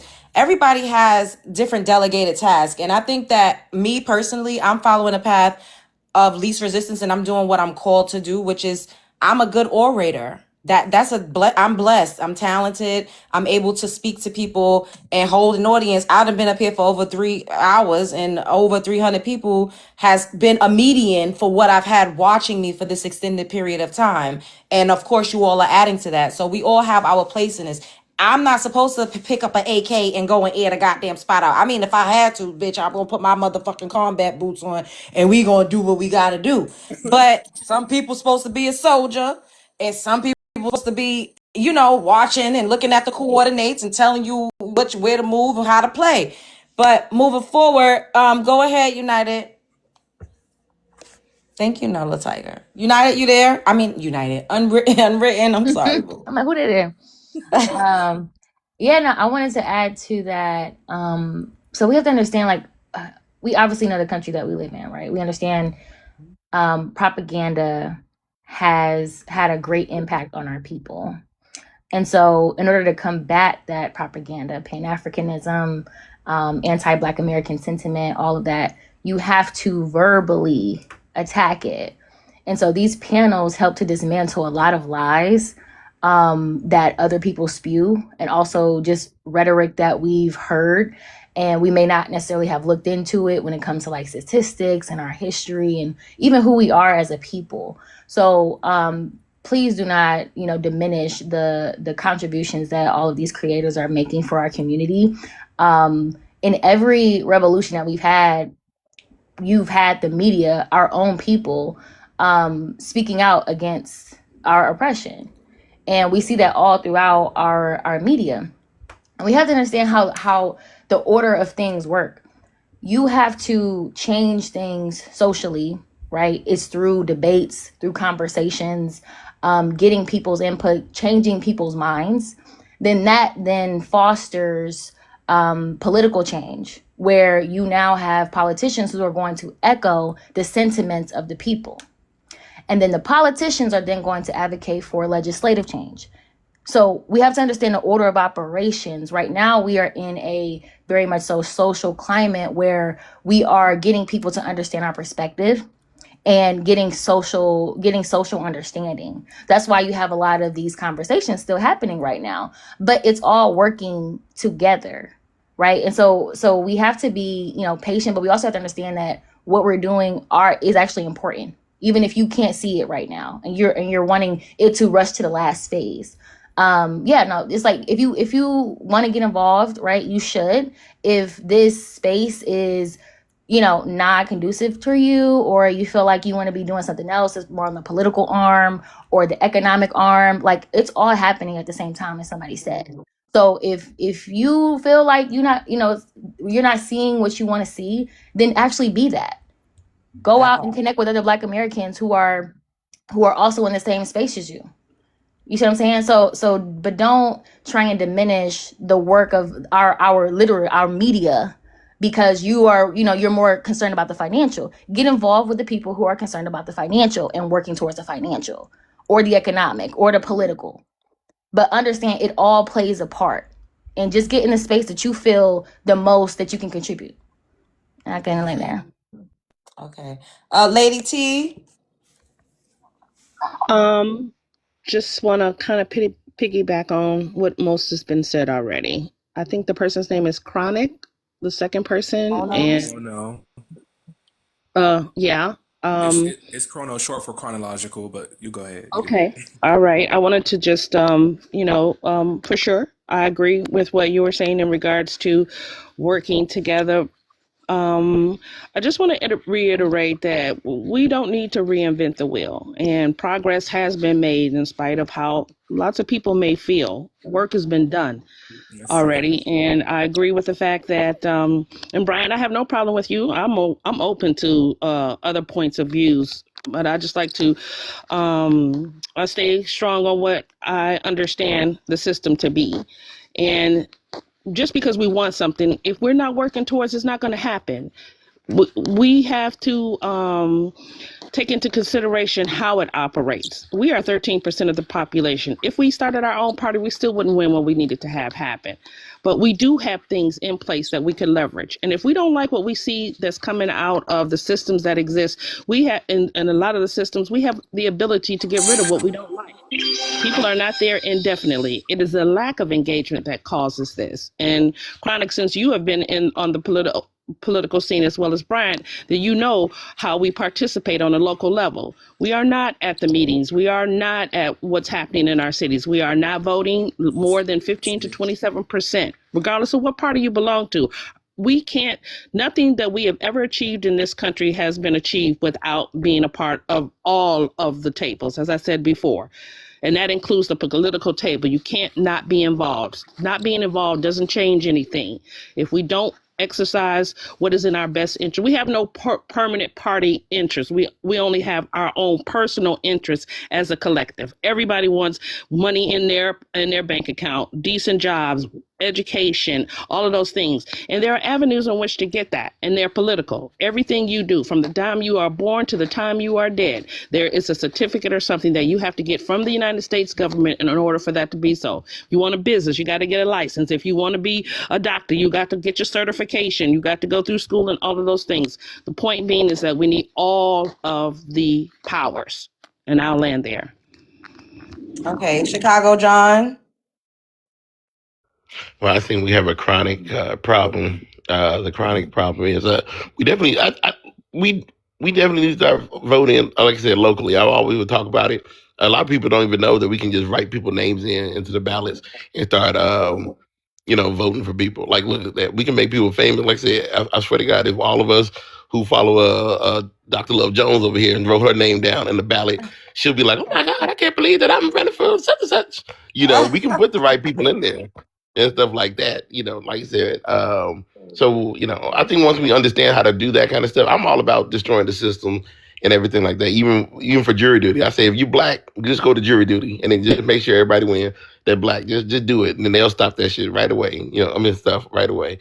And then the second thing, if I when to talk about people always saying like, "Oh, you're not what you doing" and stuff like that, I think we do know a difference between, people who are not actually doing stuff, who are just coming up here being grifters, I should say.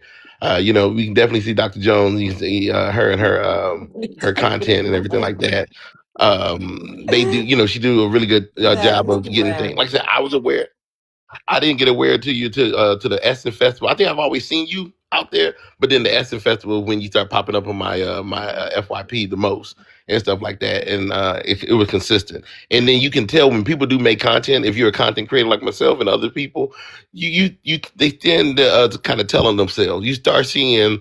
Even if they got an editor, you see pieces of their self in their works, and how much if they full of s or they actually really care about certain things. So that goes with media literacy, and not a lot of us got it. But if we do got it, you can still tell stories through doing that kind of stuff. So yeah. Okay, T Gold. I just wanted to quickly piggyback off of what I forgot the young lady's name when she was speaking on how we should continue with speaking in the media. I think that I would like to second that. That is very, very important. And also, I want people to understand that the power of our voices in the media does give way to what has been known as the invisible hand. That's where people, they might not be visible to our eyes, but behind the scenes, they are listening very diligently and working behind those scenes. And that's how a lot of power comes about, is through the invisible hand, right? Where we are not always heard as far as some of the demographic of people, not always seen, but they're constantly felt. And it's because of the messages that our host is bringing to us and giving us, so that we can take this information and relay it back to other individuals so that they can continue doing the great work that we've been doing. So I just want to put that out there, that, there is an invisible hand that we have that is working very hard and diligently, and they're being inspired. But also, I want to also state that through this, we have the younger generation that are watching us very closely, and that's where really our investment is going to go. When that younger generation comes of age, they're going to see how we conducted ourselves and how we stood in the face of adversity and excelled. So that's going to make them extremely proud and want to continue to do the work. And hopefully by that time, we'll even have even more to show for it. And that power will continue to reverberate, because, we did have our example of greatness through the civil rights movement and, the Gen Xers and what they did with their power movements. But, there was often sometimes for critique, but all in all, we still had that example. So we are definitely giving them that example, and they'll be able to come through the digital age and track everything as far as how we started this movement, how we continue to push forward. So that's what I would like to say on that. And then one short other thing that I would like to say as far as with politics, I want to say this. Politics is heavily economic driven. So as we continue to, diversify our portfolio and voting, we also have the ability to lobby for these things with our money, because we have a tremendous spending and buying power.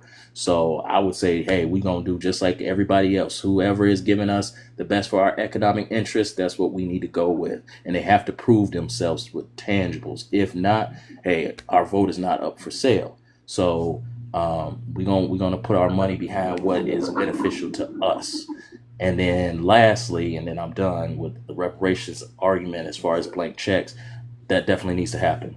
I mean, we have to get that money, but I also wanted to also say that we also need to be an investor in all of the power resources that are coming here. It's not just the land, but anything that they've gained from us, they need to be paying a tax on it, because that's our labor, our investment. So all these Fortune 500 companies that are coming up, that came up off of our slavery and our struggle, hey, we're a permanent investor. We need a tax off of that. We need that money. Y'all a global partner. Hey, so are we now.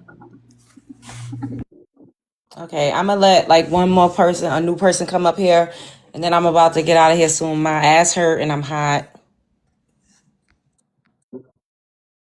Yeah. What was this master person? Were you problematic the last time you was up here? I Love can't remember. Jones, how you doing? What you got going on? No, come on, we don't have problem. We All cool. right. What's your ethnicity again? I can't remember. I talk to so many people. I don't. Yeah, proudly Igbo ethnicity. Um, Go ahead. I'm gonna give you 3 minutes. I feel like you was cutting up, but I can't. I don't know. Go ahead. yeah, Oh, you he say was. should Ghana and other West African countries speak on behalf of Black American reparation? I mean, I wouldn't say speak on behalf. I mean, that's their job. I see it as something they should do because they are the only ones who can actually seek reparation. Like I was asking this question, like, who are we seeking reparations from? Is it the United Kingdom or is it the United States? Because I think the people who did the slavery were the United Kingdom. It wasn't the United States government. It was the UK government. And it metamorphosed to become the United States. So I think some countries actually have sought reparations and they got it back. Some countries got paid some little money. The reason why I don't know if it's something that will work this time is a lot of people get it confused that those people in power today are actually the children or descendants of the slave traders. So for me, if I look into Africa today, mind you that slavery didn't take place in East Africa. Ethiopia, Somalians were never slaves. So don't get that wrong. It only happened in West and Central Africa. Then the Southern Africa was already being, controlled Yeah, by, Arabs were selling. Yeah, I was thinking that too. Unwritten. Go ahead. yeah. So, Let yeah, me in. I don't know who that is. yeah. So I think that they should seek reparations from the United Kingdom. And yeah, that's how I feel. And if they echo that, those governments, then if they push it and succeed, the United States would pay those in the United States reparations. But it has to start from the people who actually orchestrated this whole thing, the United Kingdom. I see a lot of confused people in the comment section who don't even know what happened, who don't know nothing. They only just were told whatever. They don't know how these things work. But like for you to achieve something, you have to be, intentional and make sure you get it done. That's what I would say for now. Thank you so much. Okay. Y'all are funny. You know they love me. They all love me. They love Jones. All right, we're gonna do final thoughts because I need to stand up. I gotta get out of here. And to anybody that wanted to come on or that was waiting, absolutely tomorrow. I'll be back. So you'll have an opportunity. Do y'all want me to come back with the same prompt? No, No? no, No, we should do something else. Okay. no. It was But too peaceful. you want, huh? I said it was too peaceful. I didn't like it. It was, you think this was peaceful? Put a 1 in the chat if y'all want a round 2 of this prompt. If not, then we could come back with something else. But put a 1 in the chat. Just let me know. Okay, we're gonna start with the final thoughts. Okay, starting at the top. Go ahead, Unwritten. Yeah, no, this is another great live. Yeah, I just want to reiterate that we're really in our next renaissance. Like we are living through history at the moment. So get involved, get plugged in, whatever area you find the Oh, most that's good. interesting. No. Yeah, whatever area you find to be the most interesting, get plugged in. So go in there. Thanks, Love Jones. Okay, Thanks, thanks, Dana. Boo. All right, go ahead. All Come right. on now. Thank you, Love Jones, for having me tonight. It's been a pleasure.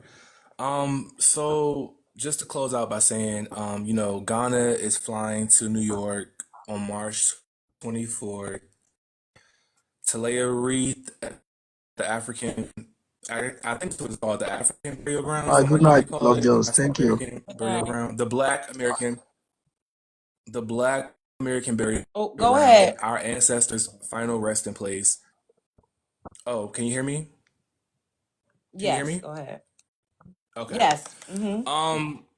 All right. So yeah, like I was saying, Ghana is flying to New York on March 24th to lay a wreath at the Black American Burial Ground, our ancestors' final resting place, the same country that still hesitates to have an open conversation about African kingdoms' role in selling our people into the Atlantic slave trade. We cannot heal what we are not willing to name. All right. But look at it this way, though, Black Americans. This is our wake up call. We're going through a renaissance. This is our great awakening. We know we deserve better. We deserve it all. Reparations, and into the legacy of redlining, real protections from xenophobia in our own communities, everything. And nobody's going to hand it to us. We have to strategize like our ancestors did, okay? We have to have local strategy circles in every city, every hood, every month, where we can have digital meetings, Zoom calls, where we just map out demands and talk about what we need, what we want. We need full history education. We need to teach our children and our elderly the complete story in our homes and schools so nobody can divide us or miseducate our youth. We need economic power moves like Black-owned banks, land trust, community investment funds. We can reverse the effects of redlining by buying back our blocks. If we come together and invest properly, we can buy our blocks back and we can invest into our own communities again. We need unity between the Black American diaspora from north to south, east to west, over political party lines. We need Black American unity. We need political muscle moves. We need to flood HR 40 state reparation bill meetings and vote like our lives depend on it when it comes to voting for reparation legislations. We come from unbreakable blood. We had a harsh history. They tried to literally eliminate us. They tried to bury us, and we grew like seeds. We grew even stronger after being buried. In this moment, it's our time to plant our own future, the future that we desire and we deserve: justice, wealth, peace, power. And I think we can do it. If y'all agree with me, if you think we can do it, if you're ready to plant the seeds of our own future, put your state, type your state in the chat, type the state that you live in. If you agree with me, I'll be back tomorrow, Love Jones, to add to the conversation. I appreciate you. You have a good night. Yes, you too. Okay, Brian, it's your go.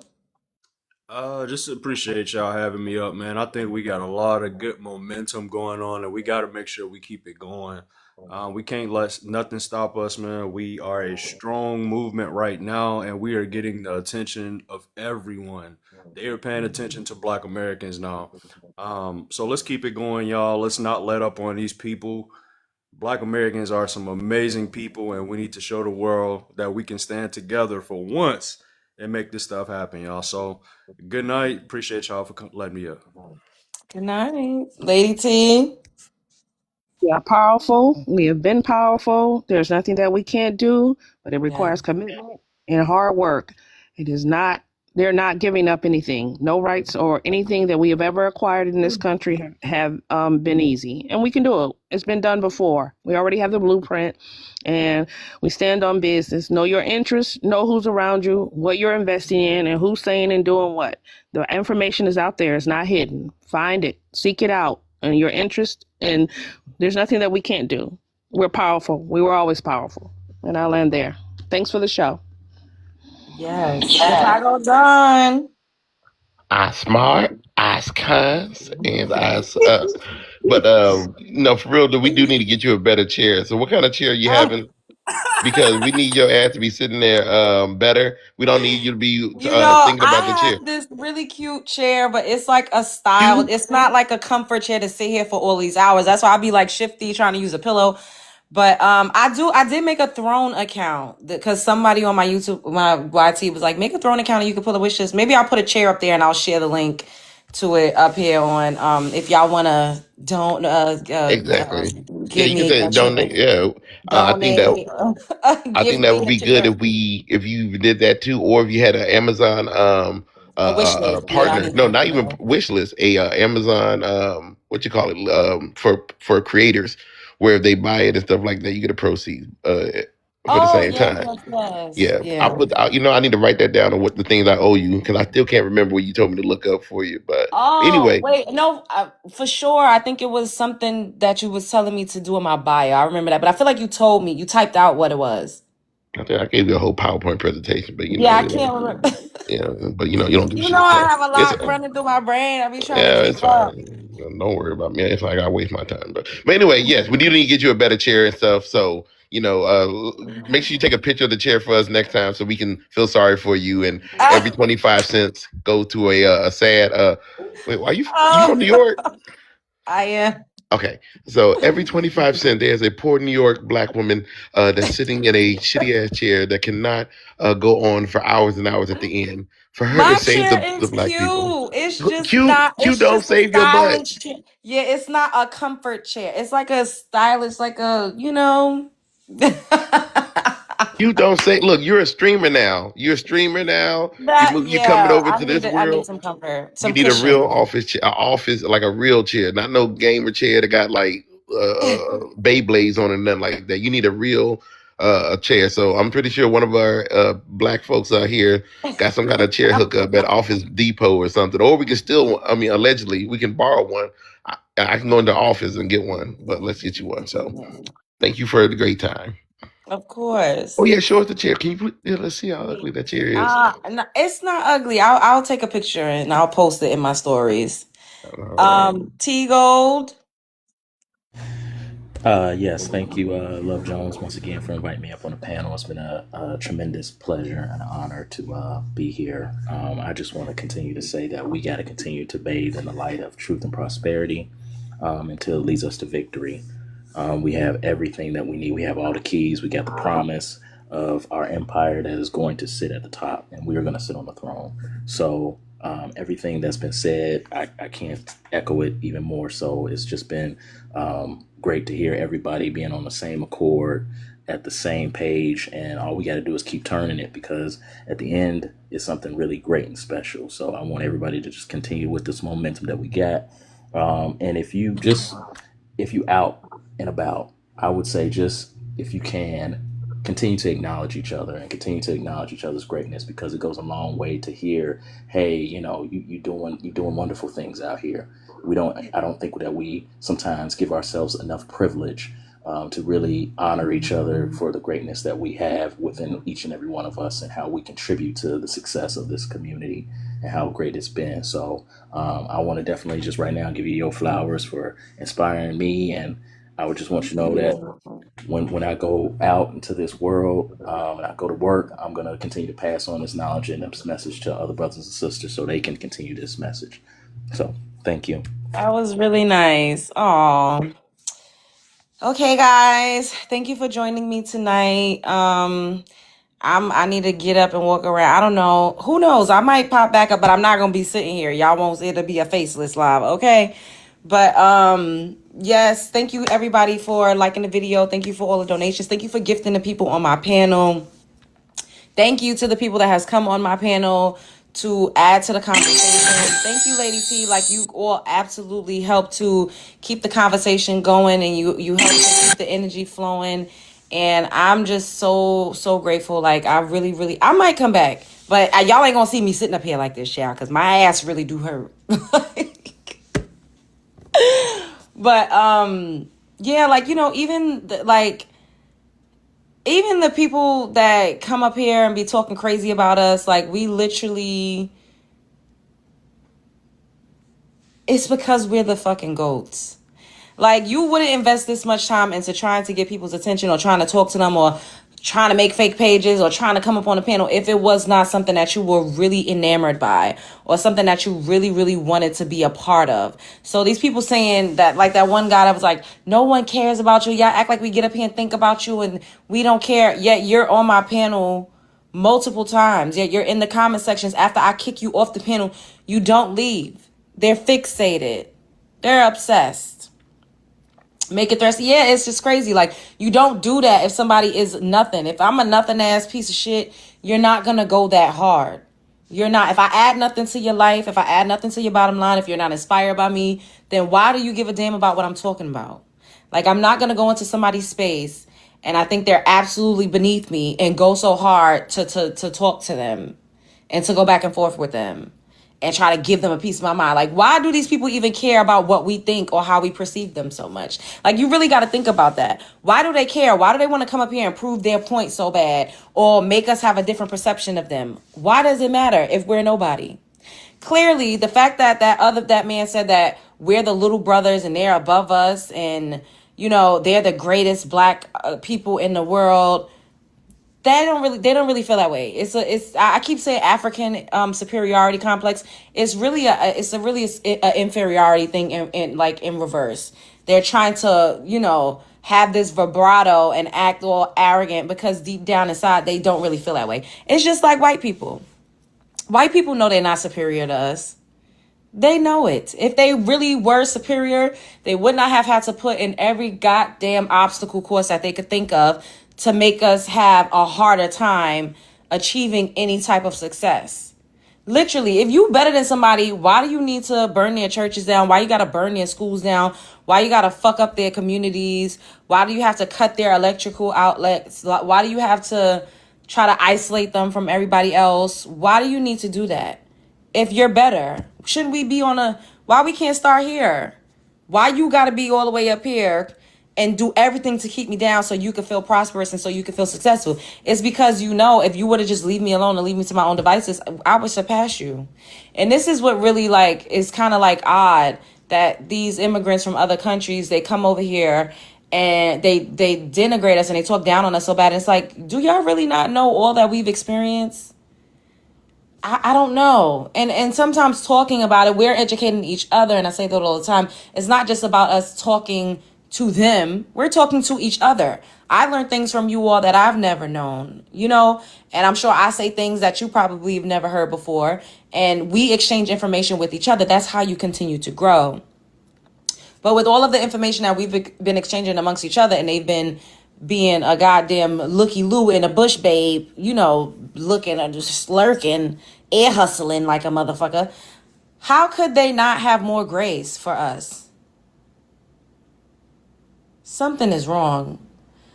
I mean, I've heard, you know, that some of them lack comprehension skills, because we do have some of the few that will come up here and they know what's going on and they be like, oh, you know, nah, y'all right, but something is missing. Like a screw, it's given a screw is loose. I don't know. I digress. Anyways, that's a good topic too. Like yeah, people act like Black Americans didn't go through shit. Why so much resentment for Black Americans as if we weren't colonized too and disenfranchised?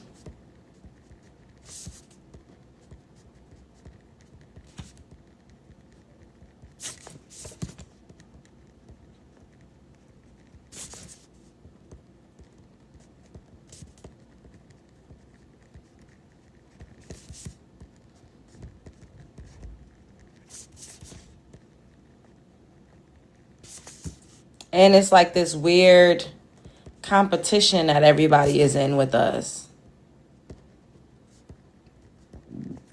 Like, I would never be looking up the stats of any of these countries if we didn't have to arm ourselves to be able to combat all of the fuckery they say to us. We wouldn't need to be researching. They forced us to learn about them. They forced us to learn about their countries and to learn about the conditions that they fled from with their Japa ass. See, I learned a new word. Y'all should have never told me that, because now I'm going to use it. Let me write that down too. They forced us to learn about them. See, once upon a time, they were able to lie and say they were all princes and kings and queens back where they came from. And they had beautiful lands and beautiful pastures. And they had all of the resources in the land at their fingertips.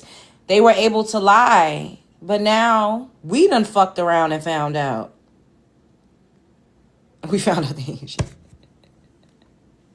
I used to believe that shit too. Yeah, like, we like,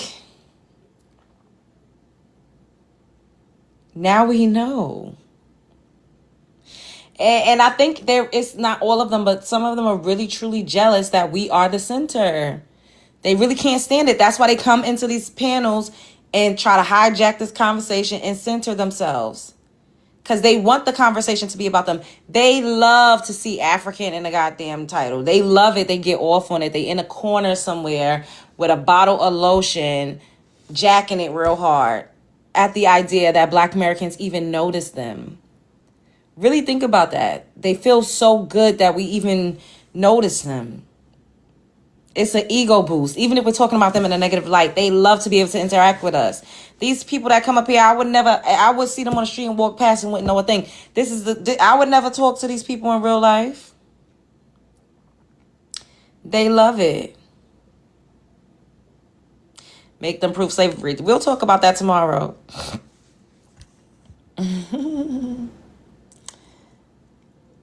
All right, guys, I'm getting out of here. Once again, life is a movie you're starring in it. The world is a stage. You are at the center. Literally and figuratively. It gets greater later. Keep going. Put on for yourself. Don't let nobody tell you what to do or how to do it, because ain't nobody ever gonna be you. Nobody's ever gonna live your life. And when people be telling me, oh, you need to stop talking about this, you need to do this, bitch, who the fuck is you to tell me what to do and to tell me to not make my motherfucking content and have my motherfucking panels and talk about what the fuck I want to talk about? Bitch, you got me fucked up. Okay. Anyways. Spread love is the Brooklyn way. Follow me if you're not already following me.